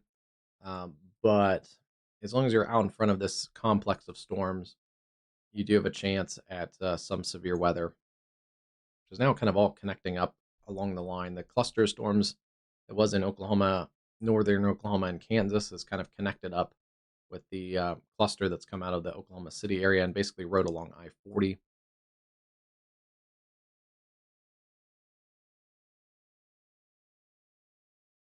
Wow.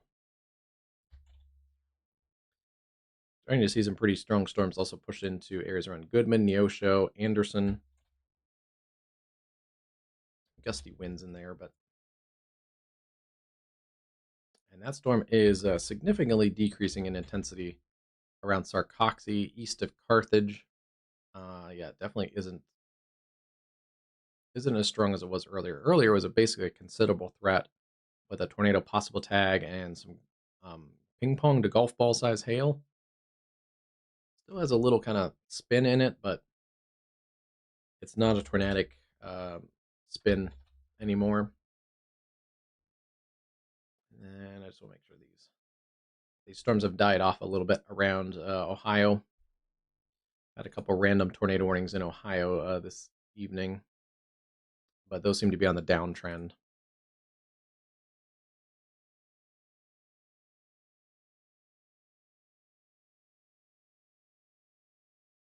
Still don't see any changes for tomorrow. Slight risk across the Ohio Valley.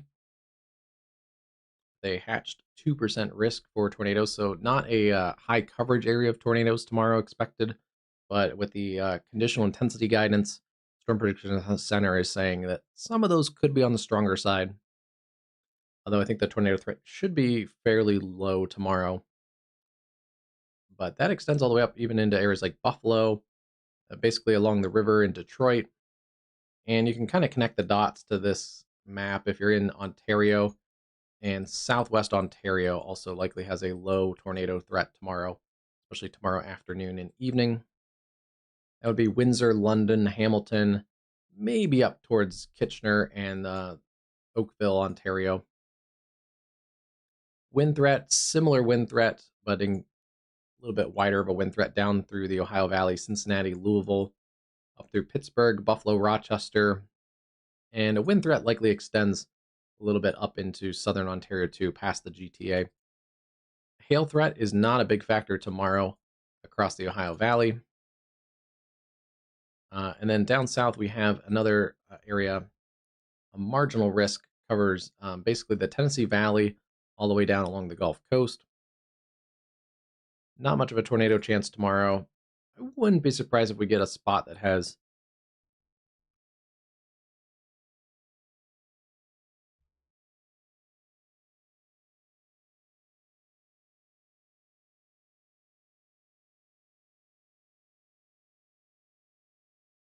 let me just do a little bit of now casting and just see what we're thinking here tomorrow.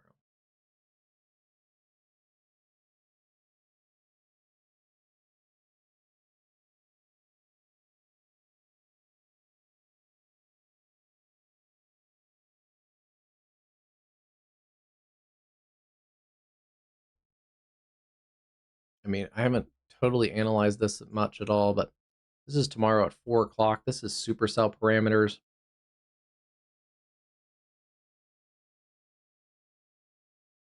And you can see there are some in this area where the storm prediction highlighted some tornado risk tomorrow. Is a little pocket in the lower Mississippi Valley.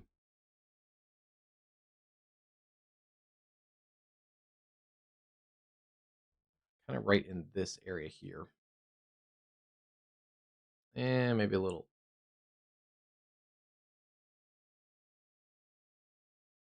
Kind of like this area. Wouldn't be surprised if the Storm Prediction Center overnight or tomorrow morning introduces say a 2%, probably unhatched 2% risk area for tornadoes in this area.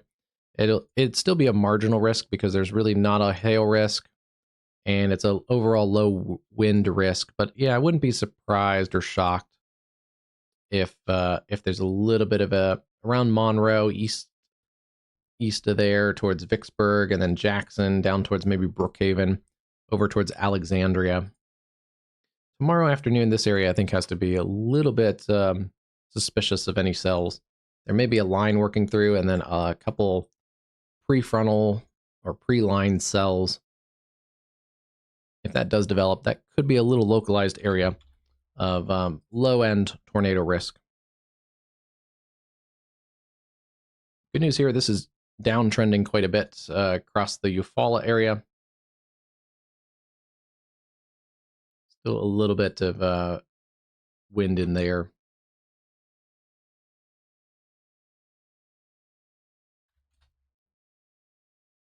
Winds are decreasing there around Sarcoxy, Pierce City, Mount Vernon in Missouri. Still pretty nasty storm across parts of Goodman, Anderson, and Pineville.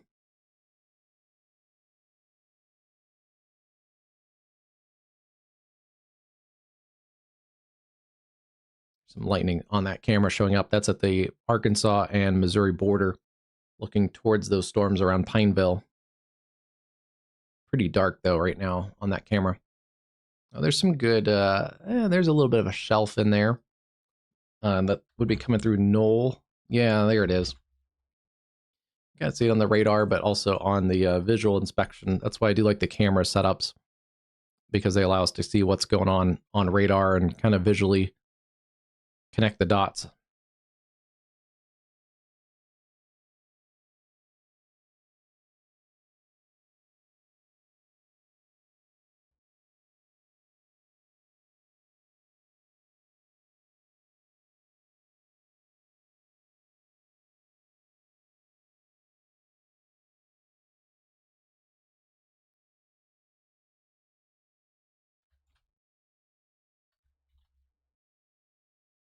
Strong storms right now, but not super strong as those push towards Bentonville. And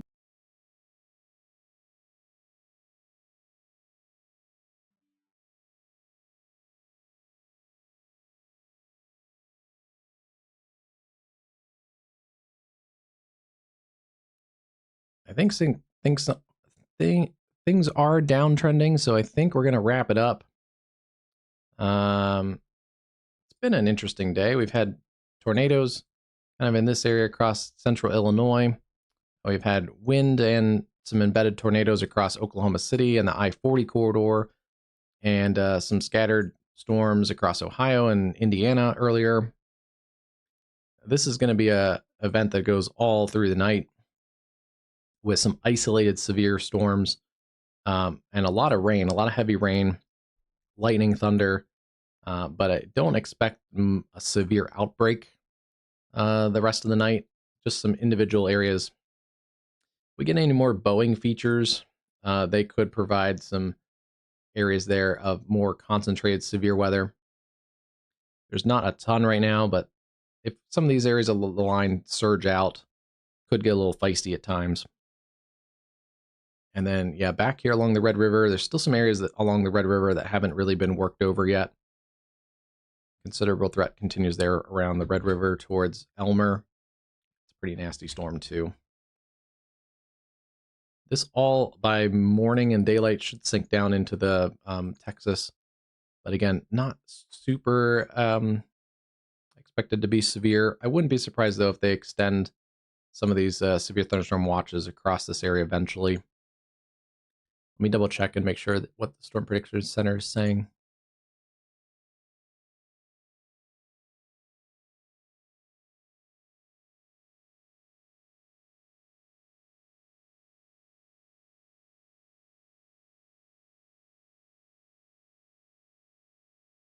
Okay, Storm Prediction Center says severe gusts are going to remain the primary threat over the next few hours. Essentially, in that